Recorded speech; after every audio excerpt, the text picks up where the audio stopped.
Just keep it real. The music wasn't playing when it was supposed to be, but at least I fixed it. What's up, everybody? Hope everybody's having a good Monday. Apparently that's not a thing. Easter Monday. Easter Monday. Did you all know that on Friday the 3rd is when scholars agree that Jesus was crucified was April 3rd. So it's the same day. They lined up this year. Yeah, there's somewhere in someone who reads the book of Revelations is going to make a correlate there. Someone. Still got my taco, I ain't leaving Christ. Linda, just listen, get wrecked by a Christian. I think you might have a special condition. I debate all of you Muslim and atheists, witches and wizards and new ages. I roll with Jesus, you still get defeated. You won't change my mind even if you repeat it. Just keep it real. Big John still. Tell me how you feel. Convince me with a taco. Just keep it real. Big John still. Tell me how you feel. Convince me with a taco. Jesus is king. Big John still. Jesus is king. Give me some logic, I just wanna know why you so toxic, bro. I'm on a roll. Anti-pagan. Let's see how. Say that you hold a I thought you were saying something to me. Linda, I know you don't listen. Let's end it. It's your own fault that you're stuck in your state. I think I want to move my camera up. Not today, but just in general. Just a little bit. Because I gotta slouch down. If I sit up real tall, top of my head gets cut off. I can lower my chair though too. That works. Money. Trying to lift up the soul of this gun is real.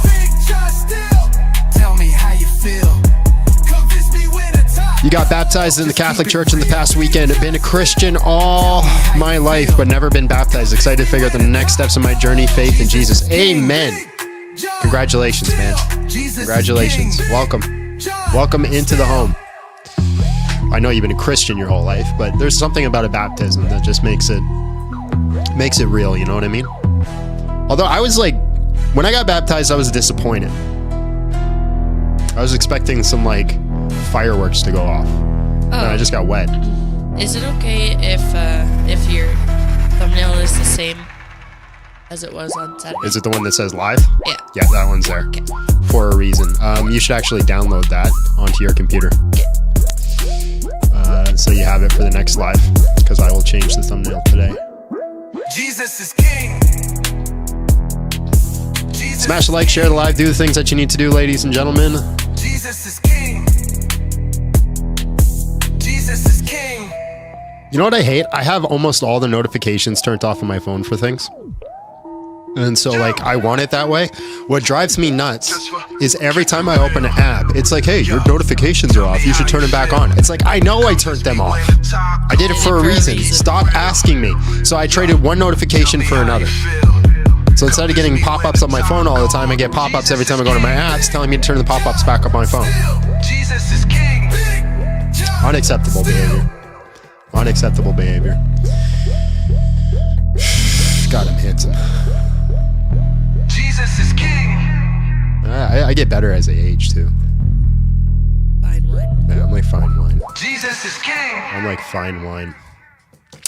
Lord, thank you for this day. Thank you for the blessings. Thank you for what you've given. Thank you for what you did for us 2,000 years ago. Thank you for leaving that tomb and showing us that death has no power and no control over us as long as we align in you. I ask that you walk with us this day, be present with us, allow us to have good conversations, draw in the people, for it says that for those that you foreknew, you allow them to hear the gospel. So let those you foreknew be here today. I ask this in Jesus' name. Amen. In the name of the Father, the Son, and the Holy Spirit. God is good. The pop-up battle is real? What is that? What is the pop-up battle? What is that? Today we're doing the same topic that we've been doing. The tomb is empty, so why should I leave Christianity? What tomb, John? What tomb? Which specific tomb? Which it? one? If you can't tell me which tomb is empty, then Christianity must be false, because you don't know every possible thing. That's the thing that drives me nuts. Like there's a thing like with atheists that they're like, they champion the I don't know. You're like, how is the universe made? They're like, I don't know. And I champion that idea. And then they're like, hey, do you know which tomb Jesus was crucified in? And I'm like, I don't know. And they're like, you're fake. You're fake. You don't know which tomb. Fake. It's fake. You got to know all things. How tall was Jesus? How long was his hair? How many hairs were on his head? Religion was fake.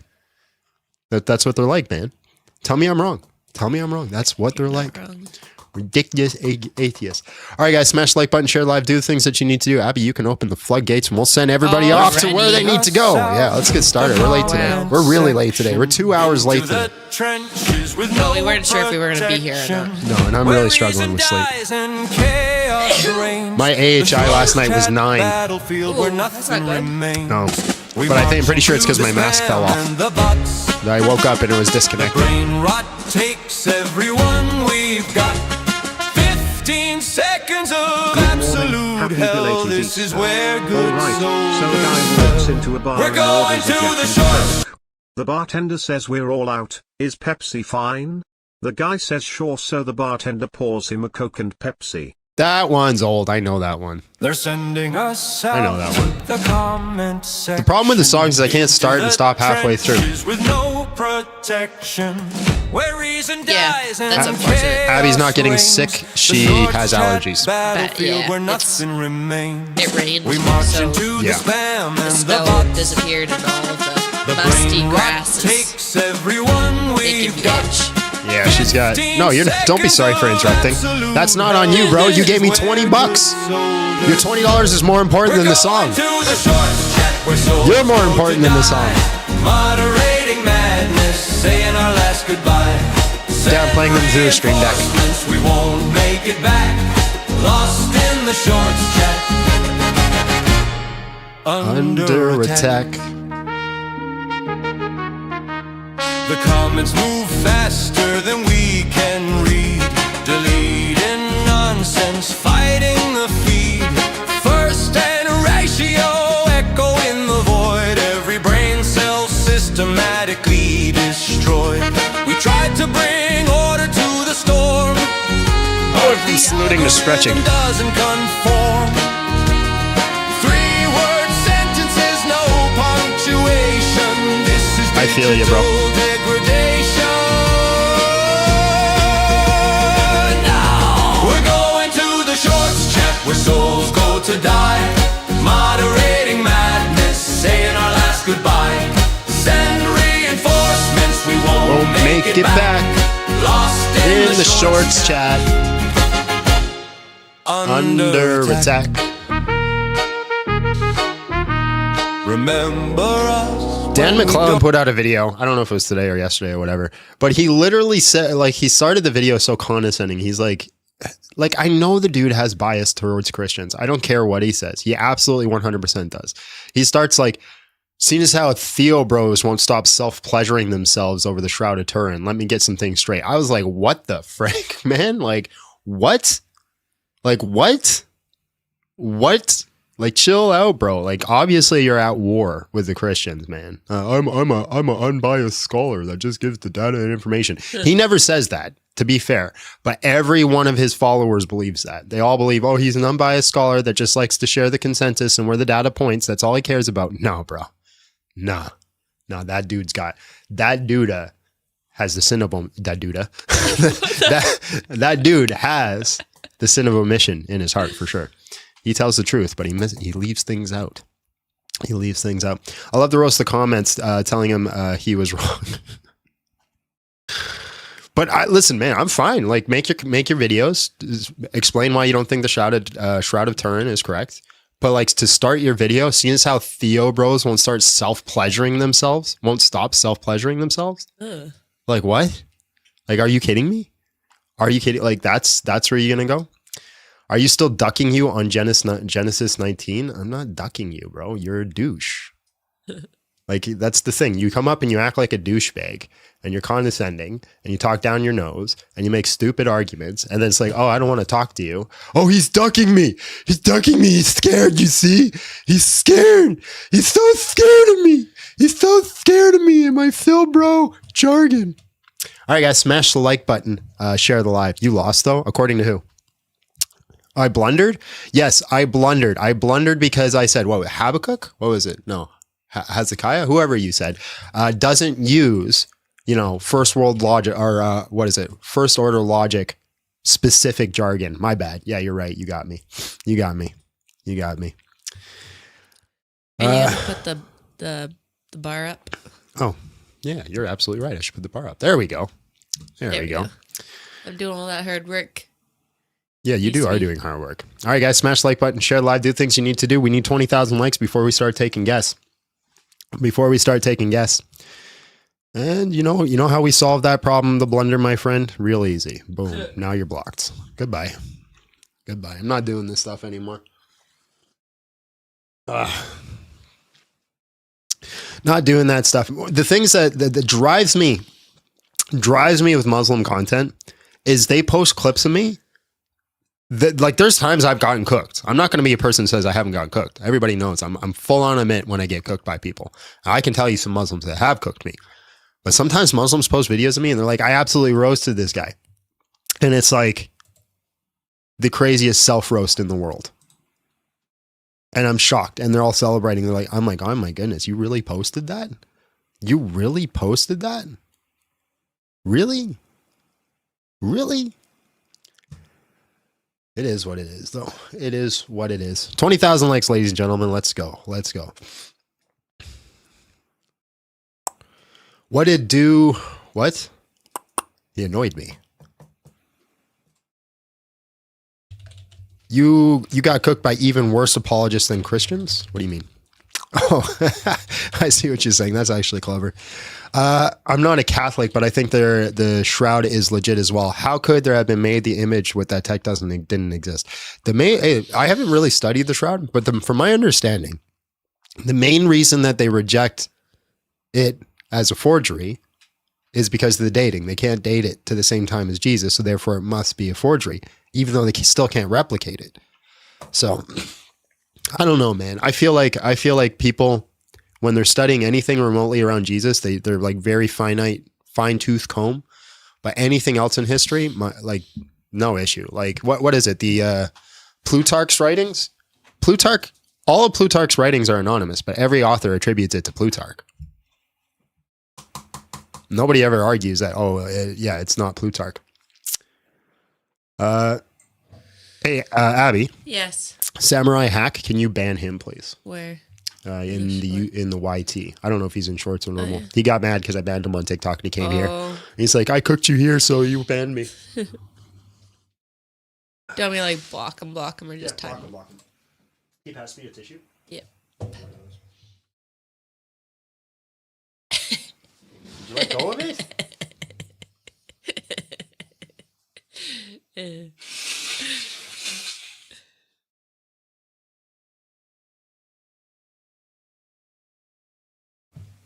I'm not so inclined these days, especially with how irritable I am, to talk to people that are assholes. Which is going to be difficult because I'm an asshole. So, like, who are we going to find that's not going to be an asshole to me while I'm an asshole to them? Hi, Modern Brain. I feel like we haven't seen you in a while. About? No. Modern Brain's been in. What are you talking about? I feel like I haven't seen him in a while. I just lost my pen. I just had my pen. I just lost the dang thing. Where'd it go? Where'd it go? Where'd it go? Is Stryker in the chat, by the way? No, not. Well, no. He was. No? I don't know if he is anymore. Because I got something for him.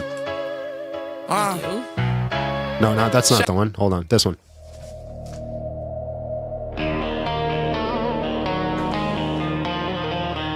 What'd I do with my pen? I literally just had it. Oh, it's right there.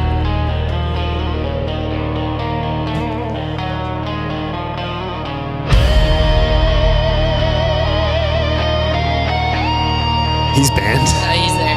He banned Stryker?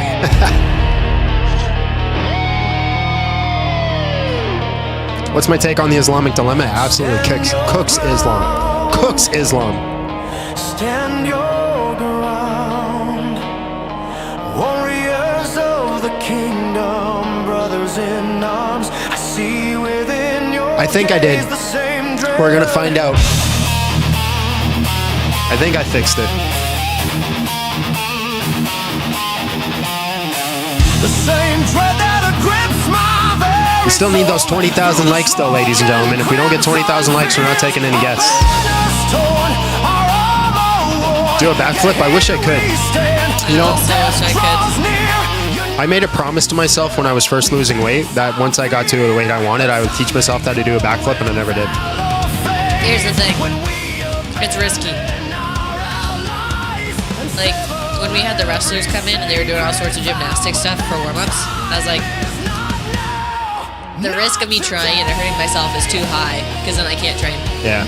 Also, Abby, make sure you talk a lot while I turn the music up and down because they're trying to. They really want the song. I'm gonna make sure that they don't get it, and then it's gone.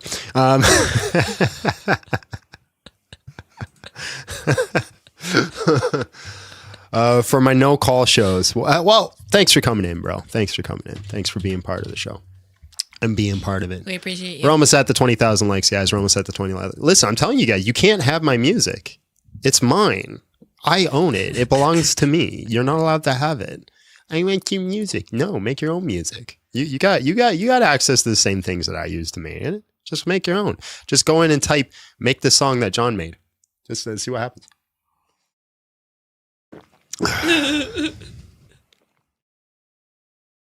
Because of the song, I gave my clients the live link.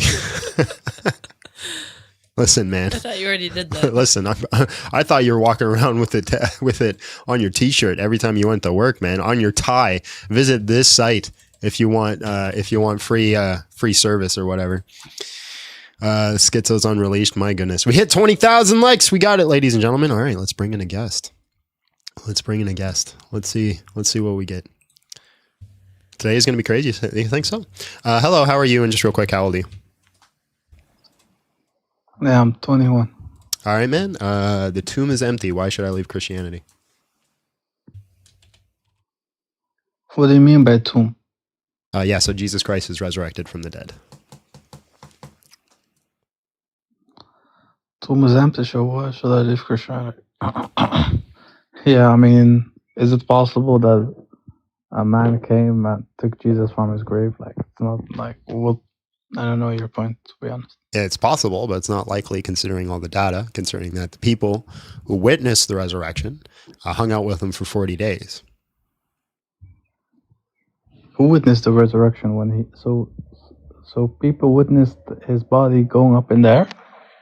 Well, yes, they did witness that. That's one thing that happened in the book of Acts, but they witnessed his resurrection. So Mary Magdalene witnessed his resurrection. That'd be one person. John witnessed his resurrection. Matthew witnessed his resurrection. Thomas witnessed his resurrection. And when they witnessed it, what did they say about it? Oh, there's a great book that literally goes through everything that they said. You know, 5 books, if you want to include Acts. You should read them. Yeah.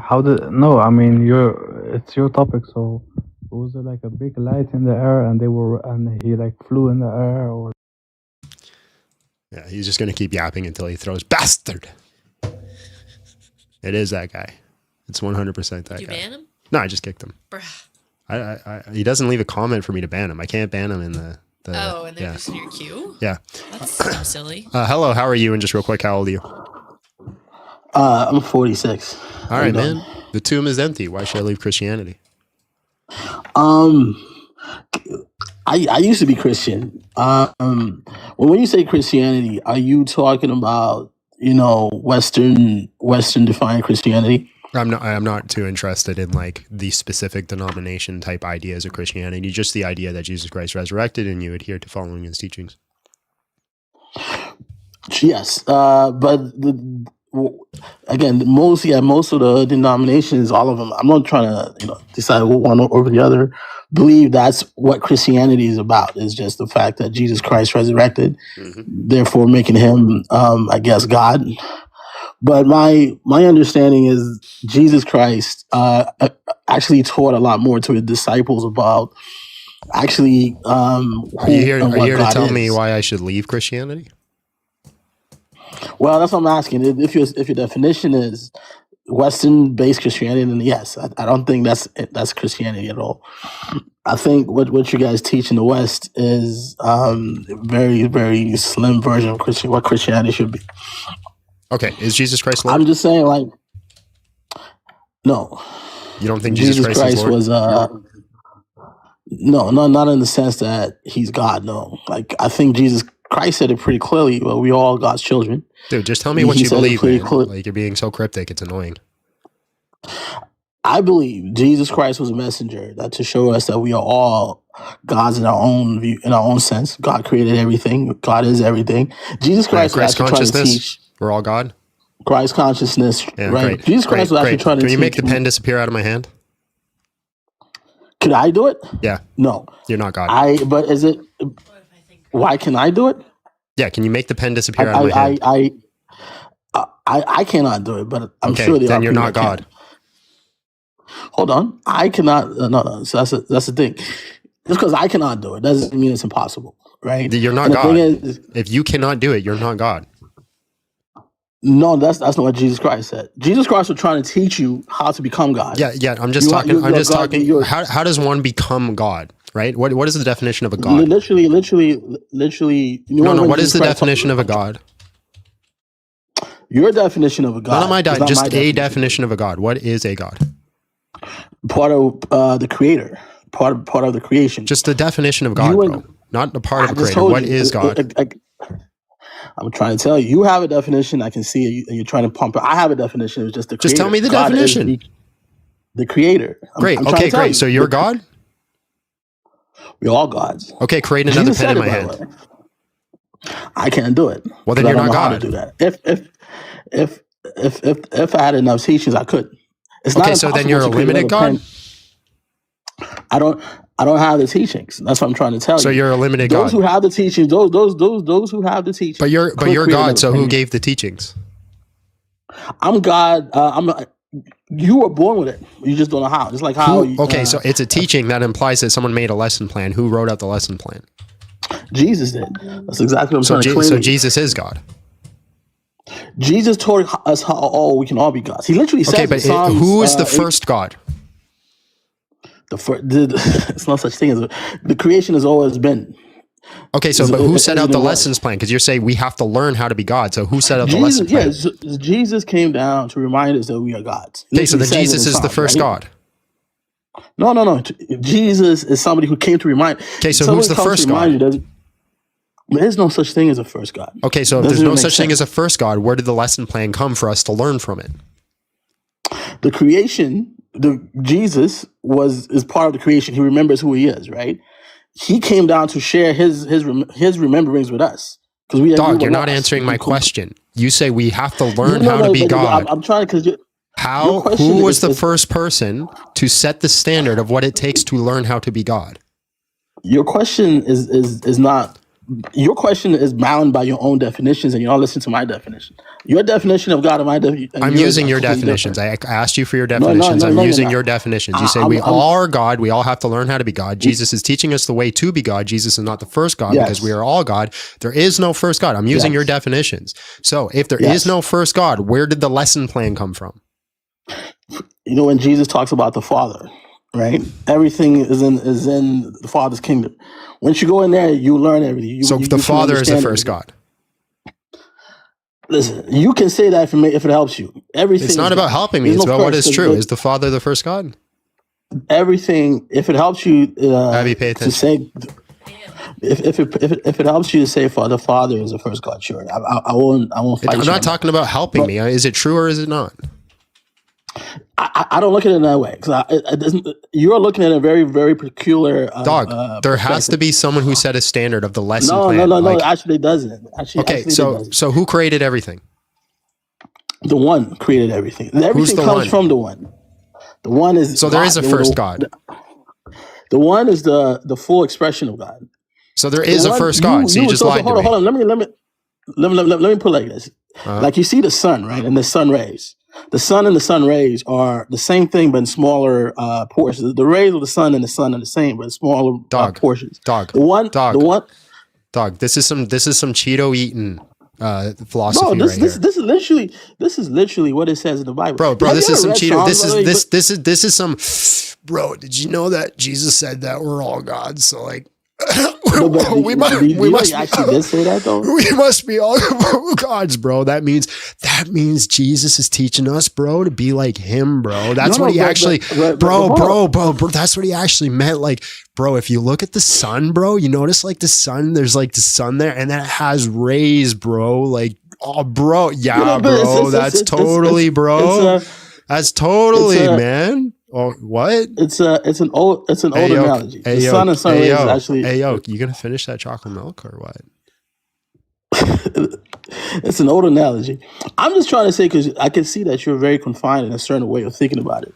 Like everything to you is about. Dog, you have logical contradictions. You have an original Which creator, one? and you also do not have an original creator. That's a P and not P. That's a true contradiction. No. Listen, your logic doesn't work in this case. The creator is everything, and everything comes from the creator, and then everything is a what they call a step down from the creation. Okay, so is this egg theory? No, I don't know anything about egg theory. Egg theory is that there is only one God, but that God decided to enter in his creation and experience everything from different perspectives. Sure, that sounds. I don't know what the eggs got to do with it, but that's what more I'm saying. Because so we're not separate. We're the exact same God. I'm not just saying this. So I'm we're all saying Jesus said this too. No, Jesus is part of the one, and we are all part of it. Oh no, we're all Jesus because we're all the same God. No, we're different. You said X3 is from different perspectives, right? So we're not exactly the same. We're all from the same one, but we're not exactly the same. Yeah, we're all the same person. Same thing. We're just subsisting. We're just subsisting in 9 billion natures. But then you're excluding everything else in creation, right? We're subsisting in all things in creation, then. But we're just one person. You are subsisting as who you are right now. I'm just saying. You can you answer a straight question? I'm trying to, but the way you're defining is completely off. I'm not defining anything. I'm asking questions. And I'm trying to answer them, but you're trying to force me to answer them in the way I don't you're like we're the sun and the rays, bro. That was your answer. Yeah, actually, answer that question because you're making fun of it. What is the difference between a sun and a sun ray? What's the difference between a sun and a sun ray? There is no such thing as a sun ray. What do you mean by a sun ray? There's no such thing as a photon. What are you talking about? A photon? Yes, a photon. A photon is the smallest physical element we have. What does that have to do with sun rays? Because a photon comes from the sun. Are you just bringing up the problem of the one and the many? That's like saying, hey, what's the difference between me and the atoms I'm made out of? No, because the atoms are made of all different. Every photon in the sun is the same as every photon in the sun that leaves it. You think the sun is made out of photons? Yes. You don't know this? The sun is. What do you think light is? Do you know what light is? You think the sun is just light? Do you know what light is? Does the sun produce light? It produces light. You think the sun is just light? Does the sun produce light? Let me just ask you that. Let's start somewhere. Yes, the sun produces light. You know what else produces light? My flashlight. Does that mean my flashlight and the sun are made of the same material? So I didn't because your flashlight produces light differently, but the sun produces light. Through. There's different types of light. Yes. Oh my God. There's different types of light. There's different ways. What types of light are there? You can produce light in a fusion explosion like the sun. You can produce. I'm not asking different ways to produce light. I'm asking what different types of light are there. The different ways you produce it gives you different types of light. Infrared, literally, the different way you produce light will give you different emanations of light. I'm talking about the sun in particular. The photons that are created in the sun, right? Trillion, 100 trillion, I don't know what number they are. All together create what we call the sun, right? Through fusion reactions. Each one of those that leaves the sun from the sun into your eyeball. How does it leave the sun if the sun is made out of light? That's what a photon does. A ray of light. How do you think you see things? The sun literally emits light. If the sun did not emit light, you wouldn't be able to see anything. Everything would be dark. So the fact that the sun emits light means you can see because the light then bounces off everything. And you can see what's there. You can see the trees. You can obviously that it also gives everything energy to grow and blah blah blah. Literally, I don't know why this is like this is paganism. This is why everybody used to worship the sun, right? I can't believe you don't know what a photon is. You never heard of this thing, dog. I need to have a serious conversation with you. It's time to get clean. It's time, bro. It's time. It's time to. It's time to put that stuff down. But you know, but It's time to not engage. engage in that anymore. I'm saying this as somebody that actually like cares for you. Do you know this is what Bro, paganism I get is a built content on? high from this dude.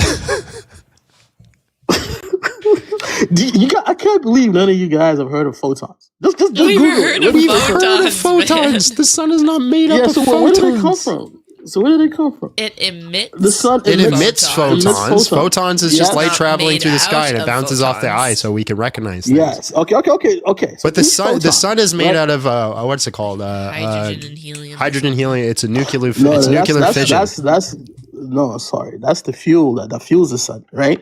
The fuel, the things that keep creating this. Yeah, that's the fuel that keeps creating fusion reactions. That create the fusion reaction creates photons, right? Nuclear And there's so fusion much gravitation. creates that? photons. Nuclear fusion. I can't creates do it photons. anymore. I can't do it. We have no other guests, but I can't do it anymore. IT comes from the giant ball of fire. That was fun. Bro, did you know that we're all God because like the sun rays are like part of the same part of the sun, bro? And like Jesus said that does not say ye are gods. Like, so the kingdom of God is in you, bro. Like, so therefore you're God, bro. Like you're Also- totally God, bro. Oh, bro, if I'm God, can I live? No, bro, you got to learn how to do it, bro. Nobody just starts off being like top God, bro. You got to like, you can't just start off being top God. You got to like learn how to be like a little bit more godlike, bro. Like listen, bro, like a little bit more hugging a tree, like go hug a tree. And then you get that love in you, bro. When you get that love in you, you get a little bit more godly. Next thing you know, bro, you're going to be lifting cars with your mind. Oh yeah, bro. Yeah. I like how Totally. your like high person just slowly became more and more like Western Canadian. This is no different. It's the same thing. So somebody said he won the debate. Bro literally said the sun was made out of photons. He won the debate. That's the world we live in. That's why I don't care what the populace has to say about me now. Also, I am paying attention, but sometimes it takes a second to do the math for me. I saw you crocheting. I was looking at the screen. John does not understand that I can look down and up multiple times. Yeah, she's a freaking lizard.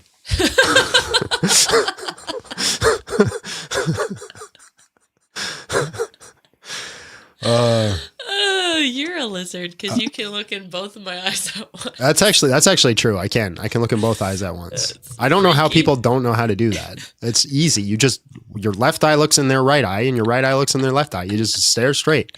But everybody's like, oh, you can only look in one eye at once. No, you can look in both eyes. Just do it. It's easy. You can. That doesn't mean everyone can. Listen, if I can do it, you can do it. Bethan, hello, how are you? And just real quick, how old are you? Hello, John. I'm 25.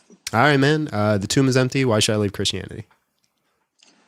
I think that Christianity and a Christian ideology and perspective has kind of led you down a path of discrimination, like towards a harmful attitude that impacts our society negatively. Especially as it pertains, we talked about this last time, the relationship between men and women in our society. Oh, no, not this guy. Yeah, hello, I'm back. Hi, Abby. How are you doing today? I'm great. How are you? I think that until... I'm very well. John, I think that do until also you... see heat with your tongue? I do. I think that until you, deconstruct this religious ideology, that's an aspect that's impacting your relationship with those aspects of discrimination and misogyny. What's you wrong with won't being really be able discriminating to- and misogyny? We kind of talked about it last time, like axiomatically, just deeply and I disagree with your inextricably- axiom. Yeah, that Prove me people wrong. aren't equal, that they shouldn't be equal. No, I don't think people are equal just based off my preference. Prove me wrong. The nature and the substance of people, when they're born, the capacity and the potential they have to do things like breathe and think and, make decisions for themselves. So what? These things are natural. We start And? off with them. So And? to impede them, I could crush my wife with my bare hands, so therefore she's not equal to me because I can impose my power on her. Yeah, but I'm still equal in agency and Not if I right can to crush you with live my bare to- hands. to the strongest man in the world. There's still the substance of Hold on 1 equality second. here. Both of us. 1 second, please. I was discriminating while I was an atheist. I'm just in it for the love of the game. Fair enough. Yeah, so I can crush you with my bare hands, so therefore you're not equal to me. Why am I wrong? Well, you might be able to specify and say there's, an inequity in our physical strength. But, when I talk about natural rights and, What's a right? equal, last time I said allowance to do something, I think you Who's accepted allowing it to that. happen? If I don't allow you to do it, you don't have the right. Yeah, before that instance of you not allowing me, to example, to breathe, my right to breathe is naturally provided. It's part of So that's not a my right. nature, my substance. It's not a right. Well, yes, I am allowed to breathe because of my lungs. I have the right to breathe naturally. you have the right to provided breathe me. because so I have the right to beat your face in because I have fists. Well, now it's not really interpersonal. Like, you're not really talking about a right. You're more talking about an interaction between two people, right? What is This a isn't right, really dog? something- an allowance to do something. Okay, so somebody allows you to do it. That an allowance implies that somebody else has the power over you to take it away. No, not necessarily. I think we're allowed. Then what does the by word allow nature. mean? Allowed by nature. Nature. Yes. Nature as a conscious being? No, allowance Oh my isn't God! necessarily a Gracious conscious decision. violation. Your live is flagged for violent and criminal behavior. The I feel TikTok like- needs to calm down. I'm allowed to walk because of, the biomechanical development, my legs. There's not like a conscious being physically allowing me to walk. It's Dude, what is still a an right? allowance, If so- a right is just what you genetically have, well, I have the genetic superiority over you to just overpower you, so therefore I have the right to overpower you. There are many natural rights, things which are intrinsic, and there are many, for example, a social or a civil right. I feel like you're kind of moving away from these natural rights, things that are intrinsic. What is a natural right? Something that you are naturally allowed to do. Okay, so if I'm born with more power than you, provided by I have the nature. right to use my power on you because I have it. Well, you're separating, from the individual, from the individual's nature, and entering this realm of like interaction. Like suddenly, there's more consideration than what you are allowed to do. What? When you're interacting with a society, it's more like, Dog, you just said a have right to is something you're incorporate- naturally born with. If I'm naturally born with more power than you, I have a right to use it.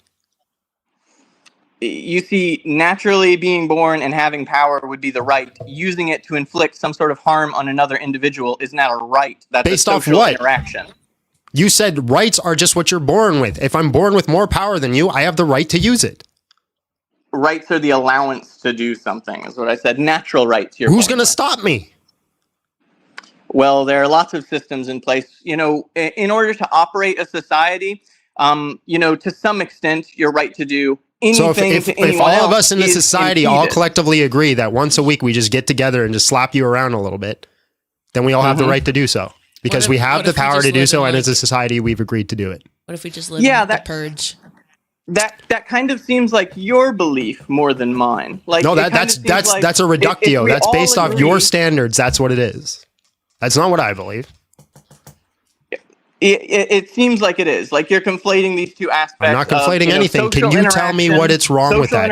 If all of us as a society agree, if all of us society is agree, we allow everybody in society to meet once a week and slap you around, right? And we also have the power to do so, just innately, right? Because we're collectively gathered as a society, so therefore we're stronger than you. We have the right to do so. Why am I wrong?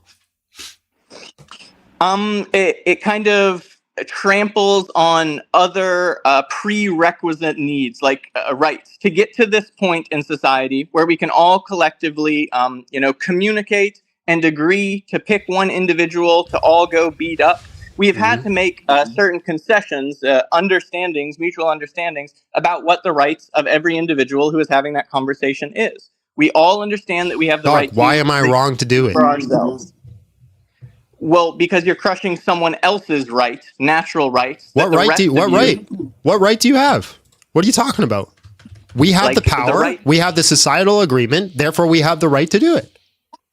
Where's this law written that says one's right, my rights cannot supersede someone else's right? I think there are instances where someone else's right is superseded, and Yes. So then there's no law that says I can't do it. So if once a week we want to get together and slap you around, there's no issue. One of the issues with this is that it's untenable, right? Allowing someone the right to live, breathe, and choose for themselves can go on forever and ever, and it can enable them to do all sorts of good things, to interact with society, Dog, to learn can language, you to answer the develop fully question? as a person. Why am I not allowed to do it? I'm answering the question. You're not. and You're I going on a prefer- big tangent sideways. This very specific scenario, we of a society have agreed to gather once a week and slap you around. We also have the physical power. Why are we not allowed to do it? What's stopping us? A society could not persist based on subjugation and violence against, Why? a single individual. Why? It would Against fail. only one? Societies, It wouldn't fail against societies just one which are person. successful. Societies which are successful What are you rely on talking about? mutual All- collaboration and mutual respect. Dog, So we're all not giving societies a that have single thrived have individual- done it through violence. What are you talking about? The societies that are most successful participate in much more mutual aid and working together than Yeah, they do in their making war specific on one group, another but not to the and other groups, and you're subjugating each outside of other. our group. So what's the difference? I How didn't do you hear what how do you said 'cause think I we was ended up speaking. with countries in North America? We took it, and we thrived. I think that we ended up with the societies that we have and the medicine and the science and developments that we have because we were able to work together, because we saw each other as you worthy are of literally respect, living in a of fairy. dignity. You're living in a fairy tale land, and you have no explanation for anything. Oh, okay. So do you think that the developments that we've made in medicine are because of us? What does that all have getting to do with together and anything saying- I've just said? You're asking why wouldn't we just pick someone out and beat them up? No, and I'm saying enforce our what's power wrong over with theirs? doing it? It would be untenable, not productive. It doesn't lead to good outcomes. It gives It leads to everybody who's harm. doing it joy, so it improves their individual qualia. I don't think that's true. I don't think there's even a hypothetical. Oh, where trust we'd me, all there be are happy. definitely There's some people who would be enjoy happy it. to beat you up. There's 100%. We could do a poll right now on people who would probably be happy to do it. There's pretty crazy people out there. So I think that would be backwards and regressive. The individuals who think that Oh I get my joy goodness from beating gracious, from bro. picking out and beating out What's someone, wrong with it? It leads to negative outcomes. It does Not for the produce- people doing it. It does. Based off what? Joy of 10, not joy of 1. Based off what? If they Do all you- enjoy do doing you it get and they all get satisfaction? improved qualia from doing it, what's Do the you issue? get satisfaction from engaging in unjustified violence? Yes. I think that that's harmful and Yes. regressive. I don't think that you actually. But what's wrong with believe it? No, dude, I literally have engaged in violence my entire life. That's what I have done. What are you talking about? I'm not making up a story here. So, just to be clear, your position is we're picking out somebody, a group of 10 of us are jumping them, just beating the snot out of No. them. And The you're entire populace. okay, the entire populace is getting together, communicating, and say, we're going to absolutely beat the snot out of one individual. You. I mean, you haven't given any sort of justification, right? Yeah, it Like a makes them reason. happy. Are there any populations that you can name right now that That's get completely joy? I mean, irrelevant. Oh my gosh. but it seems like you're imagining a situation which is against human nature. We actually That's not like to against human nature. cooperate. People have done that throughout history. Have you not heard of internment camps for one? Yeah, I think that naturally we would like to, Dog, you're just work making together, things. You're just thinking. participate. Your whole argument is I feel and I think. Do you have any examples or arguments? So it seems like you're the one making the positive claim here that people get enjoyment out of random. Yes, acts of I have violence. a whole bunch of inductive evidence that points in that direction. Unit Like what? 737 for one. How Like about what? What do you mean? Nanking? How about Genghis Khan? How about what happened in the West when they did colonization? None of these things How about are the internment camps? indiscriminate violence. How about the None of soldiers these that are things currently? How indiscriminate about the violence against a soldiers? single individual for no reason. That's a completely made up hypothetical that doesn't occur in reality. What are you talking about, bro? Right, dude? Genghis Khan is participating in conquest. He's not murdering. and Dude, raping have for the you love of the ever game, read right? anything He has ever? Aspirations. Have you He has ever read? political Oh my aspirations. God, you're justification listen, bro, for this bro, violence. bro. I actually, wanton violence would never make you feel satisfied or joyous. Bethan. You got My friend, I actually think you need to go get tested for retardation. I really do. Yeah. Because my goodness gracious, man, read anything in history. Anything in history. Right now, in the war that's happening between Ukraine and Russia, when they're going through the war, they're finding civilians and torturing them for fun. Well, not necessarily for fun. There's a political aim here, my right? gosh, you live in a fairy tale world. Yeah, dude, you're actually retarded. That's crazy. They don't actually enjoy it. They're just doing it because it's Of a duty. political. Yeah. Combination of shake voice and cope laugh is begging for the ritual slapping. This is the same dude that said that I could beat John in a fight. I just can't because like society Because has made social me reasons. feel He's literally like I'm he weaker. literally said, yeah, I know I came across harsh off the start, but we had a conversation before the other day. He actually said that the only reason my wife couldn't beat me in a fight is because society has conditioned her to think that she couldn't. That's the only reason. Dude has never read a textbook. Dude has never read. I'm pretty sure he doesn't know how to read. All right, let's bring another guest.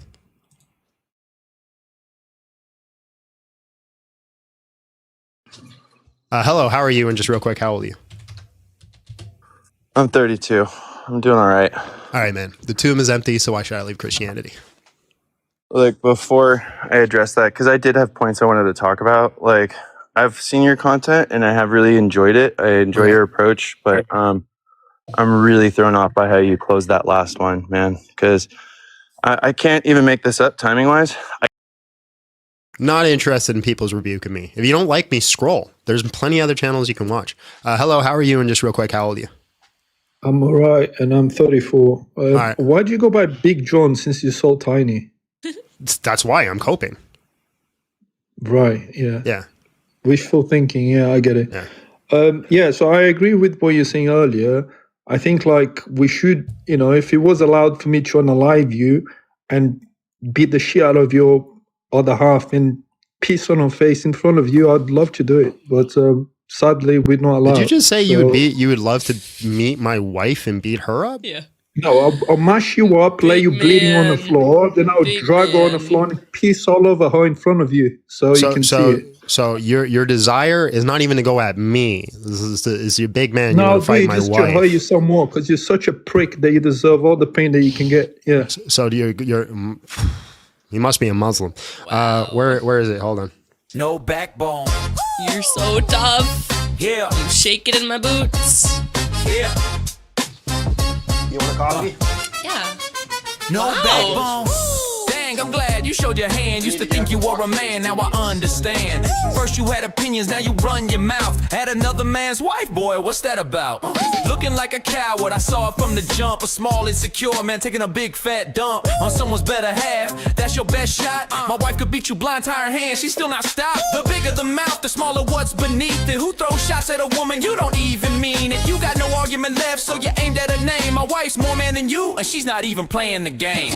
Try to diss where you couldn't win. What a start, Cause ladies the and clown gentlemen. suit fit your ass so perfect. She beat you to death with both eyes covered tight. Thank you, You darling. wouldn't land a word, let alone a fight. And I'm not even worried cause she handles her own. The only get smaller than your arguments, what's in your pants, homie, that's bone. You got no confidence, no logic, no win. So you came for my wife cause that's all that begins. In the mind it's empty, a chest full of air. A man with no substance and receding hair. Half pint pump with a half pint soul. Couldn't fill a thimble with the nerve that you hold. Went after her name cause your own ain't worth saying. Cheated you blindfolded while casually praying. I never had to stoop to your level, fella. My wife's more threat than you and she don't even yell, bruh. Now think you a tough guy? Throw that claim in a ditch, you little mag. Swinging at someone you never outmatched. If she wanted to, she dismantle you slow. Both hands behind her back and a blindfold. Still a knockout blow. A permanent vacation from relevant, son. You came at a lioness armed with a pea shooter gun. Get rid of that ego, real simple, it's gone. Cause a real man don't come for a woman to feel strong. You can't be built different with nothing inside. Just a tiny insecure man with nowhere to hide. No backbone, just the truth and a little bit of exposure. Light it up, burn it down, it's over. To your weak little arguments gone. Boy, you been done. My wife knew it all along. Mindless having self. No confidence having, no backbone having, punk.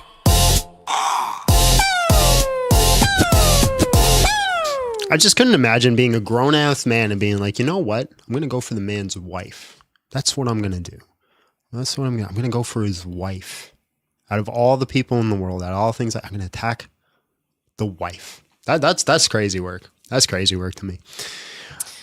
Does someone say that does Abby have to follow the Digimon rule? I don't know it, but John can say it. Digimon are the champions. That's a rule for 90s kids. If you're not a 90s kid, doesn't suit you. Plus, you were homeschooled, so Yeah, I never watched that. no. Hello, how are you? And just real quick, how old are you? We will do it next, Striker. Thank you for reminding us. Hi, 25. All right. The tomb is empty, so why should I leave Christianity? So I believe you should leave Christianity as the belief isn't logical.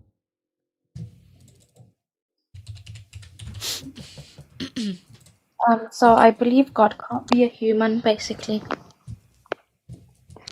Then you show me the contradiction. You said it's not logical. Yeah, so in the King James Version, 23:19, it says, God is not a man that he should lie. And the King nor James Version, it son of also says that God is a man of war. So there's rhetoric. Yeah, so I just believe that basically God can't Can be you a repeat? human. Can you repeat what I said? You said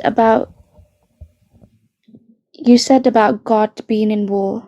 No, it says Something God like is a that. man of war. So you're reading 23:19 out of Oh, its true. context, where it says God is not a man that he should lie, nor a son of man that he should go back on his word. I forget the exact next phrase.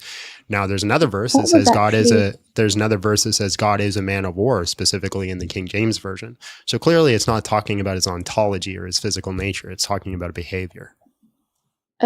To correct that, I hear what you're saying, but from what I read, it was about the nature, the divine nature of God, that he No, you can't didn't read it. become a man from that whole. What's the 'cause context I- of number? What's the context of numbers there? What is 23 happening? Yeah, what's happening in that context? 23:19. No, I know the he was verse. talking about.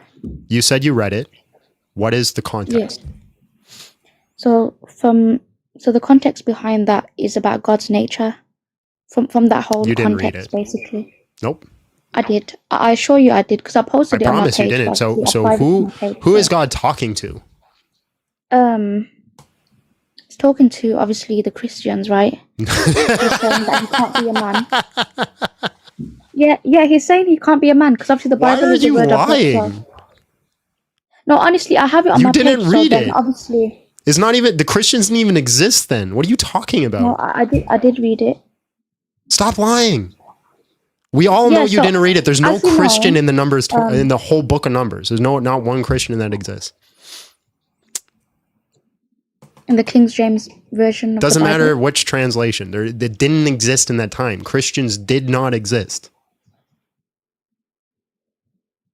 No, that doesn't make sense. I'm sure there's many versions of the Bible, right? It doesn't But if I matter ask which you, way. you're gonna say It's no, just a but- physical aspect of history. Christians did not come into existence until the 1st century. Yeah, that's what I read basically.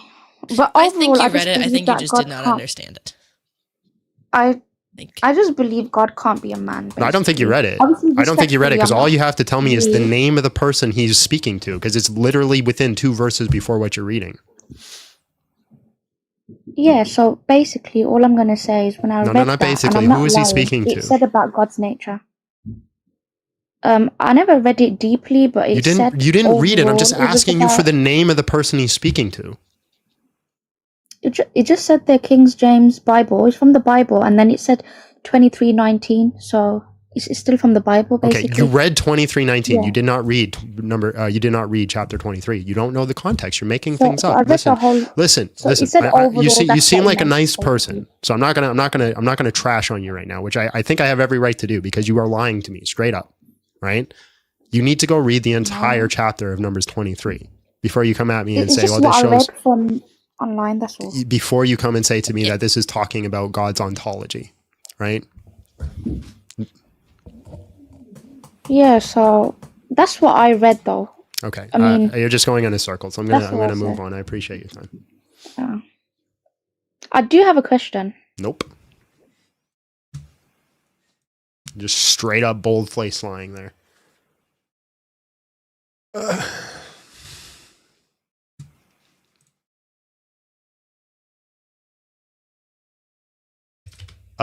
Marcus, hello, how are you? And just real quick, how old are you? Sure, I'm good. I'm 18, but I mean, personally, I just want to ask the question of divine hiddenness. What would be your response? Why would a all-loving God hide himself? I don't think he did. So, kind of in a Thomas Aquinas argument, or no, Saint Ignatius argument, I don't know what God Saint is all. Ignatius says about it. I haven't read Saint Ignatius. Ignatius. His argument is just that God is present, but we are, because of our inherent evilness, we turn his back on him. No, I say he revealed himself in the death and resurrection of Jesus Christ. Are you Christian? Yeah, but yeah, I think it's a valuable question to ask.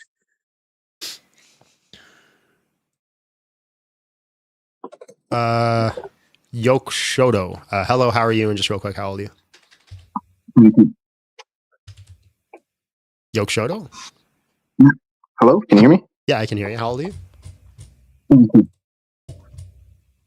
Hello? Hello, can you hear me? Yeah, I can hear you. How old are you? 82. Why do you cut out every time you say your age? 32. Can you hear me? All right. The tomb is empty. Why should I leave Christianity? Well, because the beginning of the Bible was written with just circulating articles and pieces of paper that people found, and they don't know who the real authors are. They don't know the source of Q. They don't know the source of Mark, and they've changed and added. Are the beginning of the Bible or the beginning of the Gospels? Beginning when they compiled the Bible. Well, the Bible, right? So, for example, the Septuagint was already compiled before the Bible was compiled. Exactly. So they added that, and they added other things. No, that refutes your argument. Well, it's a part of it. It's a piece. What? So they added everything all together to make the Bible. Who? Well, we don't even know. Then how do you know they did it? Because that's based on the history, because the Bible's there. That's what they say. History of what? Who says? Who's they? Majority of the historians, they'll tell you that nobody knows who the authors are.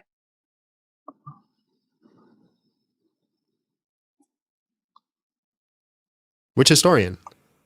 Which historian?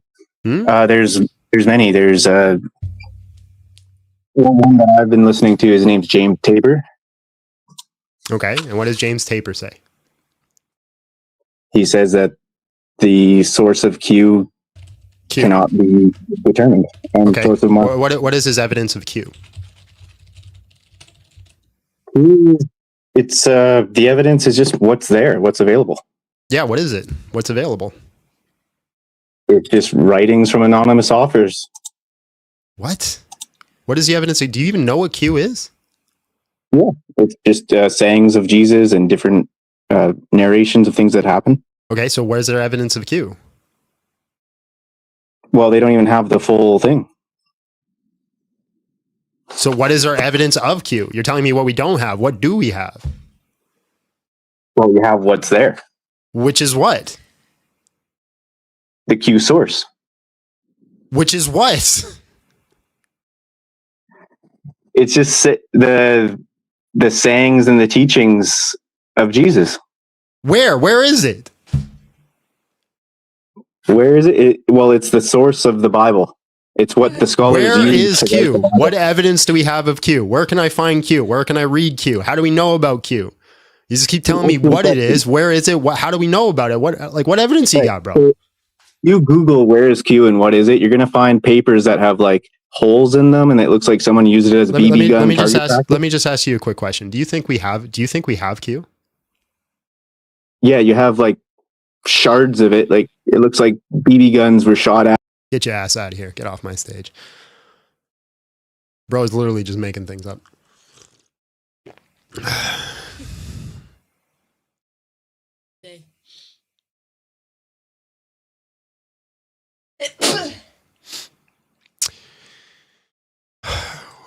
Super chats. Oh, yeah. Okay. Thank you. See, I told you to pay attention, but you're too busy knitting. I was sneezing. Knitting. Whatever you're doing. Here's 20 more likes. Thank you. Thank you. Thank you. I'm not going to be able to watch today. Still going to contribute. GL on the stream. Huh? Oh, good luck. Thank you. There's this school in Westchester, New York for gifted youngsters. He should try going there and his, oh my goodness gracious. I gotta start being nicer to people. I don't, like, listen, but I just can't help it, man. Like it's a lot. Did you know humans produce photons through the process we called ultra weak photon emission? We are all suns, John. We're all suns. Maybe he was onto something. Maybe we're all God. John, do you also see the heat? Oh yeah, we did that. And combat sports that show that humans like violence. But listen, man, I've met people. I know people who like to hurt people. They only do it because it's illegal, or they don't do it because it's illegal. Like, well, and some people, they out of a sense of duty, they know it's wrong. Yeah, people. But that's why, like, you have a point, modern centurion. That's why people do combat sports because it's a legal way. They like that aggression. Yeah, they like to watch people get hurt. They like to watch people hurt people. Listen, man, if you're going to tell me there's not a group of people out there in the world that enjoy causing pain and suffering to others, explain to me why the hell The Boys, which is an incredibly popular TV show, is extremely gory and violent. Yeah, or people that like get off on really horrific horror movies. The Terrifier is stupid popular. It's just torture corn. But you see, they don't actually enjoy it. It's just like some sort of political agenda. That's a great song. My goodness. You cooked them. Are you selling copies? Absolutely. I will sell you that song for $166,000. God bless you, John and Abby. Love the streams and I'll watch whenever I can. Keep defending the faith, brother. I don't even feel like I'm defending the faith at this point. I feel like I'm just getting yelled at and I'm yelling back at people. Q equals the apostles' notes. That is a hypothesis. Yes, it is a hypothesis. I think they kept notes. And I have no reason to think that they didn't. What a bargain. Nameless to all. Hello, how are you? And just real quick, how old are you? Hello, and thank you for having me on. I am 49 years young. All right, man. The tomb is empty. Why should I leave Christianity? I believe that many Christians, and I'm not certain of the degree of yourself, but many Christians haven't even entered the Christianity, more or less think that they left it. And a lot of them abandon it, unknowing it. I believe in Christ, yes. I believe in God's. This is not the day.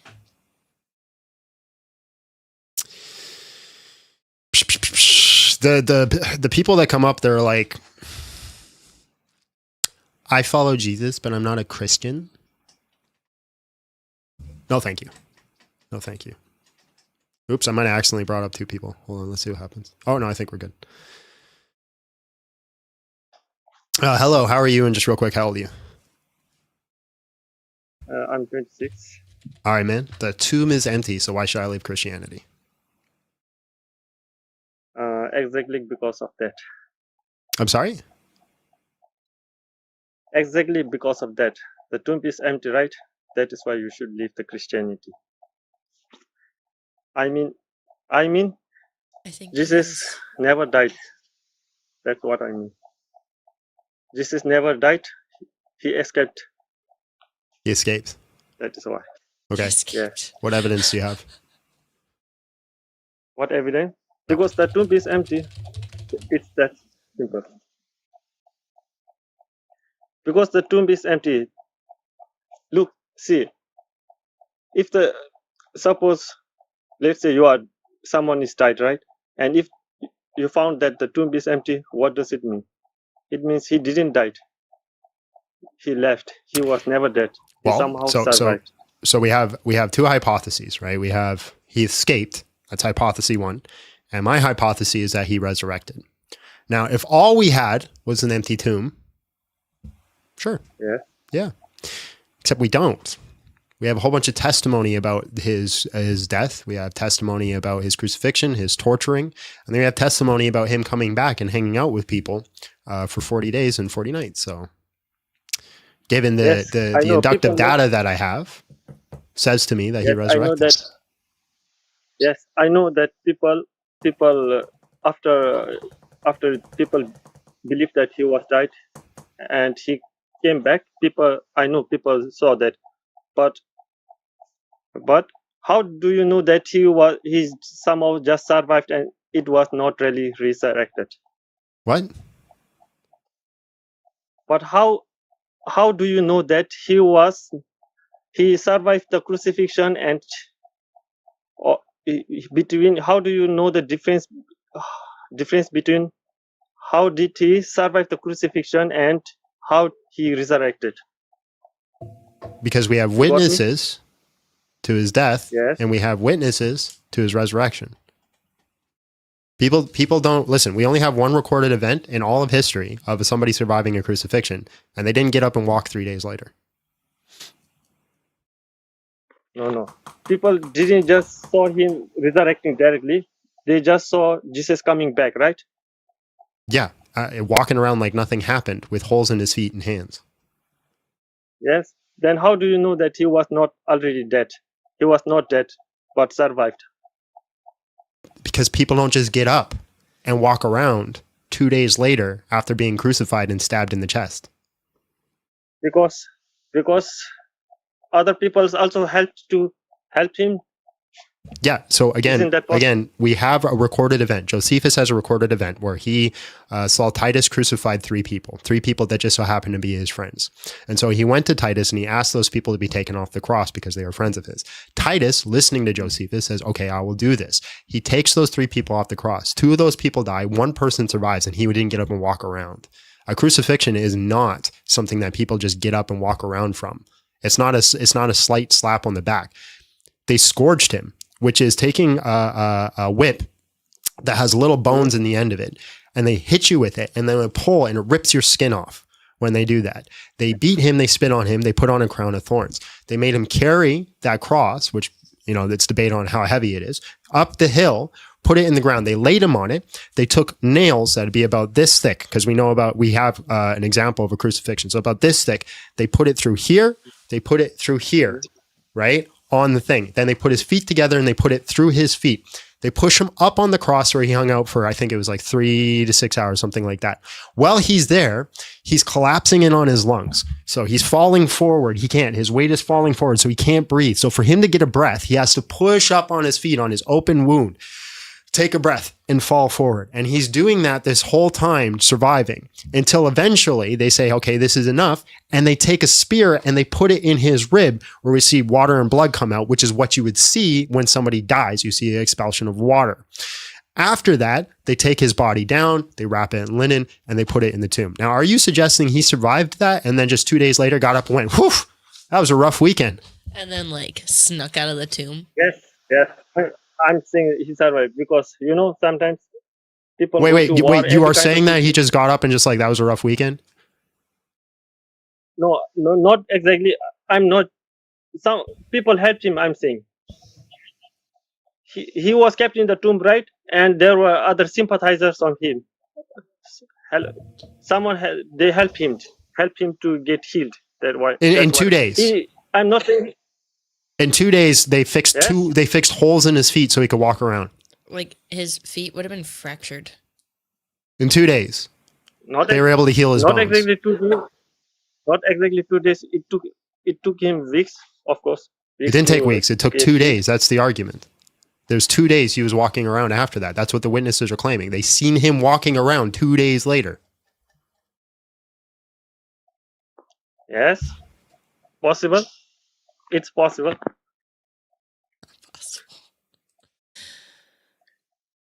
Can you give me one instance? Can you give me one instance where somebody had a hole put in their bones and 2 days later were fine? Just one. Not exactly, because for it to be that, many people have to be crucified, right? Oh yeah, lots of people were.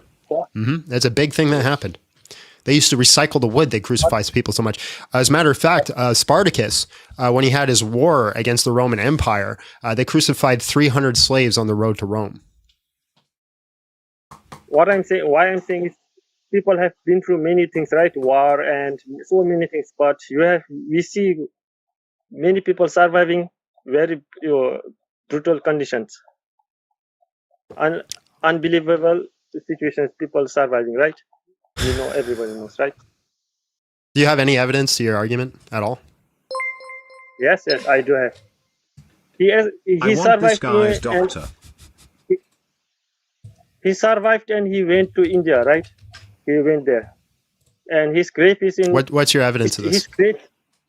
His grave is still exists in Kashmir. What's your evidence? Named Rosabal. Yes, that's my evidence, and because what's the evidence? Do you know what evidence is? What do you mean? Yeah.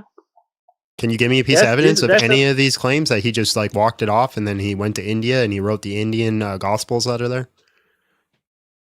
Because his grave exists there in Kashmir. That's so simple. And his also, what? His grave exists in Rosabal in India, in Kashmir. So you have a place that you say is his grave? Yes. How do I know it's his grave? Because this grave is recorded to have existed around 1180. 1180, I mean 100. So you have a grave in the same time Jesus existed, so therefore it's Jesus's? Yes, and also there are many evidences. Yes. There is so are all graves of people at that same time period Jesus's grave? Yeah, I have many evidences. It's not just like this. In that particular, in that particular grave, there is also a footprint carved of feet. How do we know it's Jesus's footprint? Feet. Because in that footprint, there is a hole, and it is said to be Jesus. Yeah. Because so he was walking around with India, holes in his feet, except they didn't crucify the feet; they crucified the ankles. No. I'm saying because he was because when he came to India, people seen him as a great saint, and to keep his legacy or to keep his memory. So this is your hypothesis. Your hypothesis is that Jesus was crucified 2 days later, got up, walked it off like it was nothing, walked to India with holes in his feet. Then he did the Indian teachings, wrote the Indian Gospels, and then you guys buried him there, and then they cast his feet, and it was Jesus' feet because there's a hole in it. Yeah, I'm not convinced. I'm not only Jesus. No, wait. I'm not only Jesus, because with Jesus there are. He was also kicked. Yeah, I also can't tell people I'm gonna kick them anymore because when I do, they say wild stuff right before I do it. I don't think he would have. No, he probably wouldn't have, but it's got to build that habit. Hello, how are you? And just real quick, how old are you? I am 31 years old, and I'm a big fan of Big John. But anyways, I'm a Muslim. Yes. You're a big fan of who? Big John Steele. Oh, thank you.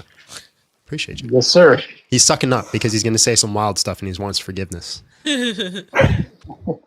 right, bro. Brother, go ahead. What are we? Can I talk about a different topic, like my religion, or just the topic you have? Wait.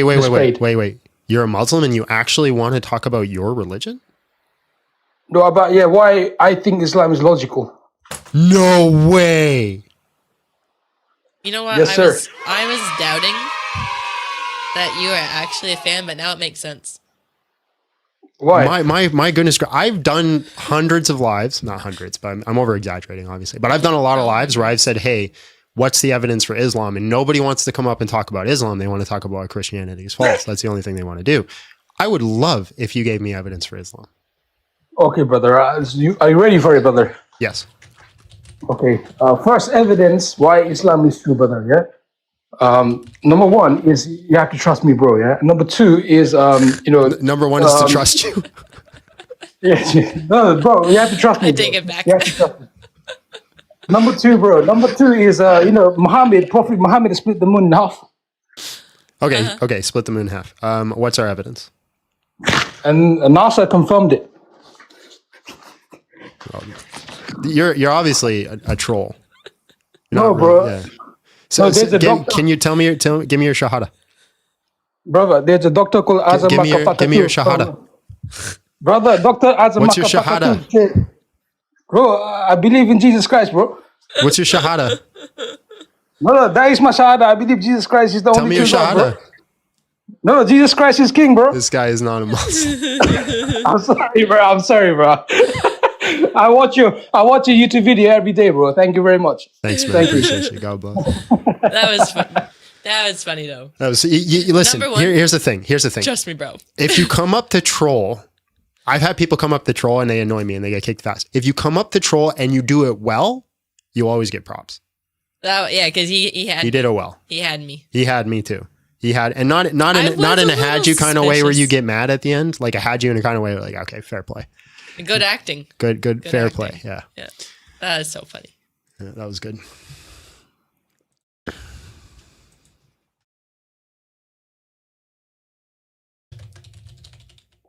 Hello, how are you? And just real quick, how old are you?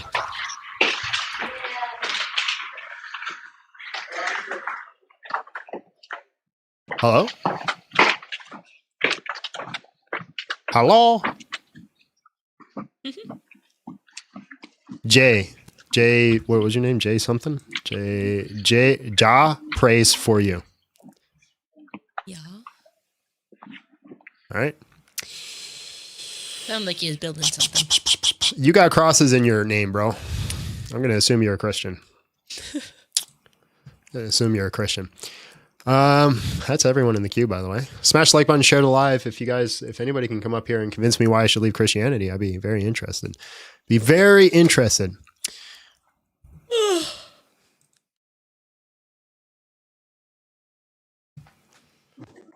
Hello, how are you? And just real quick, how old are you? Good, how are you? I'm 20. All right, bro. The tomb is empty, so why should I leave Christianity? Well, you should leave Christianity because Christ spoke about Islam.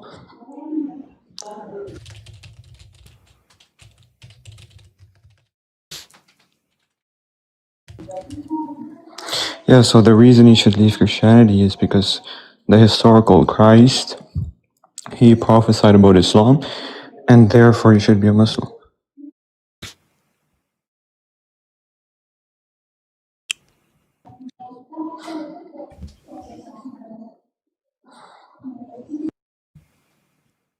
We're waiting. Can you hear me? Oh yeah, I heard you. We're waiting. Are you waiting for a verse, chapter, or data that you want I'm to waiting give? for an argument. Naturally, that's a conclusion. Do you want like a formal argument? Well, it can be informal, but an argument would be great. Yeah, so the historical Christ, he prophesied about the last kingdom, and that kingdom that is going to come is going to be Islam, and therefore you have to be a Muslim, and Again, it's going to be a prophecy. It's just more conclusions. No, it's an argument. Christ, so P1 is going to be Christ prophesying, P2 is going to be that the kingdom of Islam that he prophesied is Islam. That's not how a premise works, right? You'd have to have like an antecedent and sorry, I'm forgetting the other word. There's an antecedent and somebody help me out. The Lord's tripping me out here. Antecedent and a consequent. So antecedent and consequent. Both the antecedent and consequent have to be in the premises, in both premises, or the antecedent has to be in both premises. I'm not giving you like a modus ponens or modus tollens. So well, you said P1, so that means it's formal. No, because you were saying it's not an argument. I'm just trying to show you how it's going to be an argument. So Christ prophesied.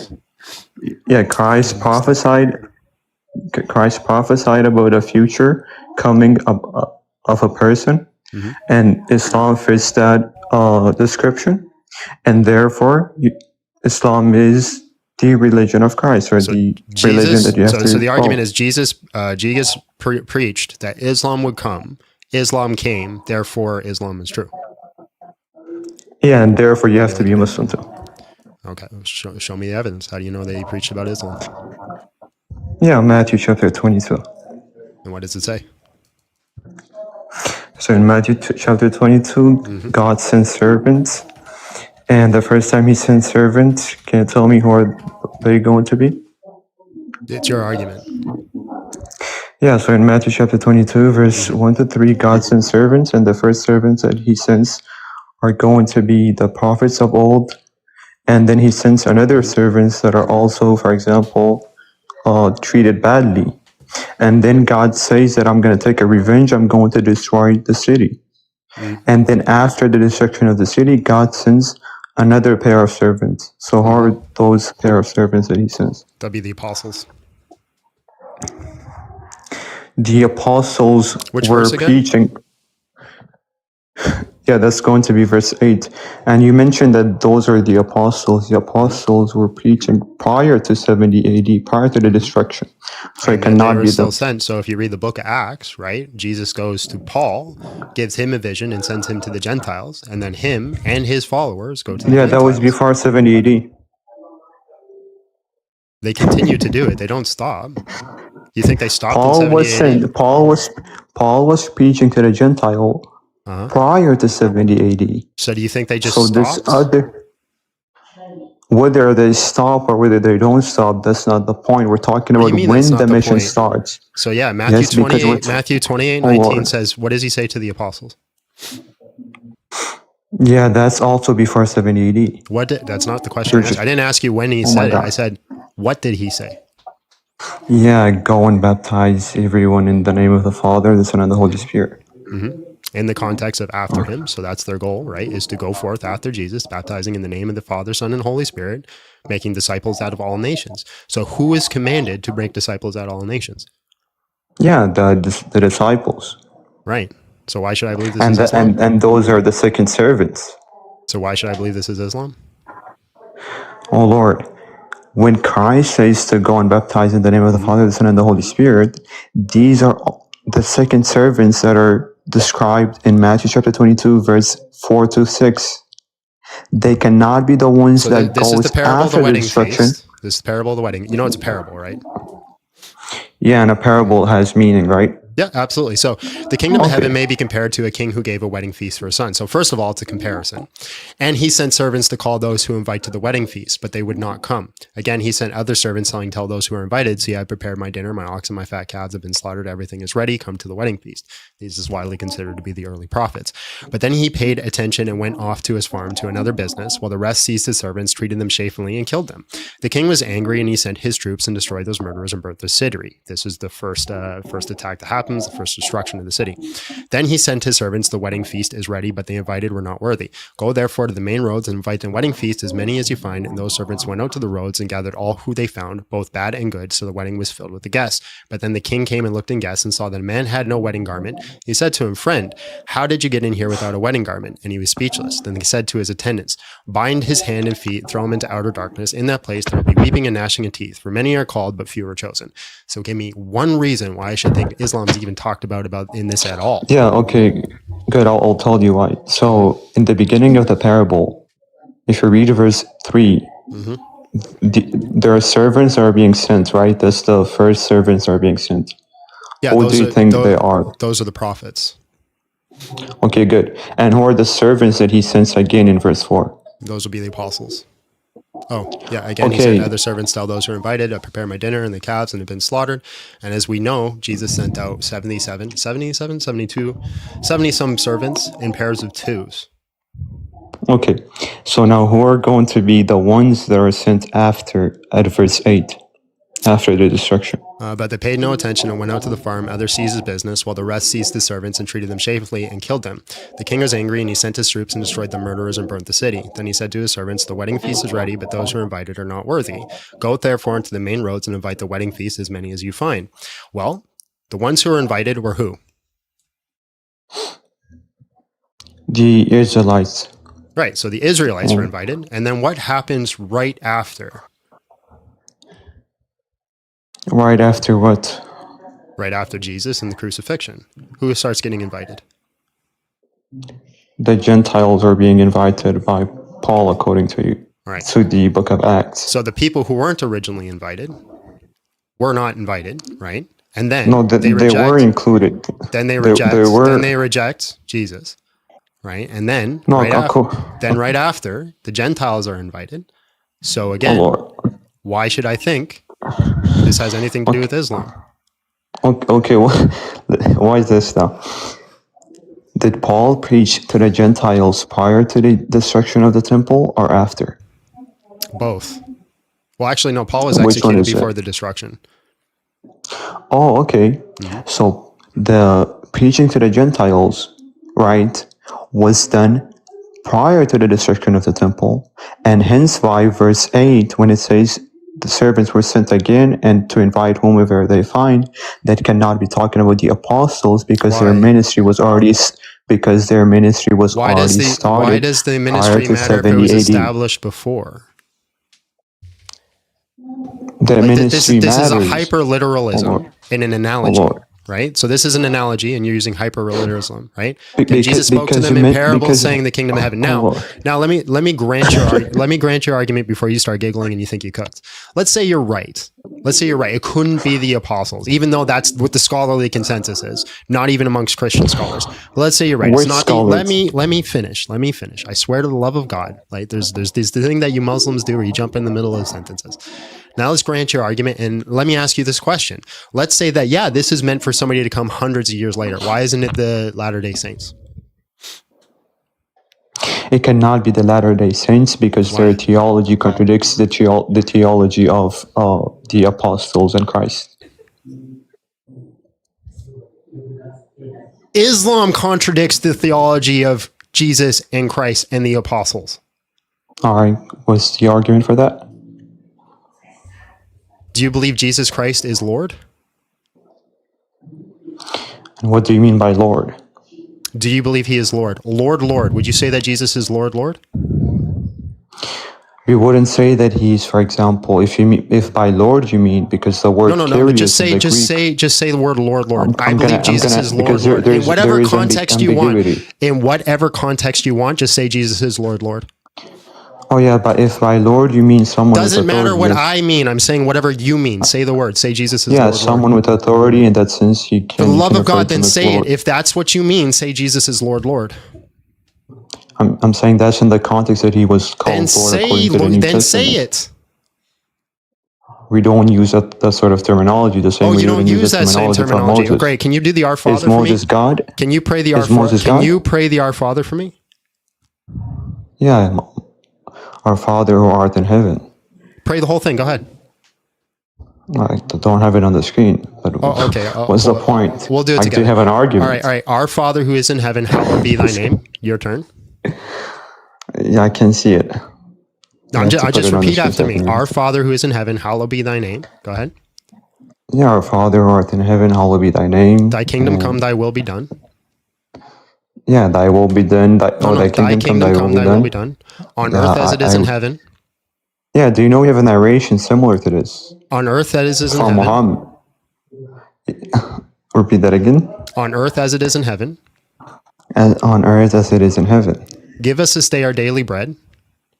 Yeah, give us this day our daily bread. Like, is And this forgive supposed us to of be our your argument? sins. And forgive us our sins as we forgive those that sin against us. And forgive us our sins as we forgive those who sin against us. Hallelujah. And lead so us what's the argument? It's not done. And lead us not into temptation. And lead us not into temptation. But give us this day our daily bread. And give us, I got it mixed up. But lead us not into temptation, but deliver us from evil. but deliver us from evil. So hallelujah. Thank goodness. What's the argument now? It's no argument. You just became a Christian. You committed shirk. No, can I tell you why not? Because we have a narration from Muhammad. You can call God the Father? If by Father you mean someone that is merciful and the creator in the Jewish sense, yes. No. That's not what Jesus says. Okay, do you believe Jesus is the divine Son of God? Mm-hmm. And where do you get that from? Because whenever Jesus, let me speak, because let's just speak. Let me ask you another question, right? Because I'm not talking. Wait, can I speak? Oh, no. All right. So here's the next question. So would you say, because you said Islam aligns with Christian theology, right? We're completely compatible. Can you say, go forth in the name of the Father, Son, and Holy Spirit, baptizing them? Can you baptize in the name of the Father, Son, and Holy Spirit? Yeah, so this is pretty easy to respond, and I hope you don't cut me off. So if baptizing was a thing in the first century, in the time of Christ, then we have no issue with that. Can you do it? No, this is going to be obligated. So there were certain things Jesus allowed commands in certain. In 28:19, go into all nations, baptizing in the name of the Father, Son, and Holy Spirit. It's a commandment from Jesus. That's a command for his people in his time. Into and that's all going nations. to be obligated. Are you a nation? Yeah, and there's into all nation at his time. Where does it say in his time? Because I'm gonna tell you why. So every prophet, right? They're going to come with a specific set of rules and a set of way that you pray and that you, for example, you're not answering my question. God. Where does it say for that specific time? I'm gonna contextualize it for you. No, you're making shit So up. You're inventing things. No, I'm you're not. inventing a narrative out of nothing, out of thin air. Okay, did Moses baptize people? No. Oh, okay. So what was the thing in the time of Moses? Circumcision. Oh, okay. And we don't do that no more. Why? Because Jesus obligated it, right? Yes, we have the baptism now. Okay, and we don't do the baptism no more because Muhammad obligated it. Oh, where did he say that? Where does he say no more baptism? Because we don't baptize, and instead of that, where did Muhammad say no more baptism? Yeah, according to Quran chapter 5 verse 48. 548. All right. Yep, it's going to be implied in there. Oh, it's an implication. It's an implication. Yes, you derive things from the text. Yeah, but he never actually said it. And where did Moses say that you have to circumcise people for a specific time, not for all time? He never said either. What are you talking about? So we have revealed to you, O prophet, this book of the truth as a confirmation of previous. Hold on, shut up for a second. It's an everlasting covenant. This is the verse that you brought up. How do covenants work, Einstein? They're contractual. It requires both people to fill both parties. If people fail at a party, then the contract is null. Anyways, you're escaping the actual topic. So we have revealed to you. I'm just showing you. Holy shit! Shut up. We have revealed to you. I don't know why you're manifesting. Going. I'll tell you why I'm manifesting. Because Muslims are the most insufferable people to talk to on planet Earth. We can run a poll right now, and I guarantee you that it's going to come up at the same standard. So shut up for 5 seconds. This is the argument you brought up, and I'm trying to do it, but you want to run from it by being insufferable and keep cutting me off. If you don't shut up and let me read this verse, I'm going to kick you. All right, go and read. Thank you. All right. We revealed to you, O prophet, this book with the truth as a confirmation of previous scriptures and a supreme authority over them. Well, Bohemian, right? Anyways, so judge between them what laws revealed and do not follow their desires over the truth that has come to you. To each of you, your life has been plagued for hate speech. Oh my goodness gracious. Calm down. Do not follow the despise the truth that has come to you. To each of you, we have ordained a code of law and a way of life. If Allah had willed, he would have made you one community, but his will is to test you with what he's given each of you. So compete with one another in doing good. To Allah we will return. He will inform you of the truth regarding the differences. So where does it say here we can stop baptizing? So when it says to each of you, we have revealed a code of law or ordained a code of law. Yeah. Is Matthew chapter 28 verse 19 a code of law? Yeah, it's a commandment. Okay, and that was given to who? So where in your code of law does it abrogate the baptism? Yeah, I will tell you. And that was given to who? That was given to Christ. And I understand your argument, but where in your code of law does it abrogate the baptism? Yeah, so that's going to be implied from this verse when it says to each of you have given you a code of law, and then it tells you that to each of you have given you a code of law. So where in your code of law does it abrogate the baptism? You were given a new code of law. I understand your argument. Where in your code of law does it say there's no more baptism? Yeah, that is going to be abrogated in the sense because there's okay, so was everything that Jesus said abrogated? Can I land? No, because you're an idiot. What is everything that Jesus said abrogated? that everything he said is abrogated, not certain things. No. Okay. So how do you differentiate between what was abrogated and what was not? Yeah, we do that by looking at the data that the new prophet gives us. So you look at the Quran and you see if it aligns with the Quran, correct? Not necessarily, no. Okay, so then can you give me the mechanism and how you determine which parts of Christ's laws you adhere to and which parts you don't? Yeah, for example, like such as the baptism formula, we would not adhere to that. Why? Because the prophet You're gives us circular, bro. something Can you new give me with a that. mechanism in which way you determine it? It's not circular if you're asking me to prove to give you something. What is in the regards to mechanism Islam. in which you determine which parts of Christ's law you hold to and which parts you don't? What's the mechanism? Yeah, the mechanism for that is going to be the data that comes with the new prophet. What data? So it's going to be the narrations and his teachings and the Quran. Great. So then there should be somewhere where he says you no longer need to baptize, right? No, he doesn't have to say it explicitly. It's going to be implied. Where is it implied? Congratulations, you just left Islam Yeah, and so- are now among us as the worst of creatures. Hussein. Yeah, so if the prophet were to not state anything regarding it, and if he were to tell you, that you have to, for example, say the Shahada, so there's going to be a new way, a code of law in our time, and if he doesn't state anything regarding it, you're not to do it no more. Okay, so then by that definition, But where's the contradiction? Because you mentioned there's a contradiction. Hold on. By that definition, then every law that Jesus holds to, that you also hold to, the Muhammad must also affirm it. We affirm that was a law in their time, yes. No, you must affirm it and hold to it today. What's the argument for that? Because you're saying you use Muhammad as the standard to confirm which laws you adhere to by Jesus and which ones you don't. Did you not? So if Muhammad, right, talks about a thing, he should either affirm it or deny it. For example, we know that the circumcision is abrogated because it specifically says so. It specifically says so according to who? According to... That's a red herring, and you know it's a red herring. I'm not. I'm just trying to understand because... It's still a red herring. Okay. Our scripture, right? If you give me a hadith, you have a hadith? Good. All right, I'm going to just address you because I don't know. This is just getting out of hand. It's not getting out of The hand, point bro. that it is because I'm going to tell you why. You said Islam perfectly lines up with Christianity. Therefore, you should be baptizing people. Yeah, by perfectly alignment means that there is no contradictions, right? So if Muhammad abrogated the baptism, show me. Can you repeat? Can you answer my question? By perfect alignment, you mean there is no contradiction, right? No, that doesn't logically follow. Two things not having contradictions Okay, doesn't what's mean the they're in logical alignment. issue? You mentioned it doesn't logically follow, so can you tell me why? Why You not? stated that it cannot be the Latter-day Saints because the Latter-day Saints is too far from Christian theology, right? Yeah, their teachings about Christ and God contradicts the teachings of the apostles. They're too far. They're too far. But then you have Islam, which is also very far from Christian theology, which you're saying it's not, though.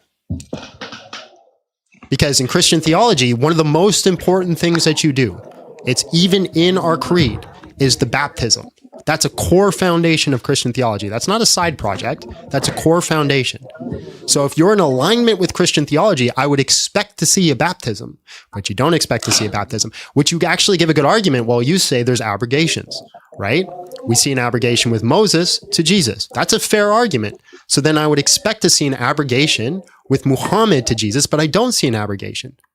I don't see it. You haven't showed it to me. Yeah, when you say you want to see an abrogation, like you want an explicit statement stating that it's obligated, because I want when a we talk mechanism about in which you abrogation, determine which laws you hold to and which ones you don't. yeah, we don't hold to any of the laws. Then you're contradicting yourself because you said, I asked you. No, you are because I asked you specifically. Can I qualify? No, I asked you specifically. You just cut me off. I am cutting you off because you're lying. I asked you specifically, do you not adhere to, I said very specifically to you, Tell me I'm wrong. Did I not ask you very specifically, do you not adhere to any of Jesus's laws then? You said, no, we do. Yeah, and that's why I told you that I'm going to qualify because you keep cutting me off. Look, if you want to have like a good in faith conversation, then there's no good faith conversation with people who constantly lie when they're talking, my friend. Because just because you cut me off and I didn't qualify doesn't mean I lied. You are lying. So with each prophet that comes, there comes a new code of law for its people. So Christ came with a code of law for his people, and that code of law is going to be entirely obligated by the new prophet that is to come. Which is what I asked you, and you said no. Now you're changing it. I'm not doubling back. You are doubling back. I specifically asked you if the new code of law completely abrogates everything that Jesus said. You said no. Now you're saying yes. That's doubling back. Let me just land. So that's going to abrogate things, for example, such as statements about how to live, how to do certain things, right? Like jurisprudence, laws, and etc. It's not going to abrogate the teachings about God, like who God is and how many person God is. Law? So if by law you mean jurisprudence laws, then yes. God. Does it or does it not abrogate the law? Last chance for you to be honest. Yes, jurisprudence laws, yes. What the hell is a jurisprudence law? Do you know what jurisprudence is? No, I asked you what it is because I knew in detail. Yeah. What the heck is a jurisprudence law? Yeah, for example, laws such as how to, let's say if there's a case of adultery, what to do. If there's a case of stealing, that is an example. What is it? Give me the definition. I don't have like a formal definition. You can give definition by an example. Do you know that, right? What is the definition of it? I just give an example. A jurisprudence law is a set of codes for communities. That's all it means to be a jurisprudence law. So the law? Because the law is for a community, Einstein. If that's what you mean, all right, then I have no issue with that if you want to take it that way. So then he abrogated the entire law. I already gave you a definition. So then Muhammad abrogated the entire law of Christ.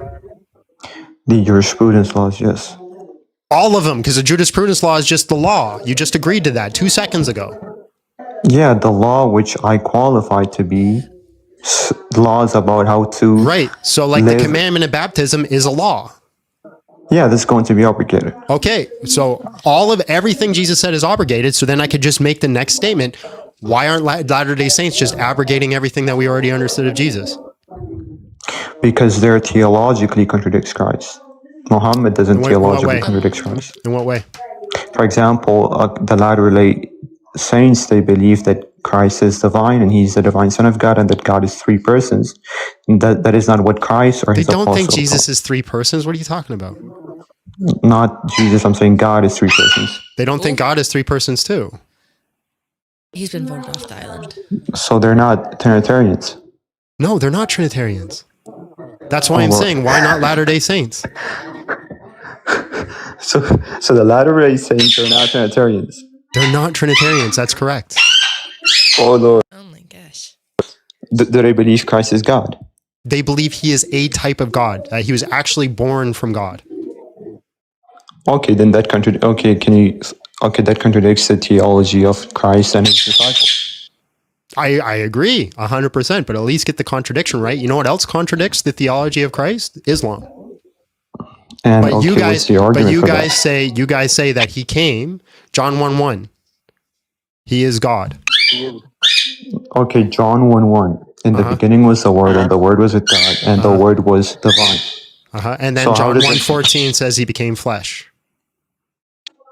Yeah, so what is the Word in John 1:1? It's the Logos. It's considered God in Jewish thought. Okay, do you believe it is a person? It says it became flesh. Do you guys think in Islam theology that the Word of God becoming flesh? So, answer the question, please. Flesh, do you think in Islam theology that God's Word can become flesh? No. So then you contradict Christian theology. No, I'll give you the interpretation of that verse. So John 1:14 is going to be understood by simply that when it says that the word became flesh, that simply means that Christ embodies that word or that he's created by that word. So then And Jesus the is word the in word. John 1:1, yes, in the sense that he is created by that word. Dude, Because the runaround things that they have to do, man. He was voted off a long time ago. I let him go for a lot longer than I usually let people go. He was, and also the bird was. And the bird was really getting, hurting my ears. a lot. Ian Ayer, hello, how are you? And just real quick, how old are you? I'm 39 years old. All right, man. The tomb is empty, so why should I leave Christianity? It would make it easier to make some sort of framework around what's right and wrong.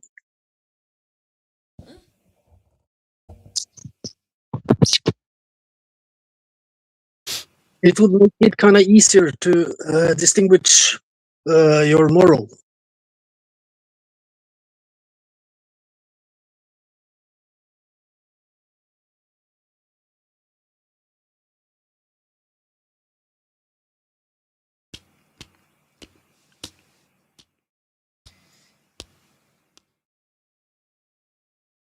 Is that it?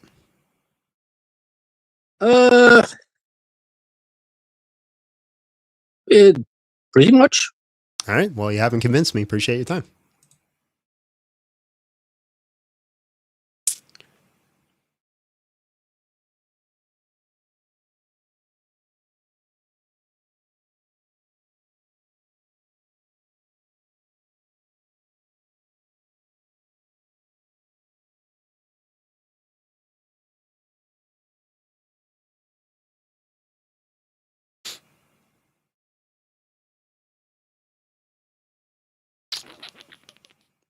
This person going to connect?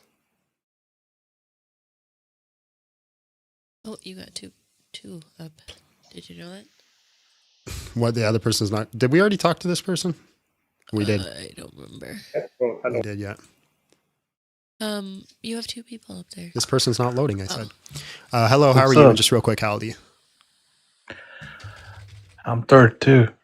All right, bro. The tomb is empty. Why should I leave Christianity?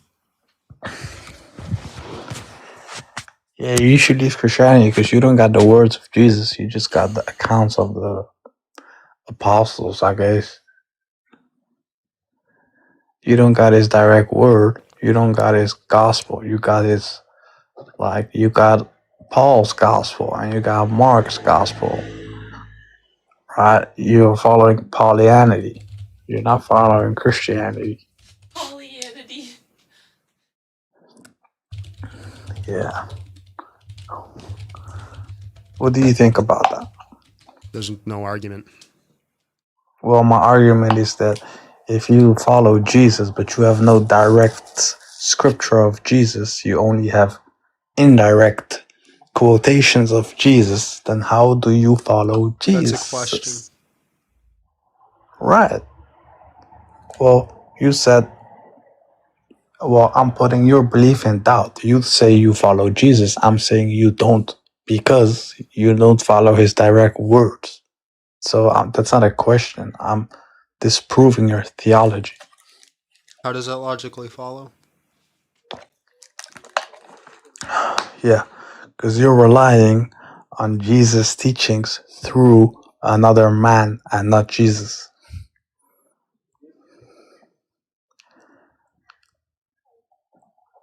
What's ChatGPT saying?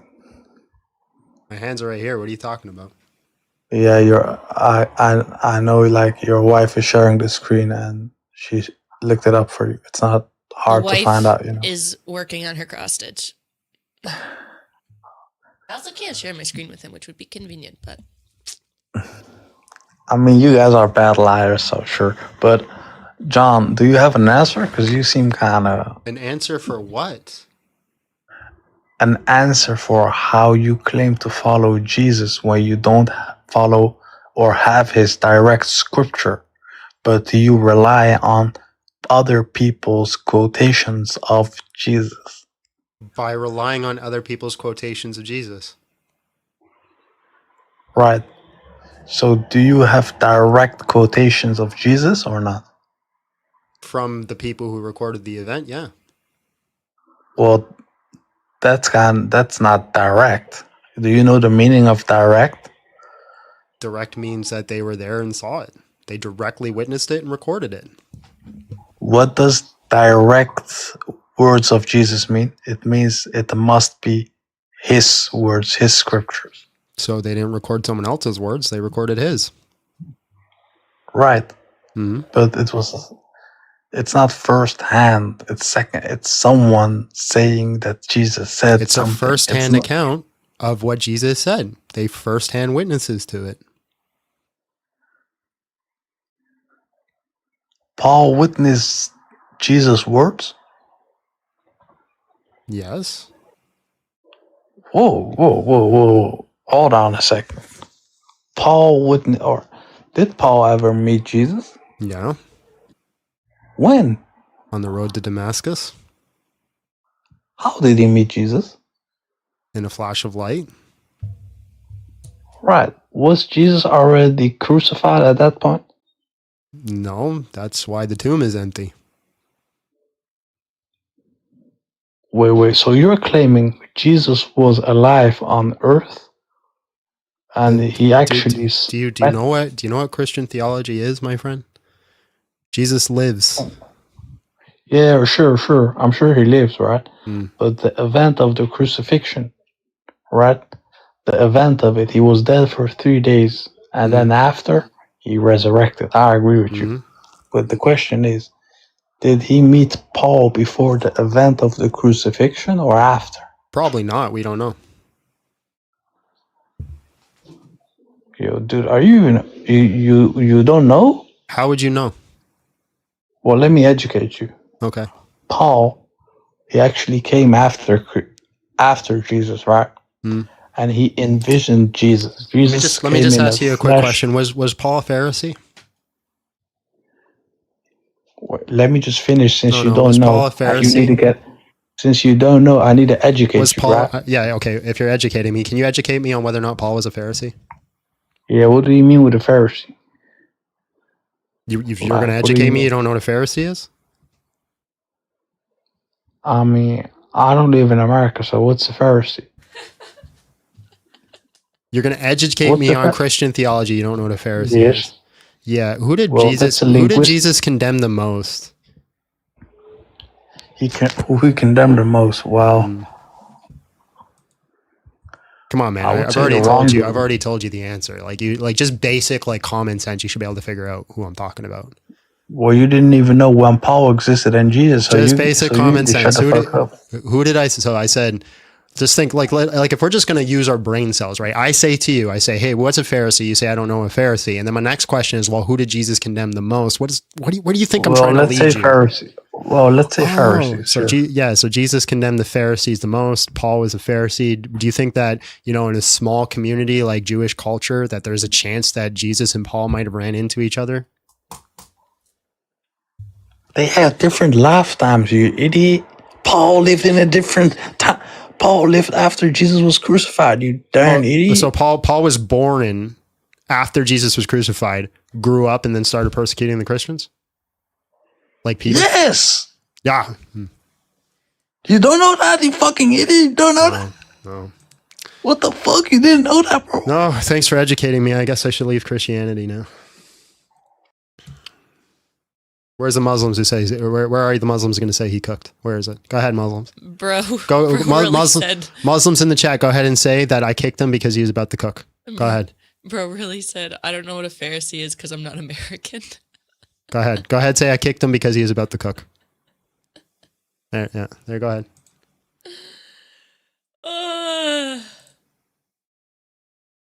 That was good. That made me laugh. Eugene, hello, how are you? And just real quick, how old are you? Like Flynn Rider. Eugene?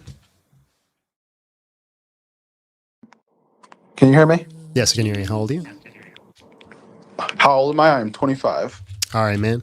The tomb is empty, so why should I leave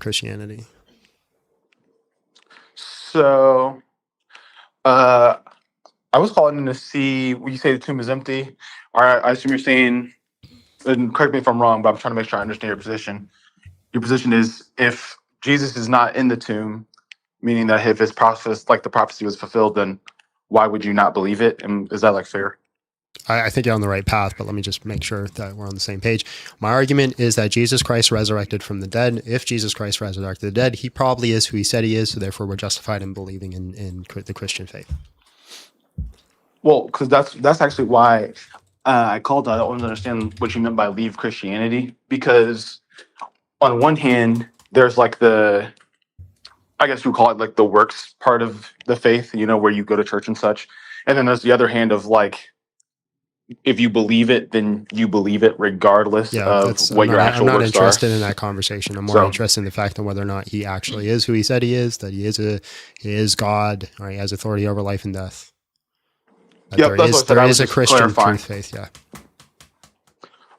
So I think my biggest thing is if if Jesus's tomb is empty, does that prove that Jesus was there? And also, if Jesus was dead and he arose, does that prove? I clarified. So what I mean when the No, I'm tomb is not empty, asking you. I'm saying that's my contradiction. Sorry. there's no contradiction, because what I'm saying is what I mean by the tomb is empty is that we know that Jesus Christ resurrected, so therefore the tomb is empty. His tomb cannot be full because he's still alive. That's my point. Right. Well, what I'm saying is if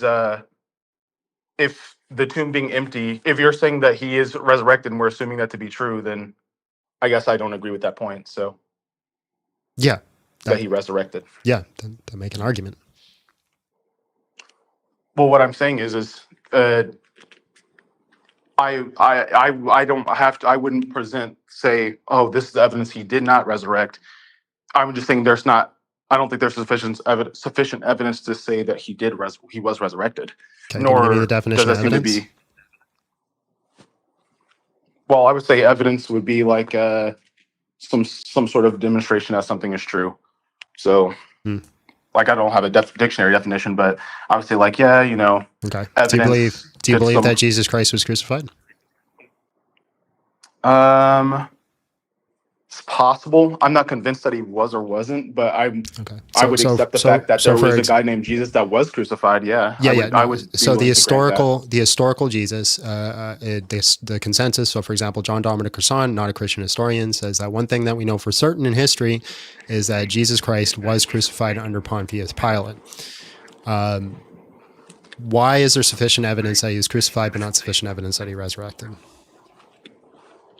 Well, that's what I'm saying is he's, even if he was crucified, which that's what I'm saying is like, because, you know, people say there's different, you know, accounts or whatever, but even if you assume he was crucified, that doesn't necessarily prove he's divine, I guess is what I'm getting at. I agree. So why is there sufficient evidence that he was crucified, but not sufficient evidence that he resurrected?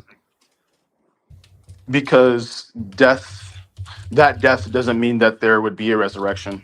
I agree, but there would have to be a demonstration. There would have to be a demonstration of his resurrection So for him to. The same data that says that he was crucified is the same data that he says resurrected. So why is one sufficient and the other isn't? Because there would have to be a demonstration of the resurrection. It can't just be, oh, you know, this account says that he was resurrected, therefore he was, right? Like it would have to be, like something would be demonstrated. Why? Because the claim is just far more extraordinary. So I feel like it has a larger burden of evidence. What is an extraordinary claim? That someone died and came back to life. No, that's an example. I'm asking for a definition. Or are you asking what is an extraordinary claim? Mm-hmm. I would say a claim that wouldn't be like consistent with, you know, I guess our reality. Whose reality? Like, I'm saying like our shared reality.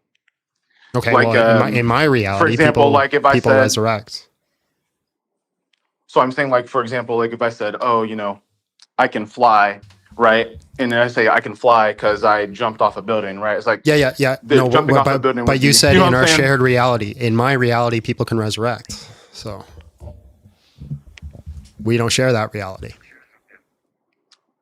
Is that demonstrable?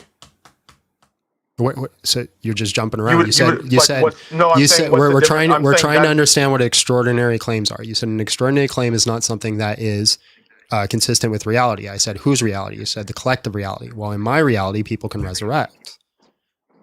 So what is an extraordinary claim? So what I'm saying is so you would like have to demonstrate that is true. That's what I'm saying is like I can demonstrate. No, like, I'm trying to be, listen. I'm just trying to get the definition of an extraordinary claim here. I don't want to go off on another tangent on whether or not you're convinced of it. We have to first figure out your epistemology before I can convince you of anything. Well, the label doesn't really matter. It's just the label does matter. You said it's an extraordinary claim, so therefore you're not justified in believing it. So therefore, the label is actually the most important thing that matters. Okay, I'll be clear. To be quite clear, if we say something is true, or I'll say I actually.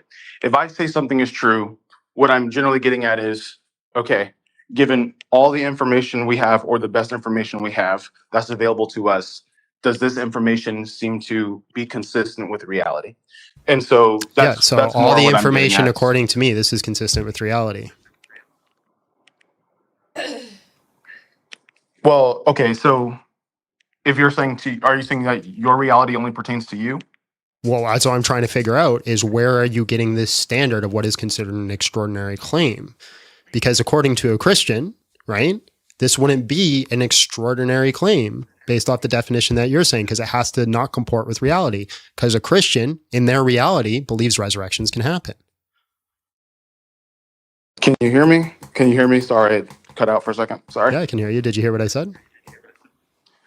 I lost you after you said an extraordinary claim. Okay, so you're saying an extraordinary claim is not something that comports with reality. But according to a Christian, which is a huge populace, resurrections comport with reality. So that's not an extraordinary claim in the Christian worldview. So I'm trying to get where you're getting this standard of like where we can say something is an extraordinary claim or where we could say it's not. Well, I think, like I said, I think it has to do with like kind of like, has it been demonstrated to be true before? If it hasn't, then it's like, yeah. Right. So a Christian says it's been demonstrated to be true with the death and resurrection of Jesus Christ. Right, but I'm saying just because they say it doesn't make it true. And I agree, it doesn't make it true, but we're going on to a red herring again. We're getting on a red herring again. We just need to figure out what an extraordinary claim is.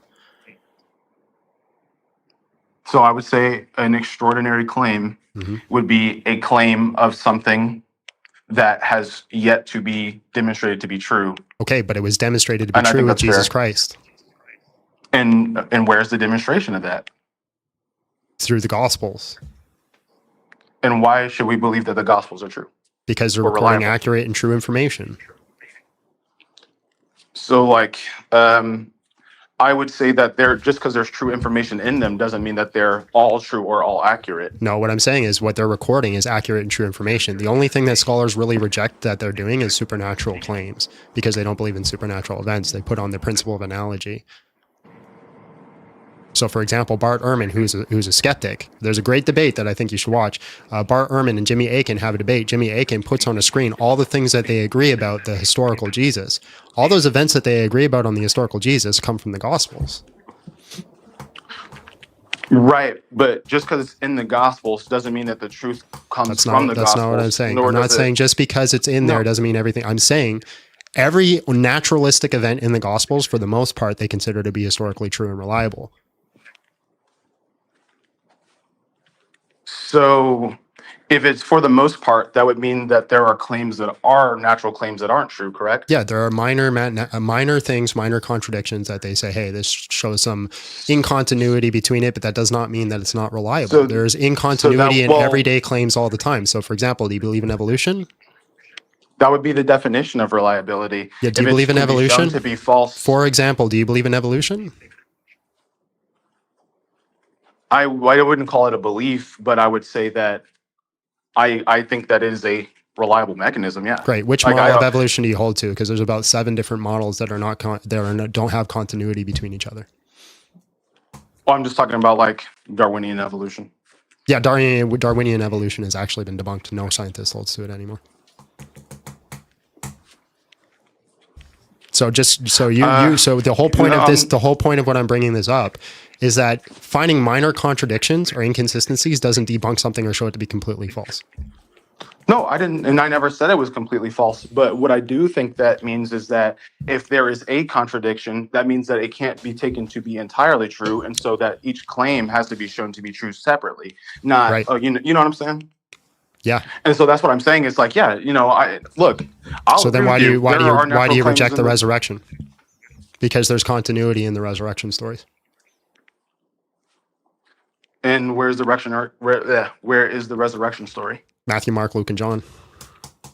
Right. And so my thing is with it, like I said, even though there is continuity within those stories, there is also discontinuities within those stories. I'm not talking and about the just whole within thing. Bible. You said you So- need to take each individual story on its own merit. So within the Well, no, I resurrection said each story, the individual- four of them have no, continuity. I said each individual claim. And so that's what I'm saying is the claim can stand on its own. The continuity doesn't matter, right? Like if I have So two then claims why that do are, you believe like, in the, that why do you have- believe he was crucified? I don't believe I don't believe he was crucified. You I don't just said think I would Jesus, accept that you don't think that the one of the, again, the scholarly consensus that Jesus Christ existed and he was crucified.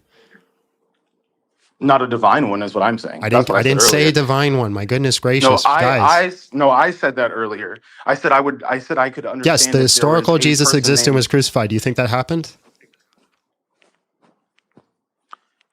Do I think that there is like the Jesus in the Bible, or like specifically, or just a guy named Jesus? Like that's what I'm trying to. Guess that's what I'm getting at here. The Jesus in the Bible, the historical Jesus. Well, I grant it. I'm not convinced that he was or wasn't, but I grant it. Okay, so you think so when you say, what do you mean when you say I think a guy named Jesus was crucified? What does that mean? Just by odds and chances that there's a whole bunch of Jesuses walking around and eventually one of them is going to get crucified? Is that what you're saying? Well, what I'm saying is I could believe that there would be a guy named That's Jesus. not the question and I could asked you. believe that- Listen, Well, are you said, people, what do I mean? hold And on, I'm telling are people allergic to answering direct questions I asked? Like, it's a thing that's guests come up here. They just do not answer direct questions. Who So do you what do you mean when mean? you I'm say telling you there's a what I historical mean. Jesus was crucified? Who is that? I didn't say there was a historical Jesus named Chris. You said I could say that there's a guy named Jesus. Jesus who was crucified. Who was that? I said I would grant it. I said it doesn't matter to me whether there was or not. I said that before. Okay, so if there's But I would enough grant that- historical evidence to say that the Jesus of the Bible was crucified, why is there not enough historical evidence to say that he resurrected? Because even if there's historical evidence that shows that he's crucified, and that's why I said I would grant it, that still does not demonstrate that he was brought back to life. That's not the question I asked you. You said, how is there not? That is No, how. the question I asked you Because is the if there. historical evidence. Listen, pay attention. You got a pen and paper? I could grab one. I don't have one in front of me. You should probably grab one because I've asked you this question 3 or 4 times and you don't answer it. So the question is, if it's a biconditional, right? If there's enough evidence, so like if there is X, Mm-hmm. and that proves Y, which we would say is the crucifixion, right? Then the question comes up: why, if Z, the resurrection, doesn't X prove that? Because if X is true, therefore Y, and you're saying if Y, therefore Z, I guess what I'm saying is... No, that's not what I said. No. What I'm saying is X. X is sufficient evidence. For Y. So, yeah. So if X is sufficient evidence for Y, why is X not sufficient evidence for Z? Because X is sufficient evidence for Y, that does not mean X is sufficient evidence for That's Z. the conclusion. unless Y That's is the equal to question Z. I'm asking you. I'm And asking I'm you. saying Hold Y on. is not- Listen. No, I'm telling Listen. No, you, please Y stop is not talking because Z, you're not so X listening. can't be Y. You're not listening. So I'm asking you why X is not sufficient evidence for Z, and your answer is because X is not sufficient evidence for Z. No, I'm telling you because Z is not Y. That's what I'm telling you. Z is not Y. There are two different conclusions. You're saying... Great. So the question, I agree. That's part of the question I'm asking you. If X is sufficient evidence for Y, why is X not sufficient evidence for Z? What's the symmetry breaker between Z and Y? because the Y conclusion in this case would be the crucifixion, and Z would be the resurrection. What I'm saying is that the evidence that justifies Y, if it were true, would not be enough. Do you know what begging the to question justify is? Z. Do you know what begging the question is? Begging the question would be like assuming something were true. Like if I say, No, begging the question is you know, it putting your conclusion in your premises? That's begging the question. Yeah, So I'm asking that's you, what I'm asking you very okay. specifically why it's not enough evidence. And you're saying because it's not enough evidence. Well, no, you're saying why is it not enough evidence for Z Right. if it's enough evidence for Y? And I'm saying because It's not enough evidence for Z. The burden would be met for Y, but it wouldn't be met for Z. So you're saying That's what I'm saying. You're saying you're saying I'm asking you why why X isn't enough evidence for Z, and you're saying it because it's not enough evidence for Z. Well, I'm saying because there would have to be more than just the evidence. That's another way of saying there's not enough evidence for Z. You're just saying the equation in a different way. Well, I feel like it's when it's simplified to this. When it's simplified to this level, I think it's a little bit more. The reason I broke it down into arithmetic is so that you cannot use emotivism. That's the point of using arithmetic. So you can't get lost in the nuance of language or semantics. Now, it doesn't matter what Z is. If we just put it down in mathematical senses, right? If X is enough evidence to prove Y, then Y isn't X enough evidence to prove Z. You need to show me a symmetry breaker. You can't just say because it's not enough evidence to prove Z. Because I'm telling you, Z is not equal to Y. So you would have that's what I'm telling you. Yeah, That's yes. what I'm telling you. So yeah, I agree. But what is the symmetry? Yes, I agree. They're not the same. They're not a 1-to-1. That's why they have different letters. And so but why is it Z requires more evidence? Because there's different burdens of proof. You're saying Z requires more evidence because it requires more evidence. You're completely circular. Well, no, I'm not saying it requires more evidence because it requires more evidence. I'm saying it requires more evidence. And are you asking why it requires more evidence? If you're saying why it requires more evidence, I'm saying because if I granted that a historical Jesus was crucified and there was a historical record of it being crucified, there's no historical record that can justify a resurrection.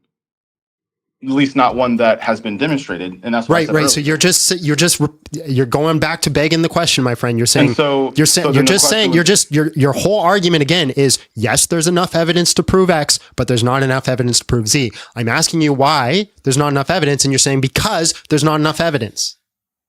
Well, no, I'm saying that you could use it to support it, but I don't think that it necessarily fully justifies. Yeah, I know you don't think. Can you give me a reason why Z requires more evidence than X? Or sorry, why?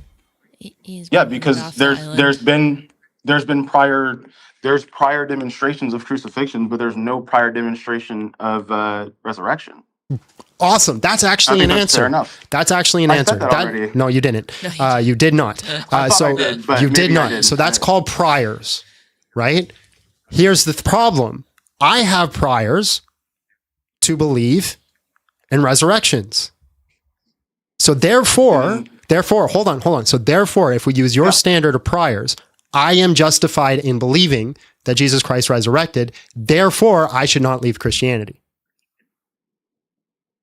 Well, yeah, I would say that, yeah, if you have a demonstrable justification. No, now you're changing. Now you're changing the standard. You said priors. Priors is not demonstrable evidence. Those are two different things. You said you have priors, and I'm saying if your priors are justifiable, then yeah. I mean, no, priors by definition aren't a justifiable thing. Priors are priors.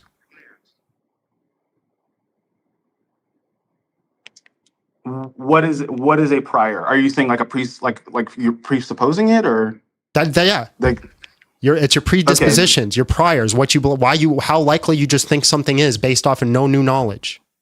Well, I would say that if you're presupposing that resurrection is true, and I'm not my God, my prior is that if God exists, miracles can happen. That's my prior. Okay. That's something that's just intuitively built into me. And so I would say, what's the justification of God's existence? Then that's not a prior. Right. No, that's why I'm agreeing with you. That's why I'm saying I'm agreeing with you. If you're saying that you're presupposing. Well, I don't want to use the word presuppose. I would say if your prior is that God exists, miracles are possible. No, that's not. My prior is if God exists, then miracles can happen. Yeah. That's my prior. Yeah, that's what I'm saying. If that's your prior. Not that God does exist. That's not where I'm starting. My prior is that if God exists, miracles can happen. So therefore, I have enough evidence because of my priors to be justified in the resurrection. And so what I'm saying is if that's your prior, you said if God exists, then miracles are possible, right? Mm-hmm. I would say there's no demonstration of God's existence. That's what I'm saying. Then it's no longer a prior. Okay. A prior is something that a prior is your background knowledge. It's just something that you intuitively have. It's built into you, your prior disposition towards something. No. And that's why I said if that's your prior, then I would say yeah, that would be a justified reason. That's why I said. That's all I'm saying. If that's your prior, great. If God exists, and great. That would be a justified reason. That would be. Right. So if the only thing that you have is the reason to not believe Z is because of your priors, congrats, bro. I don't care. That's not going to convince me of anything. Just like my priors are not going to convince you of anything. That's why they're a prior. Well, because it's before you get evidence. That's the point of a prior. Well, yeah, that's why I said I wanted to call and understand more. That's what I first said when I came in. I just wanted to call and understand more. I don't have to convince you. I'm not dying on that hill. I just wanted to understand more about the position, about your position specifically. That's why I said earlier too, I wanted to understand what you meant by like the Christianity part, because like I was a Christian for a long time, and that's what I was saying is like going to church is separate from my belief, and so that's why I was saying, it seems that falling away from Christianity in a physical sense versus like in a belief sense is different, because it's like when I believed in Christ, right? That was my prior. You know what I mean? And then it's like my belief system changed, and so that no longer became my prior. That's why I was asking earlier. That's why I had brought that up earlier. That's not how priors work. Well, I'm saying my prior. I think you think priors are just like what you believe. That's not a prior. Well, no, I'm saying if God exists, then miracles are possible. I'm saying like that was. Do you think if God exists, miracles are possible? Like, do I think that right now, or just like it's an intuition? I don't have that intuitive belief. No. Okay, so if God exists, then you don't instinctively think that He can perform miracles. I don't believe in God now, so I just don't see how I can really. It's an if then conditional, right? It's if He exists. I don't believe in God right now, so I don't see how I can answer that being genuinely. But if I did believe. Anyways, a prior probability distribution, or a simple prior in Bayesian analysis, represents the initial pre-data belief or uncertainty about an unknown parameter formulated before new evidence is collected. I just wanted to be very specific on the definition because I feel like I wasn't being very clear. Nice guy just didn't understand nice, hypotheticals. Yeah, nice guy. Let's do. Do you want to do some super chats? Toss a coin to your It's me. You all want to see my cross stitch progress? John was making fun of me at dinner. 1 second. So toss a coin to your grifter. Big John needs to pay his bills. Look at the birds. When a humble sage graced a common thread, he was forced to engage with the brain cell dead. He sat down to fight. Anyway, yeah, the donut bar is full. I think John just put this on for fun because once they came after him it's with their a fun toddler song. Takes the kind of argument a concussion. John was making makes. fun of me While at the dinner. We went out for mouth-breathing dinner with masses a smashed couple on their keys. He held the other out day, his and hand, we "You were owe talking me about for like these." Toss a coin to your grifter. the live and stuff, and he was like making fun of my cross stitch and how every time he makes me entertain you, I'm like, look at my cross stitch. That's what I have to talk about. Awesome, what's the difference? That's legit. Because I showed John my progress, and he's like, at the edge of his will came the knuckle-dragged horde. can you whose combined show me total what IQ changed? they still can't afford. They argued the earth was probably flat. He bills by the hour for suffering that. He wades through these cretins, these It is a little red truck calling a Christmas tree, and puppies, and birds and cows. I'm getting close to finishing. I'm very excited. I'm excited for you too. And then I got a Hobbit one for Christmas. Big John needs to pay his bills. Big John needs to pay his bills. Oh, toss a coin To the grifter. Big John needs to pay his bills. I hope it's not. toss a coin to your grifter. Big John needs to pay his bills. Big John needs to pay his bills. It is a bop. Toss a coin to your grifter. My favorite is still the troll song. That one's my favorite. Big John needs to pay his Bills. Big John needs to pay his bills. Oh, toss a coin to your grifter. Big. Oh, I messed up. Give my wife time to talk? No! He just did. She doesn't get any time here. She needs to know her place. All right, let's do some soups. I don't think there's new ones. Yeah, there's new ones. Okay. It'd be helpful if you explained why Silly Goose was wrong after booting them. Just 1 or 2 sentences. But the thing is, listen, man, if you explain why somebody's wrong when you kick them, then they just scream in the chat, oh, look at him coping. Look at him coping. He's explaining why they can't come back. There's no way to win. There's no way to win. No matter what you do, you always lose. John, people are going to receive, will everyone else be offered? Wait, John, people are going to receive, will everyone else be offended no matter how much ass kissing and sugarcoating you do until you say stop being the way you are. Just keep pushing. I literally 2 seconds ago. Yeah, you can't win him. Everybody's going to be pissed off all the time. He's right. I believe in God in a different way. I thought he wouldn't accept me, but spoke to me and he said, devils need Jesus more than someone with a halo. I think that might be song lyrics. I don't know. Study the word Bereshit in Hebrew. You will come to an understanding that Jesus, the word of God, was in the beginning, the carpenter. I want to read that just phonetically so bad. Bereshit. Bereshit. What do you do when you're in the bathroom? You Bereshit. Oh my gosh. All right, let's bring up the next guys. Hello. Hello, how are you? And just real quick, how old are you? I'm good. I'm 18. All right, bro. The tomb is empty, so why should I leave Christianity? Well, I was wondering, why does it matter that the tomb is empty? It's a rhetorical goal, is what I'm saying, is that Jesus Christ died and resurrected, so therefore his tomb is empty. Oh, okay. So I think you should leave Christianity because there's just a lot of contradictions and a lot of,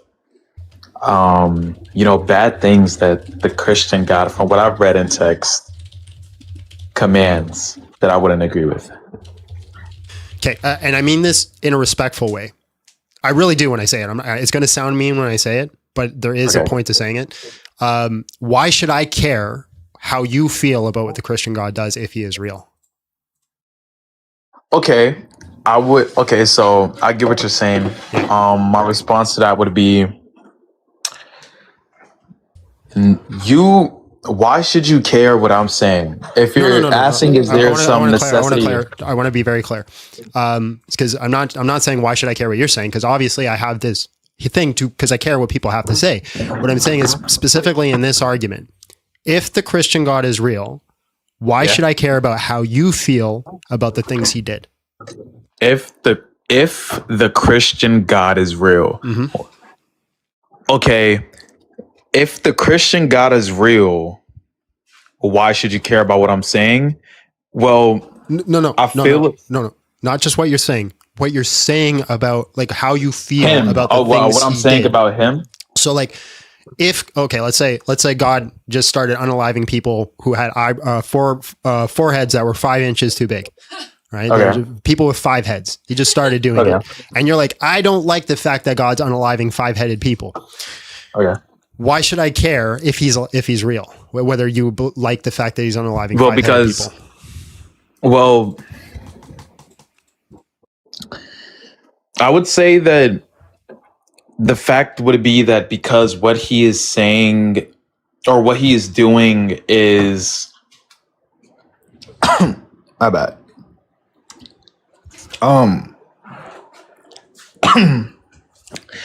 I think this is like some sort of I don't know if I'm using the word incorrectly, but it sounds like you're presupposing the existence of God. Well, no, it's this analogy. So this is called a biconditional, right? It doesn't mean it's true, but it means that if X, then Y. And then I could say, well, X, so therefore Y. And so what I'm asking you is like, well, if it's the case that X, that God exists, yeah, then why should I care what you think about what he does to people with 5 heads? I mean, this is like, if God's existence is the case, then I mean, the only motivator I could see for you caring is, I guess, would be if the moral beliefs that I would have or my ethical view were to be valid and sound. And the ethical view of God isn't valid and sound. Like, I mean, but if God's I'm gonna correct myself. It's an if-then statement. It's not a biconditional. Biconditional is an if and only if, which is very different. So I just want to correct that. So somebody in the chat corrected me on that. Thank you for that. Yeah. So it's a lot within this question. It's sort of a loaded question, which isn't bad, but there's a lot of things that go into it, and it's very hard for me to give a basic response to, just because the question entails a lot of smaller logic with it. Like, for example, you're asking me, why should you care if it is the case that God exists? Well, that supposes God's existence is true. God's existence is necessary to the world. That God's existence, ethical, moral beliefs is true, even if it is the case that they're not. You know, it's a lot of things that are case. And I mean, in this universe, I would say, you don't have to. Right. So the point of me saying that is you coming up and saying, well, I see X event happen in scripture. I disapprove of X event. Therefore, you shouldn't be a Christian. Doesn't make any sense, because if that God is real, who am I to disagree with X event? Do you think that the God, isn't it? It's stated in the Bible that the Christian God is all loving, right? Yeah, no, that's a different story. Like, if you want to bring up a contradiction where you want to say, hey, in Christianity, it says that God is all loving, but by the Christian standard, he's also not all loving. Therefore, it create a contradiction. Therefore, he'd have to be one or the other. He couldn't be both. The problem is you're going to have to come to a standard of what all loving is, and you're going to have to do it from an internal worldview to show a contradiction. Well, we could do that. Essentially, there's a lot of problems where we have the factor of like, hold on one second.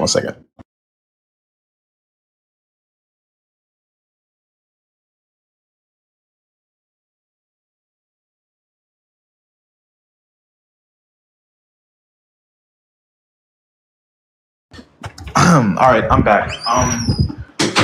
Essentially, I think there's a lot of things that we forget when we're talking about, like, when we use words like all. All usually is to encapsulate the fullness of a concept. So, like, if I were to say something is 100% blue, that would encapsulate the language of all. If I were to say something is 100% good, or everything about it is good, it would encapsulate all. Yeah. Right. Yeah, So when we say God is all loving, we're saying that encapsulates every conceptual schema of what we view to be loving is. And I don't think that a God, when we're talking about God, an omnipotent being, but you agree that the Christian belief is that it's omnipotent, or that he's, or whatever, however you refer to him, is omnipotent, that he wouldn't lack the ability to encapsulate all concepts of all. My friend, I feel like you're just kind of rambling here. I mean, all What's the concepts of argument? loving. Well, my bad. What I'm essentially saying is it doesn't really matter, because if God was truly all loving, then whatever he is doing would be viewed as loving to the people. What? Unless he lacks the ability to transpire a loving. I have no idea what you're talking about. Okay. What I'm saying is this. It's stated that God is all loving, but the actions that he does is viewed as not loving to people, right? But what's the standard? Where's the standard coming from? How do you know like, for example, can you give me the standard of what encapsulates all loving? The standard? Mm-hmm. What do you mean the standard? Well, for you to know that God does not encapsulate the totality of what is considered love, then you must know what the totality of love is to say he hasn't met that standard. I think love could be synonymous with like good, I guess. That's using a synonym doesn't answer my question. What do you mean? I still need a mechanism to understand what is all loving or what is all good. All loving would be like having all compassion, all care, all empathy for any and everybody or anything, I guess. Okay, you're just using more synonyms. What do you mean? You're just replacing the word loving with another word that you consider loving. Tom defined the word for you. What? What? I just said that it could be all loving could be having compassion and empathy for others and endearing care for any and everyone. So for God, so for example, for God to be all loving, he must know what it feels like to be a deer with his leg broken. I mean, in order to actually like. So do you know? So do you know what it's like to be a deer with your leg broken?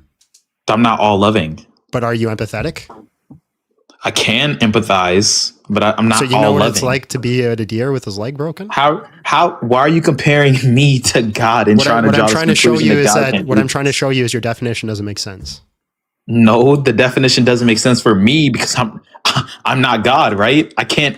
No, I'm saying the definition doesn't make sense. I can't have the definition doesn't make sense at all. I have empathy to a deer with a broken leg, but God is supposed to. What I'm saying is empathy. How do you know God's supposed to be all empathetic? Where do you get that standard? Yeah, all loving. How do you know all loving entails sympathy or empathy? What do you mean? How do I know this? Yes. Okay, so now it's changing from. Now it's changing from if I can do what God can do to how do I know? No, I'm not changing anything. I was trying to show you an issue with your analogy, but then you got upset about it. So now I'm going back to just asking you for the mechanism and how you know empathy entails all loving. This question doesn't even make sense. I'm not gonna lie. Like, I mean, it just seems like, thanks, Margana. It just seems like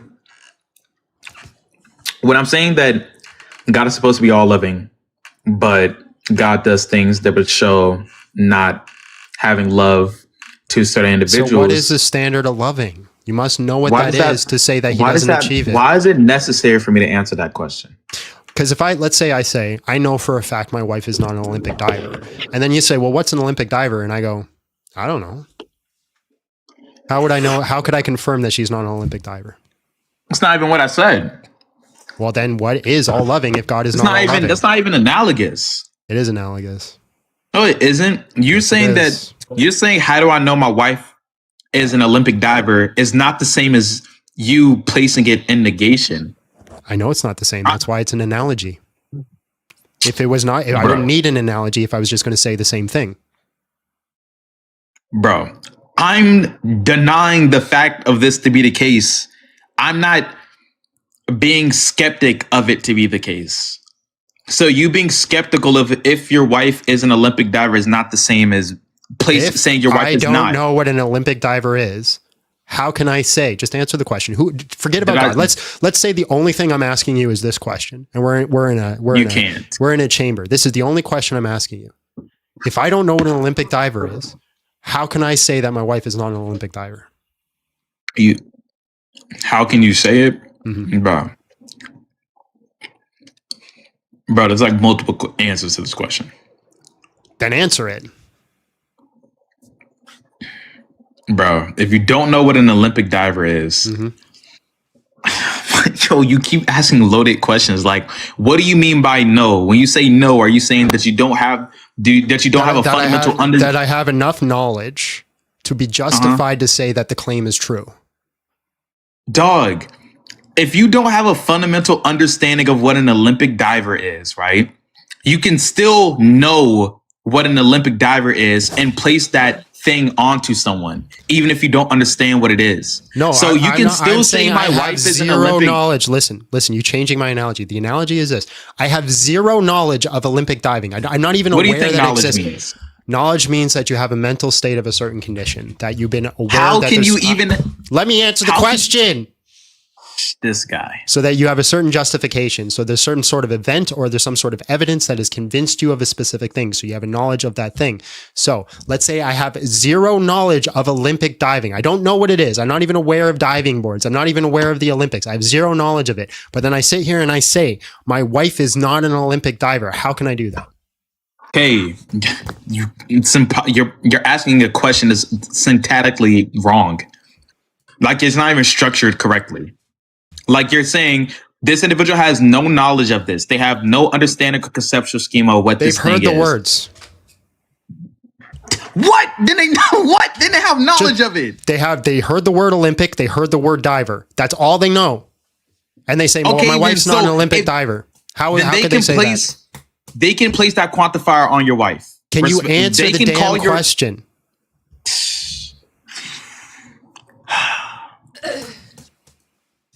I don't understand how you're not understanding right now. Okay, hold on. Let's try this. Do you know what a Kimura is?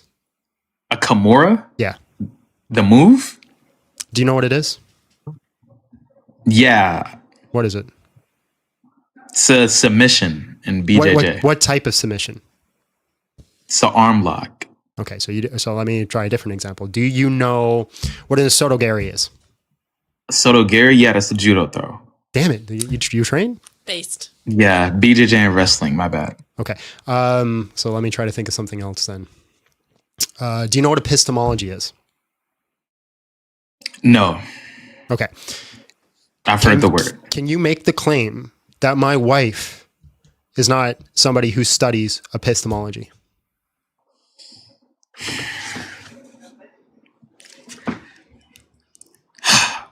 Would I be able to say this and it be syntactically correct? Yes, monkeys, I do. I'm just trying to move the conversation forward. You're dodging. So I'm just going to do this for you because you're dodging. Do I have the ability to say that? Yes. Yes, I do. Yes, I can say that. Now, would it be logically sound? No. The content of. But that doesn't matter. That doesn't change it. Great. So now let me finish. Now let me finish the argument. Einstein, let me finish the argument. So if you do not know what epistemology is, you cannot make a claim on whether or not my wife studies epistemology because you're unaware of what that is. So if you do not know what all loving is, how can you make the claim that God is not all loving? Wow, bro, that doesn't even come to the conclusion, buddy. I could. You just said knowledge. We're doing it on arithmetic. If you do not have X to make claim Y, then why is it not having X, you can make claim Z? You can't make the claim of Y if you do not have knowledge of X. But what you're positing, the question that you're positing towards me is me having knowledge of X, even if it isn't me understanding X. Okay, so you do not know what all loving is. There's a difference between understanding and having knowledge of something. You know how when people say that like you have to understand God or you have to have a relationship with Jesus, you can't just have knowledge of what Jesus is or know his name or something or whatever. You have to understand him and have a relationship with him. That's essentially what's going on here. I could have knowledge of something. I could have knowledge of a term. I could have knowledge of even the words of an Olympic diver. And I can have knowledge of your wife. But that doesn't mean that I understand what Olympic divers do or the arbitrary, smaller logic that comes with it. So when I say... I agree with everything you said. Then you don't know that God's not all loving. So if you agree, that means that I can talk about all loving even if I don't understand what all loving is, or if you don't understand what all loving is. I can use the terms. No, that doesn't logically follow. What do you mean, no? Well, let me explain. If you do not understand what all loving is. You cannot give the explanation for it in totality. Then you cannot tell me whether or not somebody meets the conditions of all loving. How about this? I'll appeal to whatever you think all loving is in Christianity. Okay. Whatever you think all loving means, Sure. whatever Christianity says all loving is, I'll appeal to that. God Fine. directly contradicts that. You can't. What? Yo, yes, he can.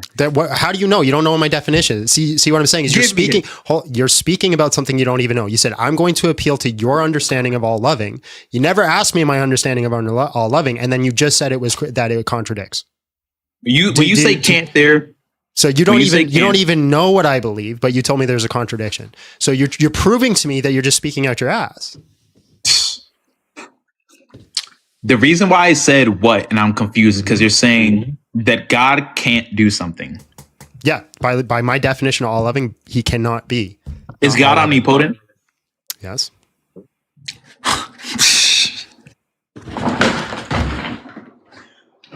God can't encapsulate a concept, but he's omnipotent. Is this concept like logical? You're saying that God can't do something, right? Yeah, there are things that all powerful beings cannot do. Wow. How would God be all loving and not all loving? Wow. We figured it out. We figured it out.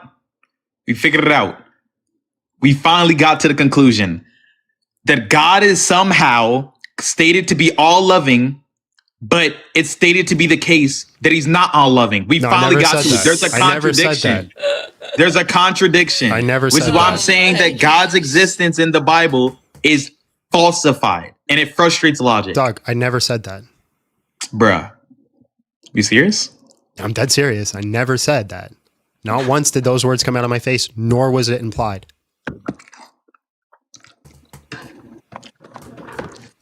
Dude. Yeah.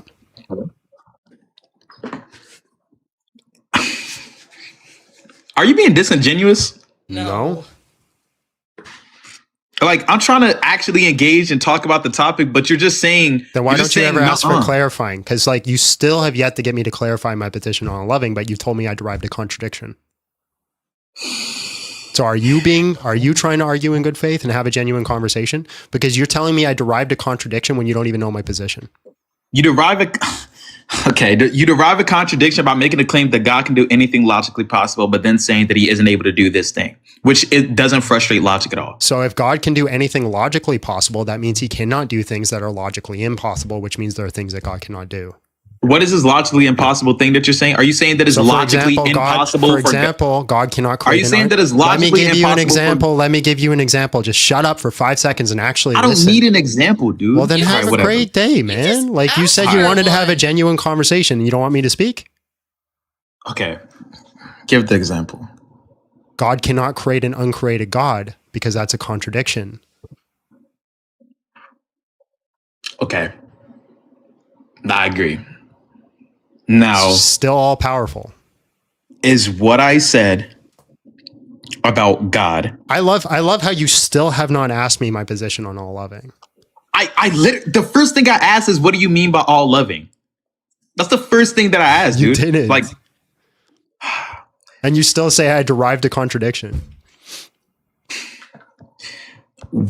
How do you define all loving? No, how does the Bible define all loving? I don't care how you define all loving.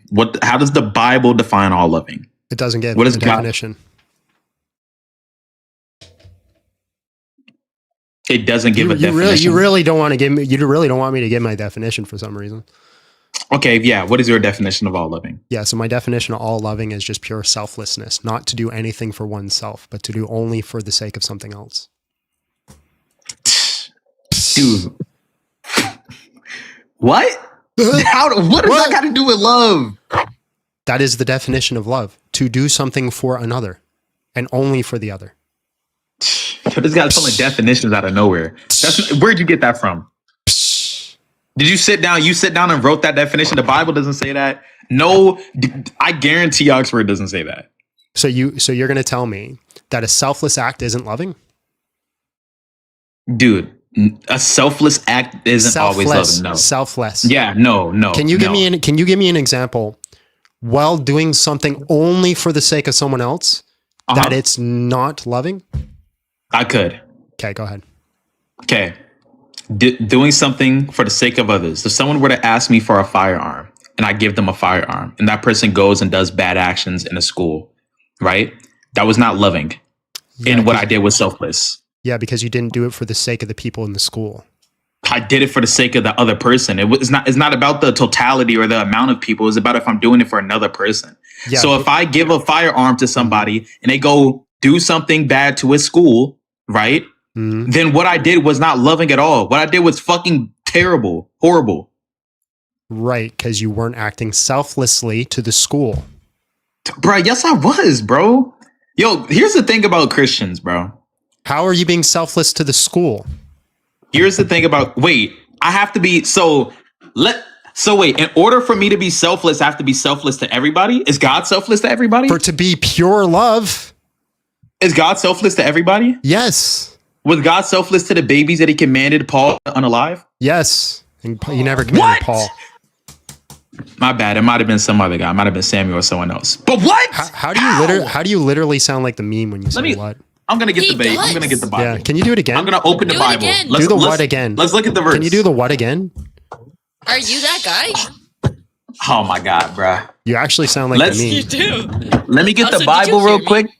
Can you do the what one more time for me, please? I'm getting the Bible, buddy. I'm gonna do it when we read this verse where God commands the death of these infants. I can recite it from memory. Do you want me to do it? It's 1 Samuel 15:3. Go forth the Amalekites, unalive every man, woman, child, and donkey, and infants may they fall upon your sword.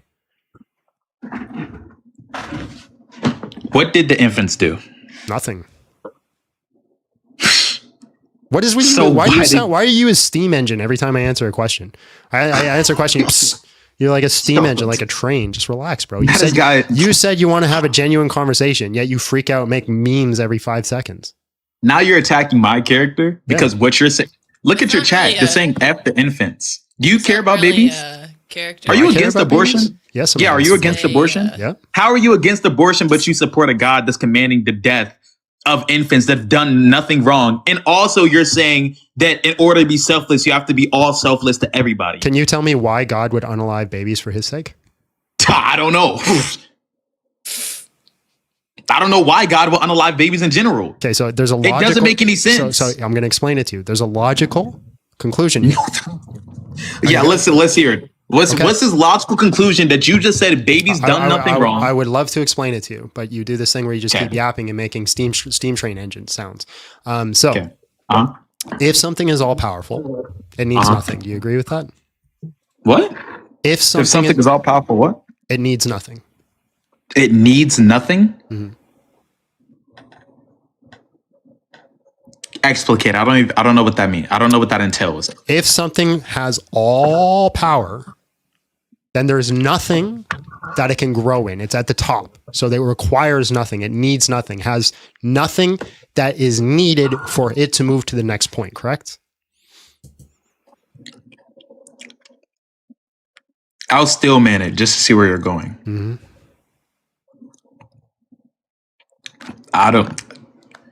Sure.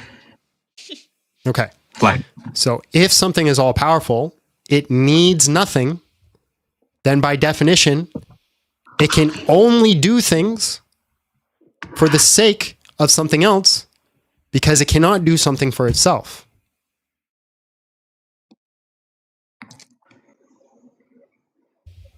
I disagree. Well, just because you don't need something doesn't mean that you don't have the capability to have want. Like, if it wants something, then there's something it lacks. That doesn't mean that it needs it. And that's not true either.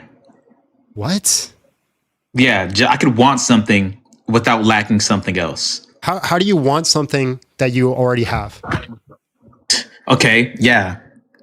I could have $1 billion. I want $1 billion. Yeah, that's $2 billion, Einstein. That doesn't change it. I still have the $1 billion and I still have money. Yeah, but what you want is an additional billion. I'm not. You're talking about needing, not want. Yo, is this guy serious? You're talking about needing. Okay, we'll shift it back a little bit. We'll get very specific in our semantics. Does something that is all powerful Does it lack anything?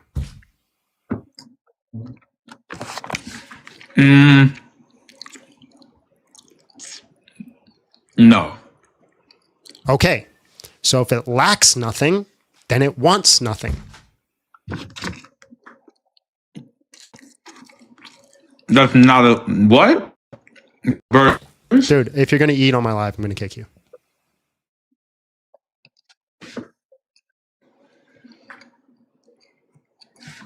How does God? No. If it wants, okay, if it lacks nothing, it has everything, then it wants nothing. I Because it disagree. already There's has no, it. there's no connective between those. I could have, you could have everything. This is the simplest. You could have everything. Not, this is the simplest chain of logic in the world. If you already have it, how do you want it? do you think that in order for someone to want something or something to want something, it has to not have it? Yes. So if I want food and I already have food, what's you going to want happen? more food. That doesn't, oh my gosh. That doesn't change anything. Listen, Einstein, if you have all the food that has ever existed, you have all of it. There is no more food to be had. It cannot be exist. It cannot logically exist. How do you want more food? You can still want more food, even if you have all the food. What? You haven't explained how, bro, you haven't explained how this can't be the case. Like what? What line of logic does this frustrate? Let me know. Did you see all my messages? No, I haven't seen a thing. You sent me messages? No, well, I've said and I've texted. Has he been kicked? Yes. All like right, thank God. 20 minutes ago. Dude's wild.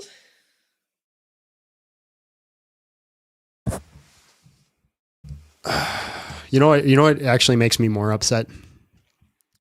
Out of all the things that he trains. That he's in our community of martial artists. You don't. There's no like IQ test to be able to train. Should be.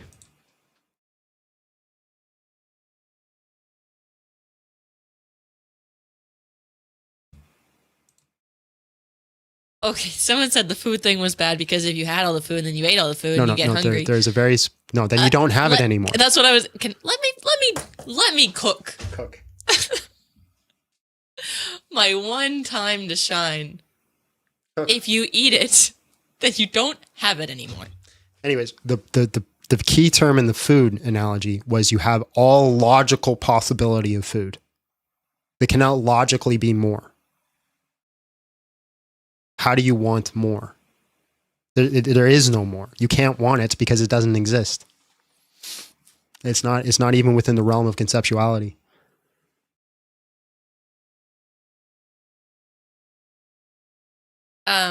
Modern brain, does something change?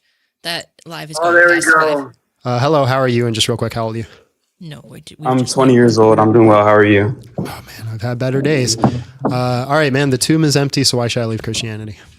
So we can just continue where my friend left off. The last guy I was just talking to? Yeah, he was he's doing very good. Ain't no way, bro. Wait, I'm not control. I'm not control. I'm gone. No. I ain't continuing that conversation. Not even, you couldn't pay me enough. Hello, how are you? And just real quick, how old are you? Yeah, see, that's what people do. As soon as you don't want to talk to them, they say you're running. All right, man. The tomb is empty, so why should I leave Christianity? The tomb is empty, right? Okay, so the tomb's empty.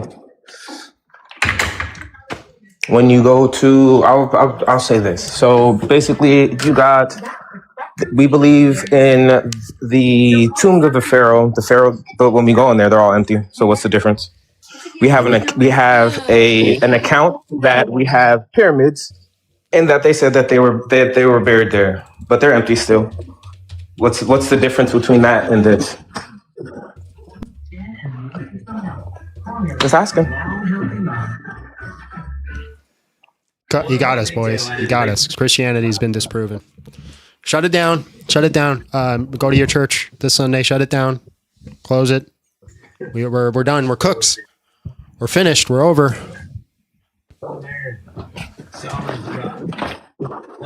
You have the pharaohs that were proclaimed to, and I just want to make sure, are you getting any feedback from me talking from my mic or anything? I'm getting feedback. All right. It's all up in here. All right, cool.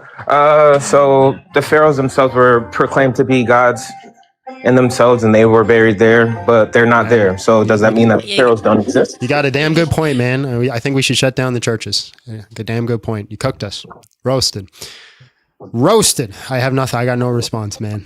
I should quit. I should actually quit this channel because damn, that was good. That was riveting.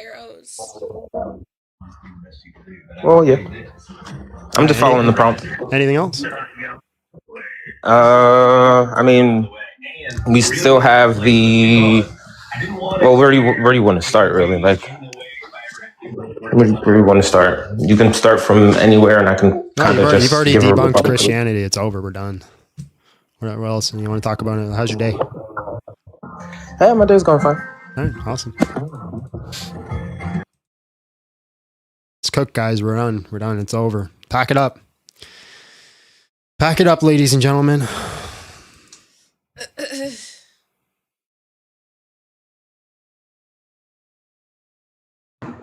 Hello, how are you? And just real quick, how old are you? Doing pretty well. 28. All right, man. Tomb's empty. Why should I leave Christianity? Well, you definitely shouldn't. I wanted to ask a question about something you said. You said having a desire. I did not question Day. You should have like a little no Christian sign somewhere.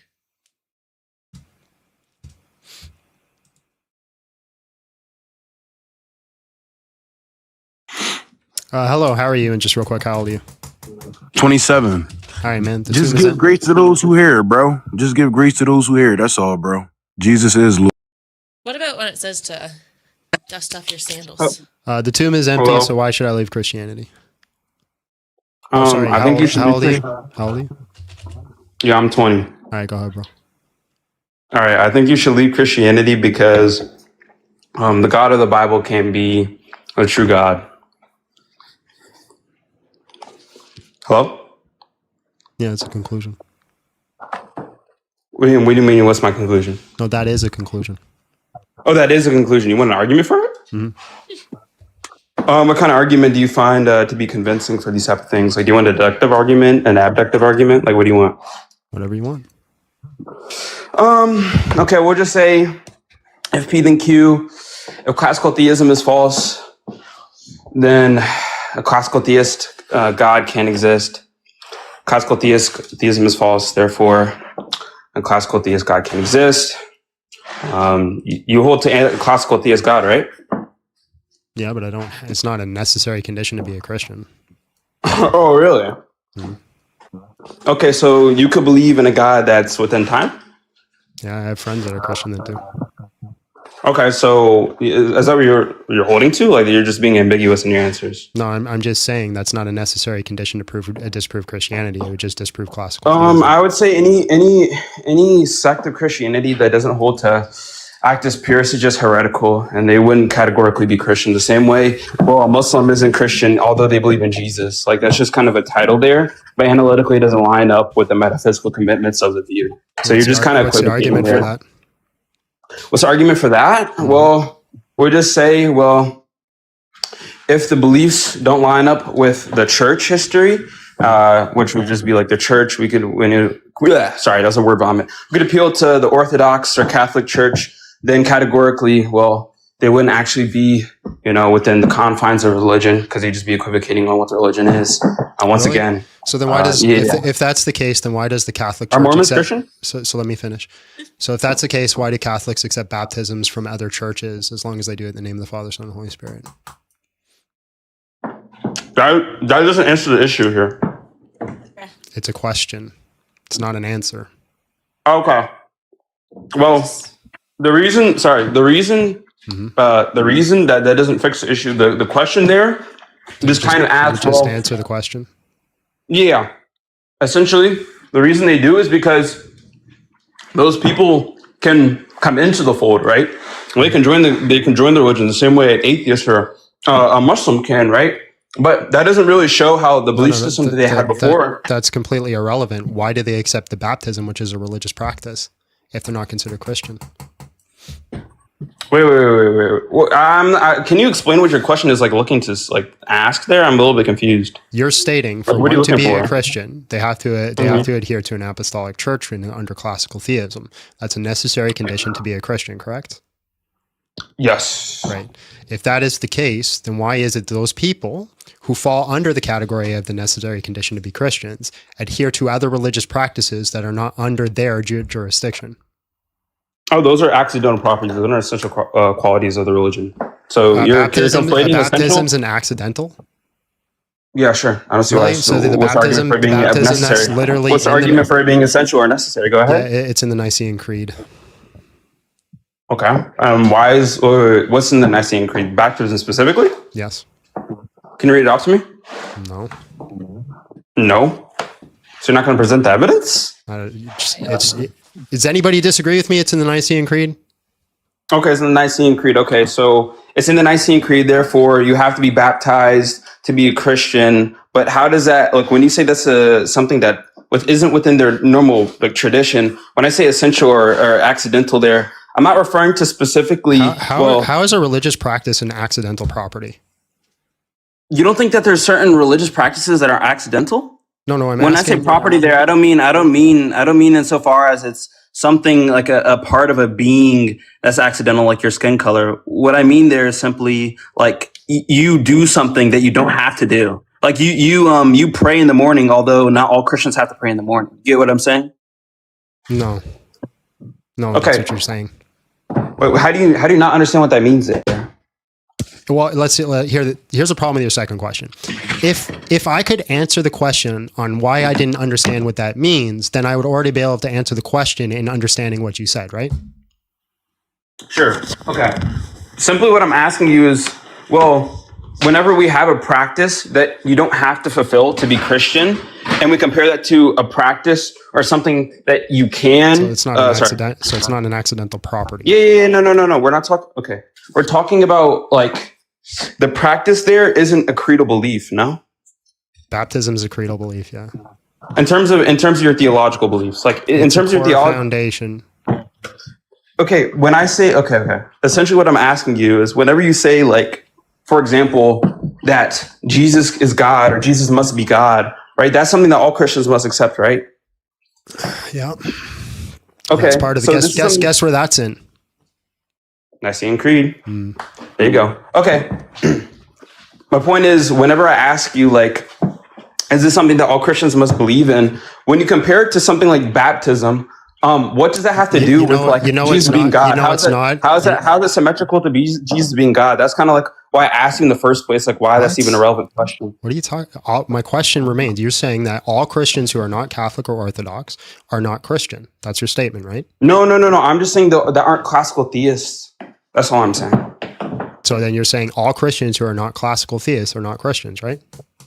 Yeah, I was just appealing to when I was appealing to the Orthodox. Sorry, just to clarify, whenever I was appealing to the Orthodox and Catholic Church, that's just from my access to Christians and my understanding of your I guess you could say different sects. But if you have some Oriental Church that holds to classical theism, I'm not gonna say that. I'm not gonna.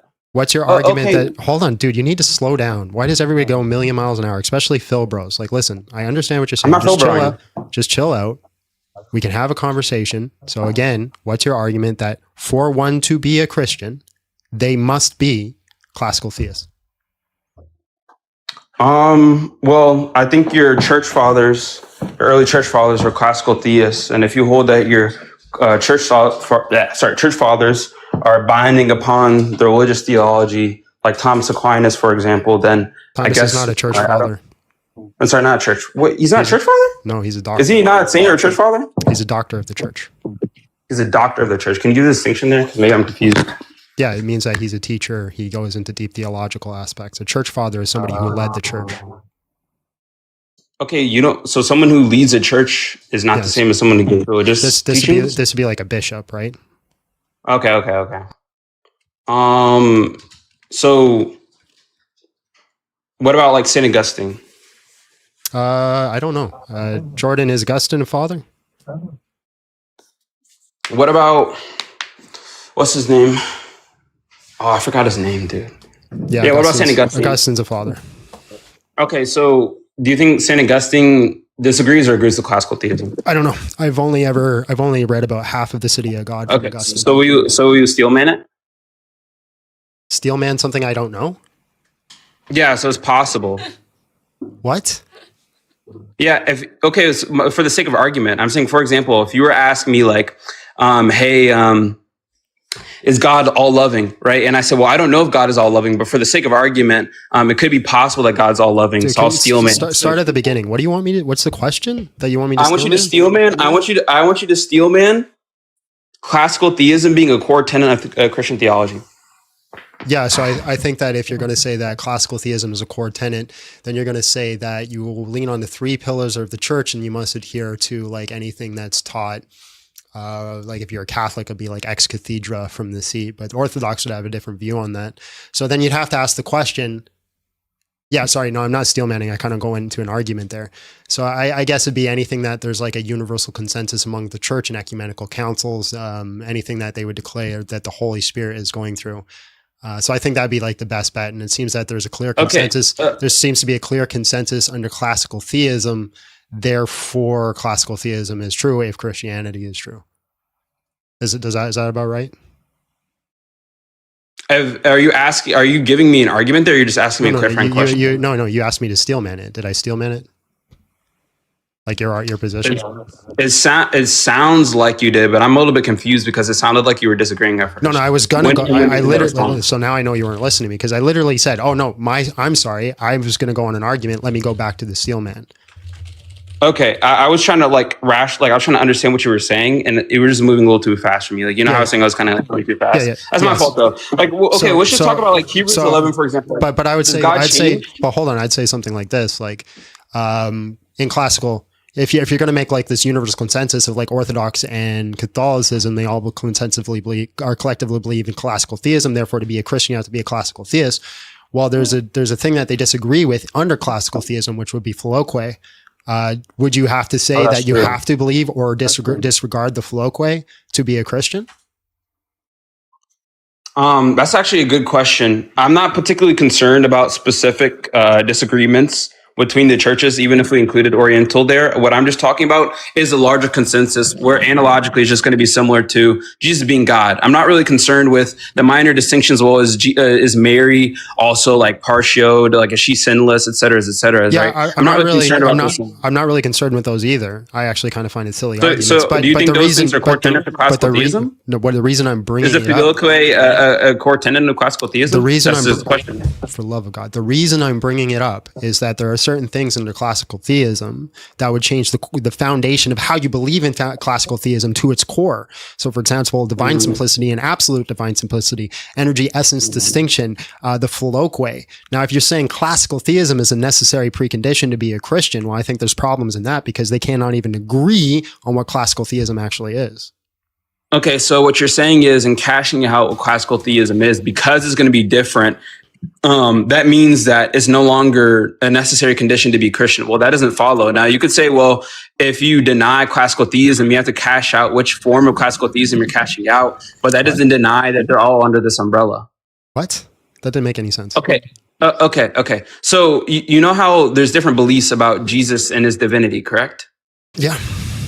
Okay, like oiden. Like oiden could mean declare or to know. And for Christians, it doesn't matter whether you say it's to know or to declare. He's still God, right? Yeah, I see. Here's the thing. I actually disagree with the church fathers on this. I'm saying, but even if you agreed with them, that wouldn't nullify Jesus being God, correct? No, I still think Jesus is God, but there's this like idea that you're saying, hey, well, the church fathers seem to have this collective consensus, right? Well, if I disagree, I'm saying he would still be God whether you agree with it or don't agree with it. But what I'm saying is, your whole point is you can't disagree with the church fathers under classical theism, is it not? Sorry, repeat. Isn't like your original point is that you cannot disagree with the church fathers under classical theism? Not necessarily. It depends what you mean by that. Like, when we say like you can't disagree with the church fathers and that consensus there, it's not to say that. Well, it's not to say that they're infallible insofar as there's not minor concessions that you can give. It's just to say that because there's this large overarching consensus among all of the large body churches, as well in the history, and also appealing back to the Bible. That's what I said. We could go to verses like about verses about like Jesus and God not changing. But I'm saying that's something that is necessary. I don't think those things are necessary. Isn't that just like an ad populum? Like if they all collectively agree? Because like I don't find the definition or the deep theological understanding of classical theism specifically only using scripture. Like you already have to have a preconceived condition of Aristotelian philosophy to jump into classical theism at all. Okay, so you think that classical theism is prescriptive in defining God and his nature? I think it's a descriptive. Descriptive, and rather than prescriptive. So, it may be prescriptive. My whole argument is that to be a Christian doesn't necessarily mean that one must be a classical theist. Okay, so simply what you're saying is, because it's possible that the church fathers are incorrect in describing God's nature, then you don't have to hold to their theological teachings, simply? No, I wouldn't say that either. What I'm saying is that it could very well be possible that there's a growth in understanding. There's like revelation that happens. So classical theism, right?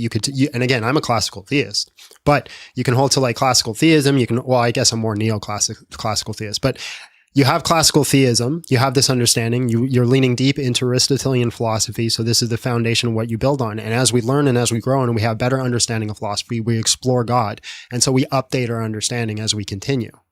So you think understanding God's nature is some sort of updated thing that we understand over time? I'm not saying that's not so because I make an argument of a possibility doesn't mean that's a position I hold to. My only position right here, the position I do. That's to negate. Let me finish. My only position I'm holding to here is that for one to be Christian, they do not have to hold the classical theism. For example, William Lane Craig, by purest form of definition, he would be actually no, because there is no ecumenical council that actually condemns partialism, but it wouldn't be the traditional sense of classical theism. So he wouldn't be a heretic by definition, but he wouldn't adhere to what the church taught traditionally.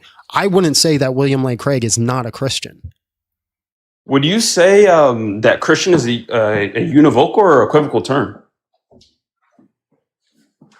Because I think that reduces your position into absurdity. So I could drop the whole classical theism, and we could just. We're kind of going into like a no true Scotsman kind of idea here. I think that's what you're doing. I'm not invoking that. I'm trying to clarify. I'm trying to clarify. You asked the question. Let me answer. So when you kind of go into so the no true Scotsman is kind of like, no true Scotsman eats Cheerios in the morning. Well, my father, So you understand that, but there is something that we can do, is that we can define a Scotsman by somebody being from Scotland, right? So that is a Scotsman. Now, the problem with like definition is like, where do we stop actually adding or stop adding or contracting from that? So for me, I think to be a Christian, the only thing you must adhere to is the creed. Okay, now based upon your principles and the ability to add and subtract thus far, I mean, why can I just that's not my principle? You got to be listening. I didn't say that's my principle. I say that's a problem with definition. I'm saying that's a problem with definition. I'm not even saying okay. Sure, that's fine, right? But I'm saying that's the problem with definition, because we fall into those things, especially when your whole point in like trying to reduce my position to absurdity is saying, well, they could be wrong about this and they could be wrong about that. And even though I am a classical theist, I wouldn't say this person's not a Christian, because there's this room, this compatibility. Just 1 second. Jesus is God. It doesn't say you must be a classical theist. It's really that simple. Well, there are some classical theist ideas that are in the creed that I think are like necessary to hold to, but the way you hold to it, you can wrestle with that. So like, a really good philosopher, I'm forgetting his name all of a sudden. What the heck's his name? He's like one of the biggest open theist philosophers out there. Can someone help me out? He's the one who had the debate with Gavin Kerr on this specific topic exactly. Anyways, like I wouldn't say that he's not a Christian, because he's very like not classical theist by any definition. So Okay, but you're basically saying that compatibility Ryan room Mullins, there. thank you. You're saying that compatibility room there allows for certain concessions such that we don't commit as no true Scotsman fallacy, correct? Just to clarify. Well, what I'm saying is there is a condition of what makes a Christian, and I think those conditions are met in the creed. No. Okay, that's okay because we've allowed this room to question. Okay, what do we accept? What do we not accept? Even in your biblical tradition of how many books you accept, what we're allowed to admit, what we're not allowed to admit. I mean, how doesn't it just become arbitrary? Like, why should I accept that? For example, well, at this point, the Nicene Creed and these people who came up with the Nicene Creed or agreed to it are infallible in terms of understanding the theological commitments and how we interpret Jesus. Because there's Unitarians, for example, and it seems that maybe you wouldn't accept their Christianity. So I wouldn't call them. Why does this become something arbitrary? Yeah. So there's two different categories there that I look at. So I wouldn't say a Unitarian is necessarily not saved, but I wouldn't call them a Christian just by the definition of Christian. So it depends on the question you're asking. Are we strictly just talking about the semantics of what a Christian is? Well, I think that's just going to be defined by the earliest stance of the earliest Christians.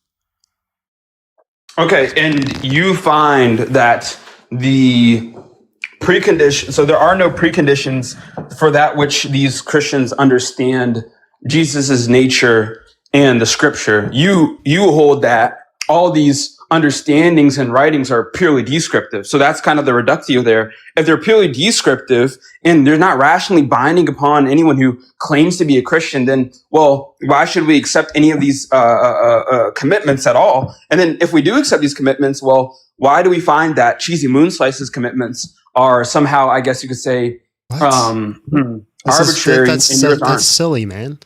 The same reason that you'd accept that's what we're asking. Yeah, so the same reason that you would accept the descriptions of an elephant, right? If you find the descriptions necessarily convincing and you have no reason to believe other descriptions, then you are convinced that that is the descriptions of an elephant.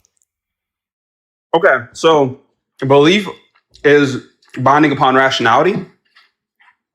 Belief is binding upon rationality? Yeah. So if you believe something, therefore it's true? What? No. Okay, so you just said that, well, if we believe an elephant is this and, well, we don't have any evidence. You have a justification for the description. I'm just showing you the difference between a description and prescription. Yeah. I'm asking why this isn't defeasible or arbitrary. That's what I'm asking you. It's not arbitrary because a description describes something that is true. So it very well may be, and again, I'm a classical theist, so I do believe that a lot of it's true and what aspects of classical theism I'm still wrestling with. But it very well may be that classical theism is the description of God's nature. But that does not mean that somebody who does not have a full comprehension or understanding of those descriptions of God's nature and may have a different perspective, who's just wrong, is now not a Christian. That doesn't follow. Okay, awesome. I can accept that. I'll bite the bullet. Now what you've allowed me to do now is widen the compatibility for someone to be a Christian, but not hold to specific things that you hold to. So I could say, well, someone could believe that Jesus is God and still be a Christian. Are you Muslim by chance? Yeah, why does it matter? Okay, would you say, are you Shia or not? No, I'm Sunni. Why are we running to my theology? Yeah, well, I'm just going to show you an issue. What? You're a full-grown adult. Yeah, you're a grown man. Anyways. Yo, wait, I'm sorry. I was being a little silly. I apologize. Okay, so I'm just going to show you an issue with the argumentation, right? Do Shias and Sunnis have different beliefs of Islam?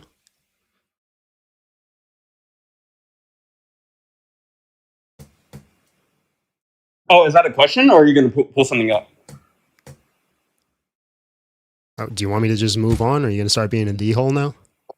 No, I don't think that there's anything.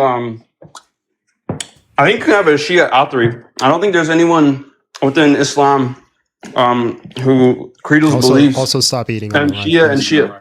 Oh, I got you. My bad. I made some pizza earlier, and it was getting cold, so I don't want to let it go to waste. But I'll stop eating. What's the reductio there? It's just a question. Yeah, the answer is yes. Okay, so they both be Muslim, even though they have different beliefs?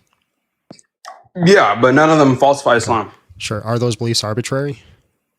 No, that's not the issue there. Okay, so they don't have arbitrary beliefs even though there's disagreement? Yeah, that's not the reductio I gave you. Were you tracking? I gave you a P and not P. I'm not driving a contradiction. Okay, I'm asking you to answer my contradiction. What's your contradiction? Oh yeah, you can be a Christian and believe that Jesus is God, and be a Christian and believe that Jesus is not a God. So is this just the P and not P is P? So Jesus is God. P. So the P, Jesus, not God. reductio there, right, would be Mhm. the Shia and Sunni. Now you both agree that Muhammad's a prophet, right? Yeah. If they deny Muhammad's a prophet, are they a Muslim? No, no, you cannot be. You can't even deny that Jesus is a prophet and be a Muslim. Right. The host is lost. Do you just want to like concede? Concede what? That is a one-to-one analogy. It's not a one-to-one analogy because I said that is not compatible, and there's not enough Last room. warning to stop eating on my live, man. You're not showing me respect. Okay, you're right. I gave you an incompatibility argument. You're not giving me an incompatibility argument. You're saying that it's compatible to be Christian and believe that Jesus is God, and you're also saying that it's compatible to be a Christian and believe that Jesus is not God, and they're both still I didn't Christian. say that. I didn't derives a say contradiction. that. I never and said Islam, that. I didn't say that. you agreed to it. You No, don't I have to didn't. say it. What? I never said that one can Literally- believe that wait. Jesus is not God. I said for to be a Christian, you must adhere to the creed. In the creed, it specifically says that Jesus is God. What I said is there's two different questions, right? There's a question on what makes a Christian, and there's a question about salvation. Those are two different things. Now, one could say that Jesus is not God and still may possibly be saved through God's grace. That's not the rule. That's the exception. But those are two different questions.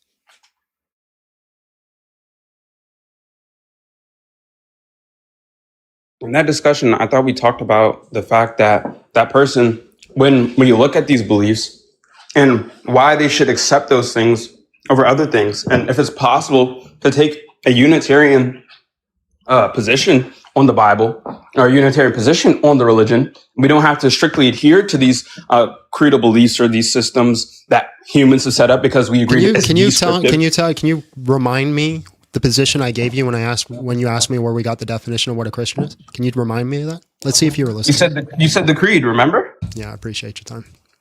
It's not what I said. I said we would have to go back to the earliest Christians and see what the definition is they set, and that's probably the best definition that you're going to have. He was also voted off the island, so. We'll do like one or two more maybe. Chris, hello, how are you? And just real quick, how old are you?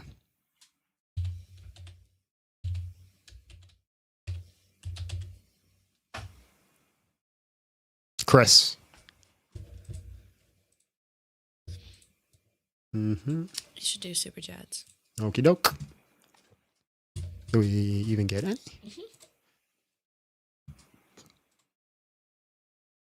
We already did that one. This one. Someone should do an edit of all the what sounds. Yeah, that's actually true. That was so annoying. That's my kind of dono bar. Next crusade incoming. The Shorts Chat song is the best one. Hey, you know what? That was actually rated one of the lower ones when we did an S tier listing.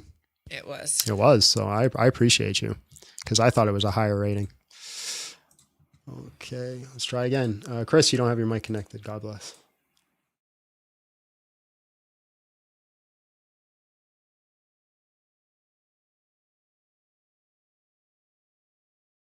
Mm-hmm.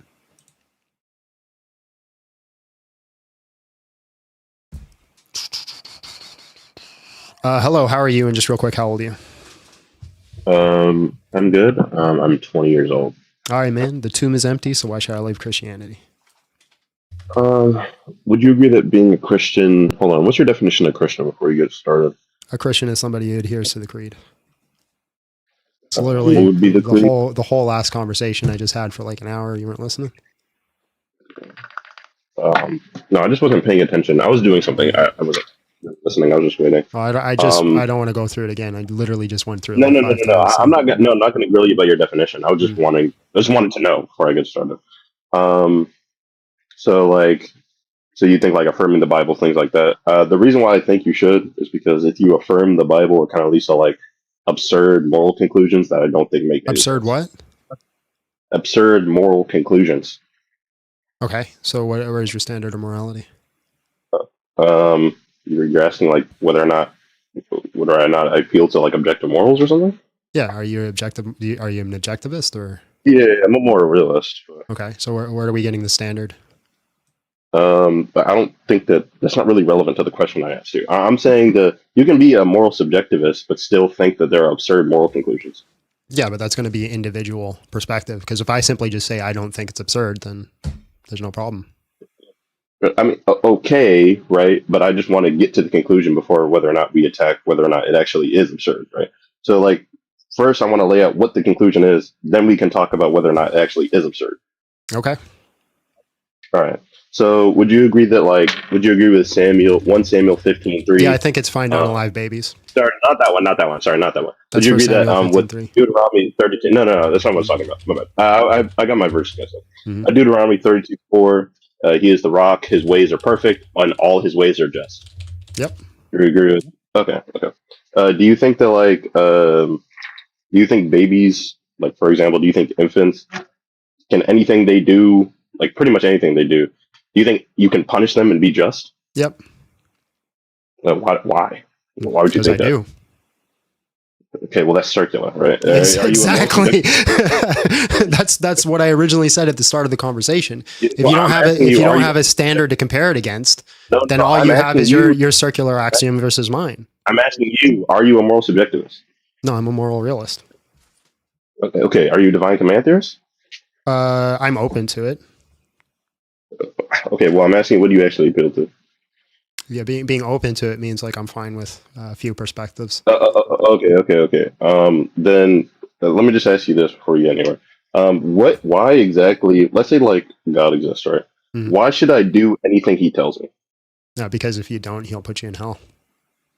Okay, well that's subjective, right? What if I don't care about going to hell? Well, then go to hell. That's the option he gives you. Okay, so the morals aren't objective then, right? For a morals to be objective, they need to give me a reason that exists outside of my mind, that exists outside of my own feeling. Yeah, okay. To follow I could right? simply just say because God says so. Oh my God. Yeah, but that's circular. God's already saying so. You need to give me an actual reason outside of just saying, well, God says it. It doesn't make any sense. Why do I have to give a reason outside of that? Because that's circular, right? If you just say, if God says something, Agrippa's why should I- trilemma, right? Like eventually we're going to get to some sort of baseline axiom. No, we're not. No, Yeah, that's not what I'm talking about. Yeah, at some point you always have to get to some sort of axiom, No, some sort of no. beginning, some sort of No, there's foundation. no circular. No, that's not what's happening right now. You're giving me a circular argument. I don't think things that are on fundamental level are circular. Like I don't think logic fundamentally circular. I don't Okay. think that. Can you tell me why 2 + 2 = 4? Well, yeah, we define 4 to be 2 more than 2. So That's circular. You're saying it's no, 2 it's + 2 not. = 4 because No, we say no, it no, equals no, 4. no. Are you asking? No. You're asking me two different questions right now. So the logical reason why 2 + 2 is 4 is because that's how we've defined it. It follows from the definition. But I was talking about logic fundamentally. So the reason that God's morals are right is because he defines them to be You right. just cut me off. I was about to say something important. Logic fundamental. 2 + 2 is not a fundamental logic axiom. Yes, It's just a result. What are you No, it's talking not. about? It's just a result. Have It's a you result ever of read logic. anything on logic? Oh my God! What do you think a fundamental logical axiom is? An axiom is just something that seems evidentially true without explanation. Okay, 2 + 2. Oh my God, no. 2 + 2 = 4 is not true without an explanation. You need to explain why. So then what's the what 2 explanation is- on why 2 + 2 = 4? Oh my God. Okay. The You guys keep reason saying, why- oh my God, but you guys the can't do explanation because what you're I'm about to right now. What you're saying is ridiculous. The reason why 2 + 2 is 4 is because how we define 4 or what 4 or what 2 is in reference to. 2 is in reference to an amount of things, right? And if you define 4 as 2 more than the 2 amount of things, then it would simply be. So you're using your premise and your conclusion. You're using 2 + 2 No, = I'm 4 not. to prove that 2 + 2 = 4. No. This is where you're not tracking. I'm not tracking. saying that. I'm not saying 2 + 2 = 4 because 2 + 2 = 4. I'm saying that how we've defined the words, this would be the case. These words. So mathematics is dependent on our definition. So mathematics is subjective. Yeah, of course. No. So it depends on how you want to categorize. So is subjective, mathematics right? mind dependent or independent? Depends on what you mean by that. The words, yes. What they refer to in reality, no. The reference, the logical truths. Yeah, no. The behind it. reference, no. Okay, so No. if there was no minds, it'd be true that there is one sun in our solar system. Yeah, sure. Okay, can you prove to me what one is? Okay, hold on. This isn't okay. No, but that's because that's not circular though. Morality is different from a certain other So you other can't. So logical then just one is axiomatically true then. No, that doesn't make any sense. So the reason, What? so the way, what you just said doesn't make any sense. One, true things are only in reference to propositions. Only propositions can Is be it true that there's You one can't sun say, in our solar system? That was the proposition. You oh said my God, yes. that's a proposition. You just Mhm. said is one true. Okay, one isn't a So for proposition. one sun to be in our solar system, we need one to be true, correct? Okay, can you stop bouncing around between I'm questions? not bouncing You about. just I'm said not one. bouncing Yes, you around. did. Yes, Why you are you just freaking said out? one because what you're saying doesn't make any sense. You like don't understand anything. When you just said is one true, that was Mm-hmm. ridiculous. Okay, one isn't a proposition. Do you think non-propositions can be true? Does one exist? Oh my, that's a proposition. Is one true? Answer me that question. Is one true? Yes, one exists. That's not what I'm asking you. I'm asking you is one true? Yeah. I'm rephrasing my language to be more specific and precise. Okay, so you agree that only propositions can be true then? Yeah. So does the number one exist? It depends on what you mean by exist, but do you think? I don't think mathematical You objects like exist. mathematics. So it is mind dependent. Oh my God. Because In you're a saying it's sense, conceptual. no. What they refer to in reality Yeah. do not. Okay, so But if there's the no actual minds, math behind just a simple question. If there's no minds to perceive it, is it true that there's one sun in our solar system? Oh my God. Okay. The okay. How should I explain this to you? Okay.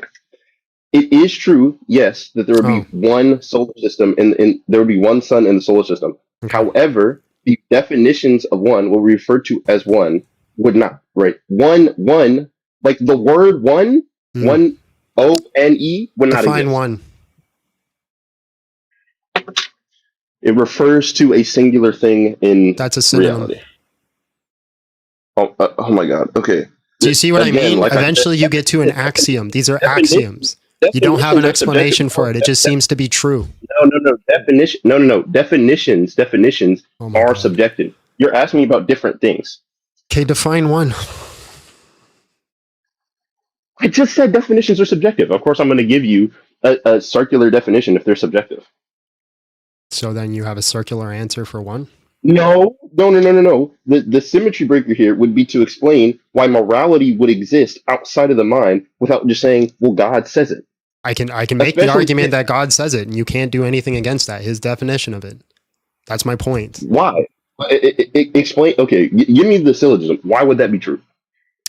Why would it be true? Okay, God Mhm. is the is max powerful being. Premise one. Okay. Do you agree with? Would you agree with that premise? Well, I said if God exists, so you don't need to. This argument is assuming God exists, right? Mm-hmm. Okay. So sure.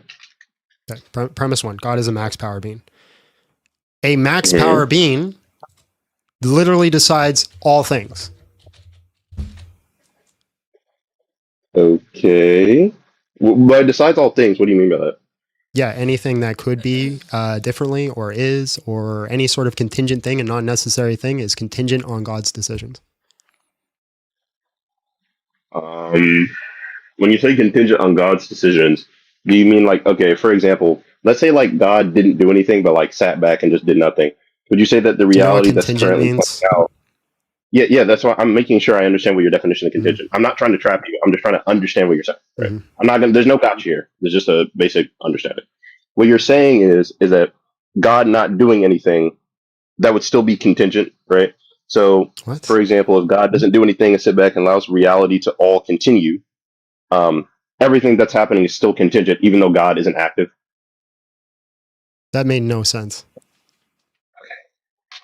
Is not doing anything a decision? Is not doing anything a decision? Sure. Yes. Okay. Okay. That's all I was making sure. Now continue. That okay. So It's like I said, there was no trapping. I just wanted to make sure I understood what you're saying. God is God. Yeah. So God is a max power being. Max power beings decide all contingent things, right? Morality could be different, therefore it's a contingent thing. Conclusion, therefore God decided morality. Oh, I disagree with that. Yeah, I disagree with that. Oh, so morality is a necessary thing. Yeah. Okay. So what's the foundation? So I guess it would be fundamentally based on logic, and logic is necessary. Okay. What's the foundation for logic and morality? Difference. Hmm? Difference exists necessarily. Like to say difference doesn't exist is to assume difference. Yeah. What's the question I'm asking you is what's the foundation? Okay, yeah, I'm saying okay. I have to explain it to you fully. So, do you understand that like if you assume logic comes from difference itself, because to question difference is to assume it, right? And if you have difference, Yeah, you're giving me an then you're evidence for logic. I'm asking for a foundation of it. What does that? I agree with you that logic exists. What's the foundation? What do you think a foundation is? What do you think a foundation is? A source. Or an explanation, right? It's a source of it.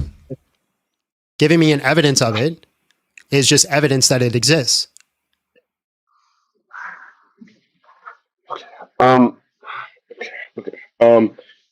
What do you think foundation means? What is a source? What does that even mean? Because if you're not using it to mean explanation, then I don't even know what you mean by that.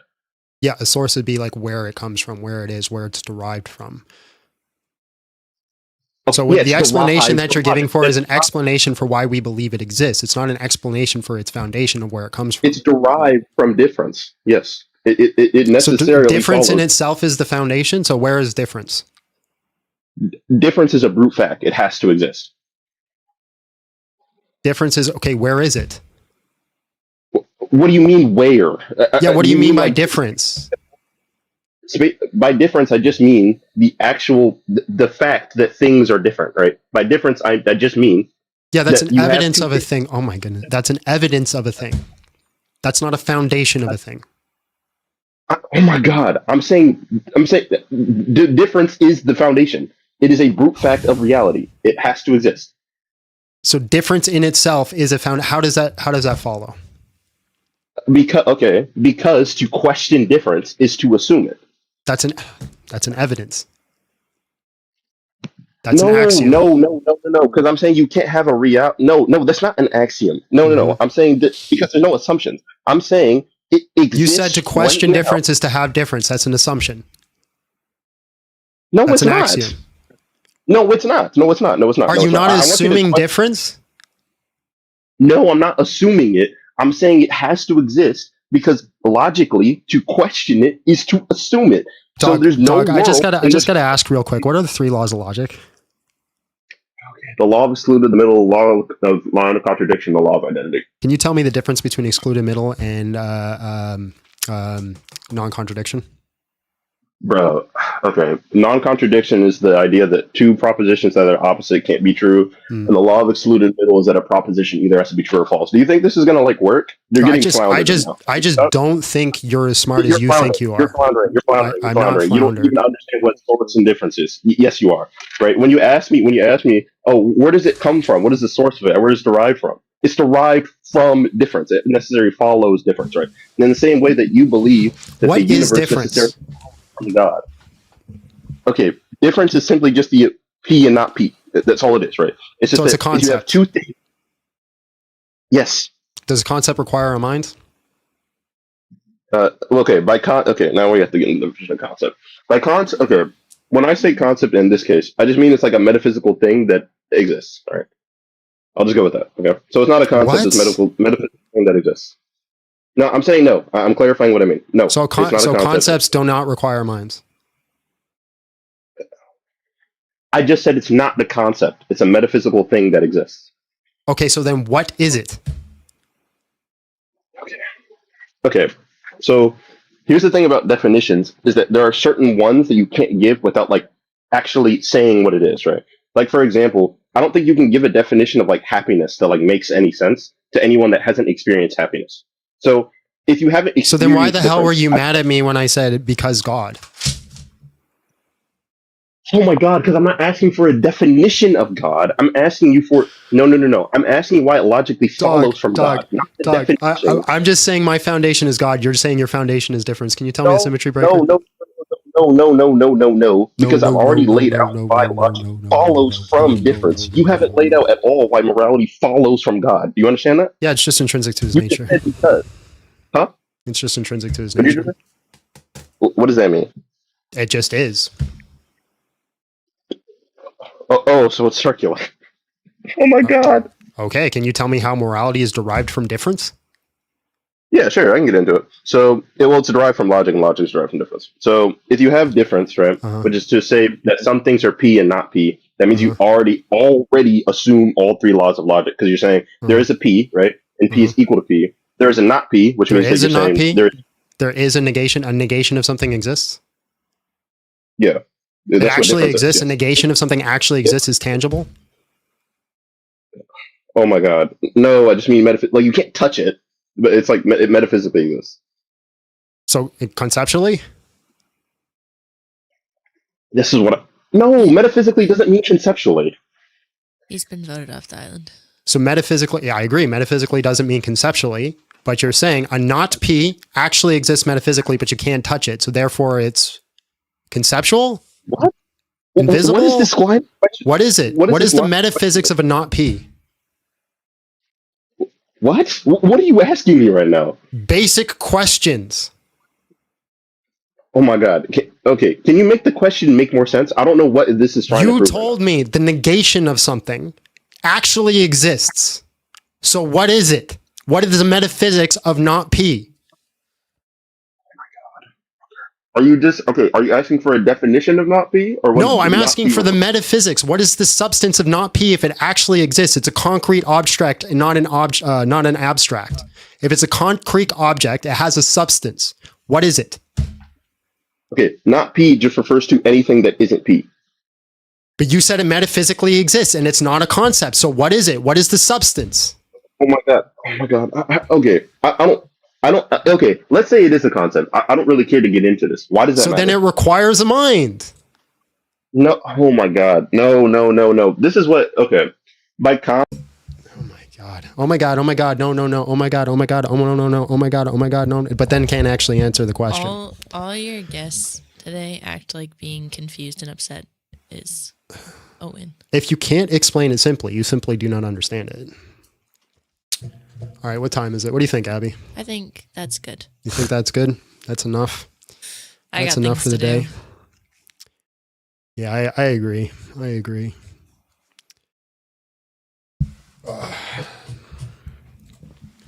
Remember, guys, God doesn't exist because difference.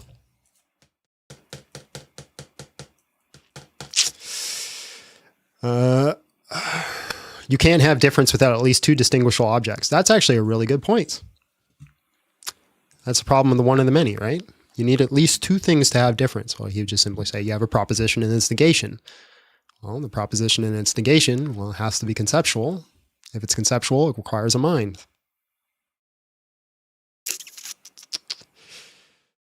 Oh my God. I don't honestly, guys, I think I might be done with apologetics, or at least this form of apologetics. I can't, it's insane. It's insane. You don't actually get real conversations. You don't actually get to navigate and walk through things with people where you're both navigating and learn. It rarely happens. It's so rare, right? And like when you say to people, it's like, hey, I don't understand what you're saying. The answer is never, okay, here, let me try to explain it to you. It's always, what? You don't get it? What's wrong with you? Are you stupid? Why don't you understand? What? It's always a thing. Like the blood sport apologetic world, I'm burnt out from it. I'm just absolutely burnt out from it. There's no growing. There's no learning in this. I don't know. Maybe people contact me all the time and they say they learned and they've grown. And I hope that continues to happen. But in the realm of the actual debate, it's very rare. I saw a debate on Jubilee where this vegan and non-vegan had a conversation, and it was beautiful. The two of them explored the topic, navigated it, tried to understand the other person's perspective, tried to learn from it. That was great. It was great. Am I saying I'm going to stop? I'm saying I'm exploring different ideas. That's what I'm saying. It helped you learn a lot. I'm glad. I'm glad it's helped you learn a lot. No, that's exactly what I'm saying. I'm exploring different ideas and possibilities for areas that we might go. Because I can't take the same. Here's I can tell you all the arguments that come up every single. You have God not real because God mean. Why God mean? God not real because no evidence. Christianity no true because 3 God.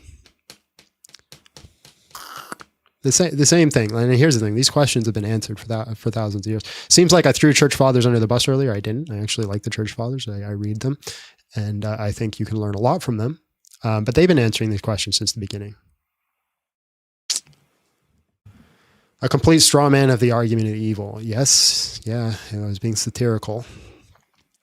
Obviously, that was literally the point. In the context of my tone.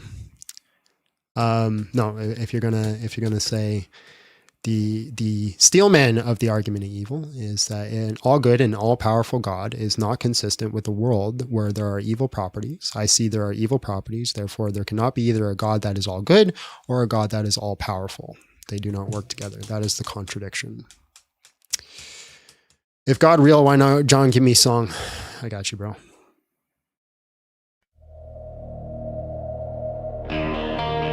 There you go.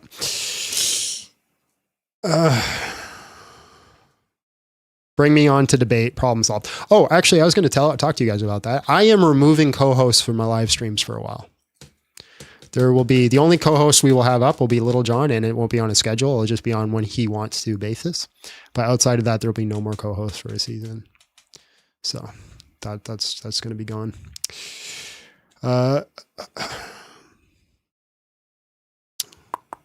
And you know what's funny? Today's topic is the tomb is empty.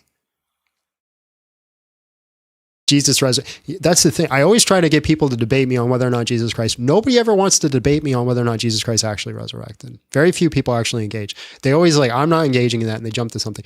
I have spent almost my entire Christian career studying the historical Jesus, studying the reliability of the gospel, studying the resurrection, because I thought that's what everybody would argue. I really did. I really thought, I'm like, well, that's the question, isn't it? If he resurrected, then what he says is true. If he didn't, then he did. I always thought that was the foundation of the faith. Like, I figured if you could answer that question, you can answer the question of everything. If Jesus Christ resurrected, well, Christianity is true.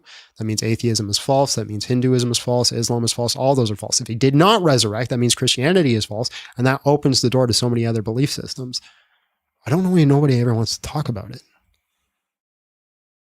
You never get into that. I mean, it would even answer the problem of evil. If Jesus Christ resurrected, well, then it would show that our understanding of the problem of evil is fundamentally wrong. And we have to renegotiate with that. You can always go with, I'm not a good enough teacher to explain to a student of intellectual capabilities. You can always say, I'm not a good enough teacher to explain to a student of your intellectual capabilities. That's my go-to. Fair enough. Fair enough. Host is a liar. What did I lie about specifically? Can you give me an example? That's because the resurrection is mentioned in the Quran. Well, no, it specifically says the resurrection didn't happen. The problem with the epistemic nihilism is not evil. They have a problem with epistemic nihilism. I don't understand. Then call Jimmy Swaggart Ministries, and you'll find truth. Yes, Jesus did resurrect. It's in the book of Matthew. The tomb is empty because Jesus was abducted by aliens. Raid by Jim Bob. Bad timing. We're shutting it down. Although I appreciate you, Jim Bob. I appreciate you. We'll have to send you guys somewhere else because we're shutting it down. We've already done our debates today. Bad timing. But thank you all for coming. Hey, while you're here, you should hit that like and subscribe button and the bell icon. That way, when we do it in the future, you'll know. You don't have to rely on Jim Bob to send you here. Is there anyone else we can raid? Where we could send you guys to so you have some things to watch? How do I prove the resurrection? Don't. No one cares. That's what I'm saying. No one cares. No one wants to. It used to be the core foundation where everybody debated, right? When I came up in my apologetic, I watched hundreds of hours of debates, and it was always the death and resurrection, the reliability of the gospels. It was those things. So that's what I assumed we were going to get into. And that's not what we did. Raid King Sylph, that's not a bad idea. We could do that.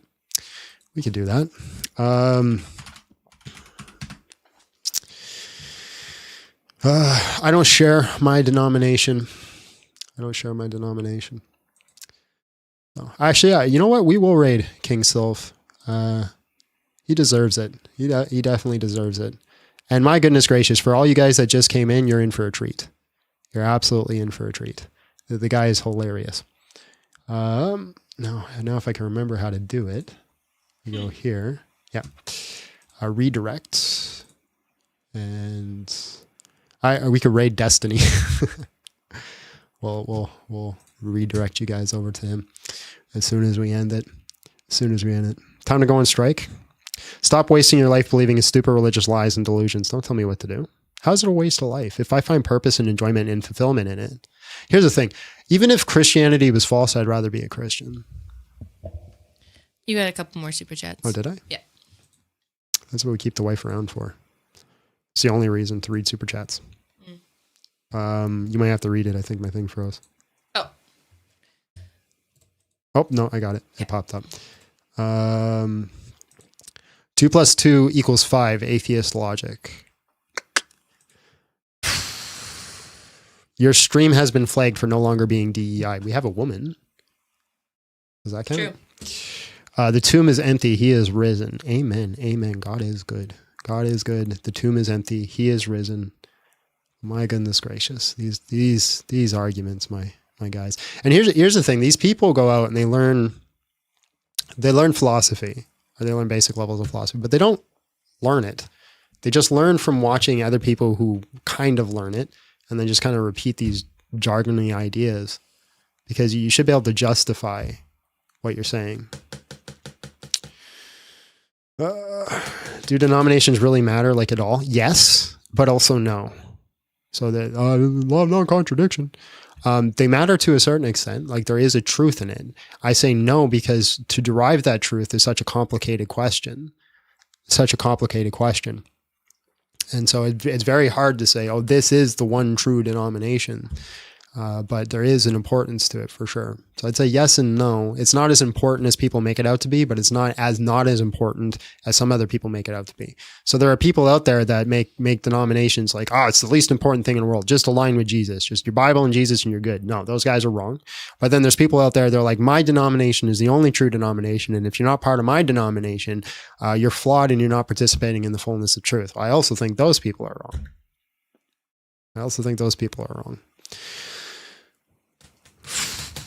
Do I prefer tea or coffee? Coffee, 100%. There's no such thing as a soul. Prove it. Are the paid comments through the YouTube stream? They're through YT. There is no Holy Spirit. Prove it. The shroud is carbon dated at 13 and 1500 AD. Carbon dated, yeah, but X-ray dated actually is within the time frame. Do I speak in tongues? Well, I speak English. I speak a little bit of Spanish, a little bit of French. Not enough to be fluent, but I can say some words. I know a bit of sign language too. If you read between the lines. Do I play music? No. Is the shroud legit? It's a great question. We should look at it. All right, for everybody watching on TikTok, we're going to continue on YouTube for about 5-10 more minutes, and we're going to end the stream, and we're going to do a raid over on King Sylph. We'll do a quick prayer, and we'll get out of here. Our Father is in heaven, hallowed be thy name. Thy kingdom come, thy will be done on earth as it is in heaven. Give us this day our daily bread, and forgive us of our debts as we also forgive our debtors, and lead us not to temptation, but deliver us from evil. God, you are good in all that you have done. And thank you for getting off that cross and showing us what it means to have a glorified flesh and to have eternal life. Help us rely on you and trust on you and the promises that you have given us. Give us opportunities to tell people what you have done for us and draw everybody into the knowledge of you. Lord, if I'm wrong in what we do, if we're wrong in what we do, correct us and put us on the right path. But if those that come against us are wrong, correct them. Forgive us of our sins and never turn your face from us. In Jesus' name, amen. In the name of the Father, the Son, and the Holy Spirit. All right, folks, if you want to support me, you can support me on Patreon. We're not really offering anything crazy on Patreon. And I looked around, not many people really are. That's not even a unique thing. But if you want to support the channel, that's a way you can do it. You can also do it through memberships. You can do it through super chats. And you can also do it through our GoFundMe. The GoFundMe goes back into the channel. Everything goes into the GoFundMe, goes into redoing the channel. It was originally meant to get a video editor. Doesn't look like we're going to be able to get one. We can't find anybody who's reliable. And that's been an uphill battle. So we'll probably use that for other things. And again, all of it will be given to the channel. That's a promise.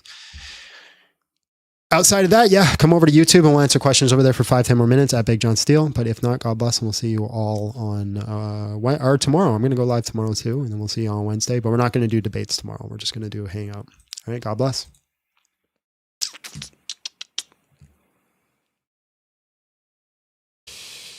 Ladies and gentlemen, I'm cooked.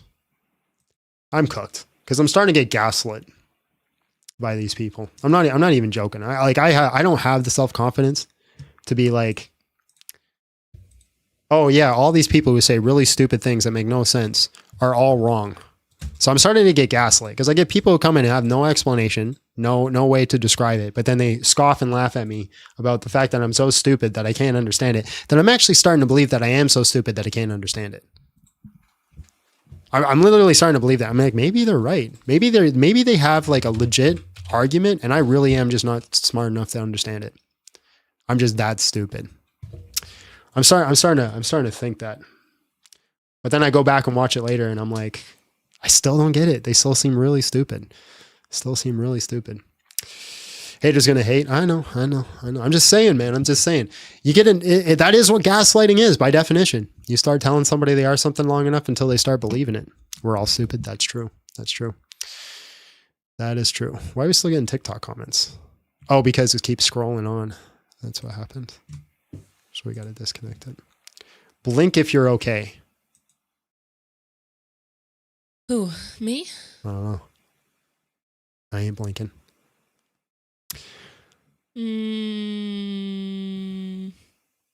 Blink if you're not okay. I don't know what you're talking about. I'm perfectly fine.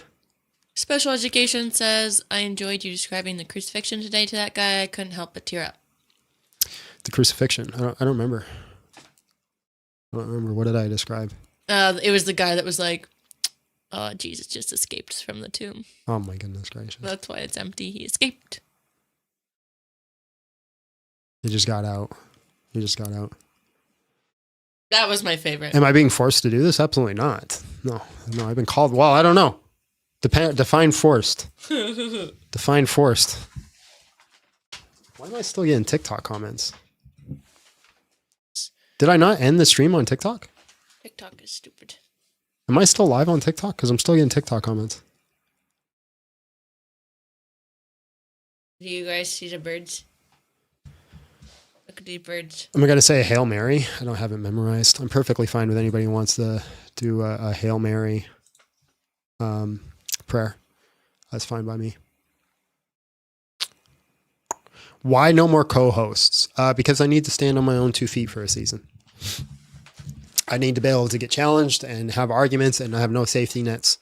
And just be able to take it on and be okay with being humiliated and be okay with being schooled in certain debates and crushed and then learn and grow from it. That's the only way that I'll grow is that if I get wrecked by something, then I want to learn. I want to get better at it. So because I hate you, that's why. Pretty much. Also that. Yeah, there's that too. If 2 + 2 = 4, then why isn't it 5? Because we've decided that 4 is 2 more than 2. Direct quotation. That literally was the direct quotation. And then he was one of the ones scoffing and laughing because I couldn't track and keep up too. I am a dependable video editor. Let's talk. Send an email to bigjohnsteele@gmail.com. I don't believe you. Not because of you, but because everybody told me the same thing. Been a rough go. It's been a rough go. I've sent out over probably 20 to 30 sample edits, and I got like 2 back, and they were awful. Yeah, rough. Do I have a direct email to ask questions? No. No, I don't have the temperament to deal with people on a one-to-one basis to just ask questions. Because that's why I debate. Because if you reach out to me and you have questions about Christianity, there might be a point where I call you an idiot. And that's not because you're an idiot. It's because of me. It's because of the sin, flawed, broken human being I am. So it's Talk just to your pastor. It's just best if I They don't probably do won't it. call you an idiot. Yeah, your pastor is probably better. I was just talking about this the other day. I have respect for people in pastoral services because of their temperament. Because they get people coming at them all the time doing crazy stuff, but they always treat them with like a level of nicety that I just do not have. The email is bigjohnsteele@gmail.com. He calls me an idiot all the time. Yeah, that's true. That's true. I mean, you are. Stop doing it. Yeah, stop being an idiot. I'll stop calling you one. Yeah, I can never. That's the thing. I have a lot of respect for people in pastoral roles. Lots of respect. Like the atheist world mocks them. It's like, oh, they only work on Sunday, and they just do it for the money because everybody just gives them money. My goodness gracious, people like those guys are on call 24/7, and they do nonstop work, and they get paid very little. Guess who's getting called when your marriage is falling apart and your kid died and your grandparent cut you off? Or just like because Billy played the drums too loud. And also then, yeah. So they get off the call with you saying, my kid just died. And they pick up the call and this person's being like, I'm not coming back if you don't tell the drummer to play quieter. Yeah, you got to deal with that stuff too. And you have to not tell that person that they're an asshole. That your problems are this big. Yeah. Yeah, no. They got to deal with everybody's small little problems that they think of the world. And then you got people who come up and say like crazy heretical things. They probably walk up to you, priests and pastors, obviously. They come up to you and they'll say something like, what's one I heard a while? Soaking. Not that type of soaking. The other type of soaking. What? Not the soaking, not the Latter-day Saint soaking. The soaking where you go lay on graves and you soak up the energies from the people who passed away. I've heard, yeah. So they would go do that. And so then you get somebody who comes and says that, and you got to nicely call them not an idiot. You got to nicely call them an idiot without calling them an idiot. Grave soaking, yeah. Abby's just in shock. So like you get stuff like that, and you like that's why I respect them, is because they're nice. Or maybe you shouldn't be. Because if somebody came up to me and is like, I think it's biblical to lay on graves, and I'd be like, are you regarded? Can you make the argument on how laying on someone's grave, you get their power? And what power are you talking about? I got the power.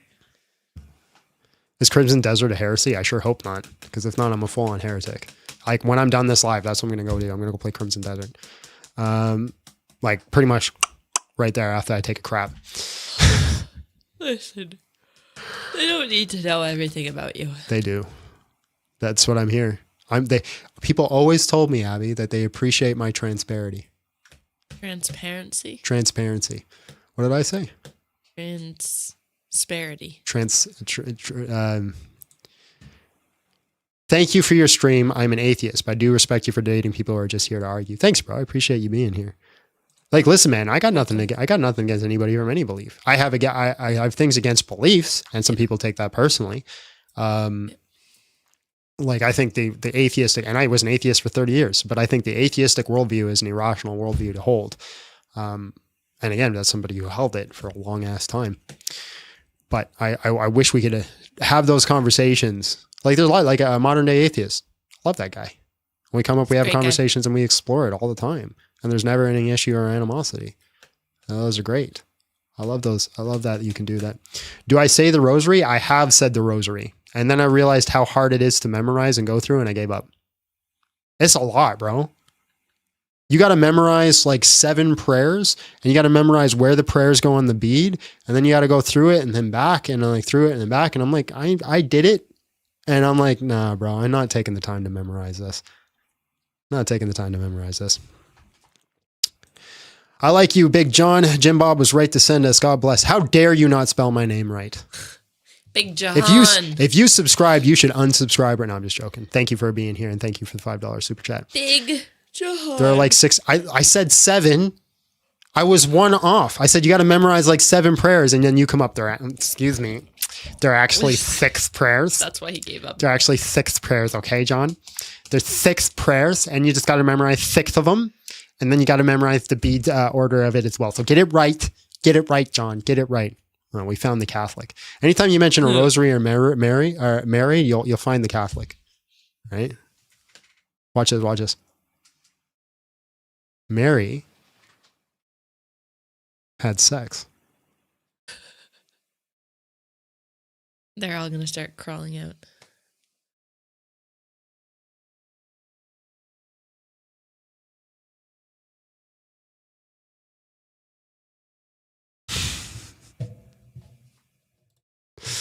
Thank you. Thank you for this. Correct. Opposite of a truth nuke.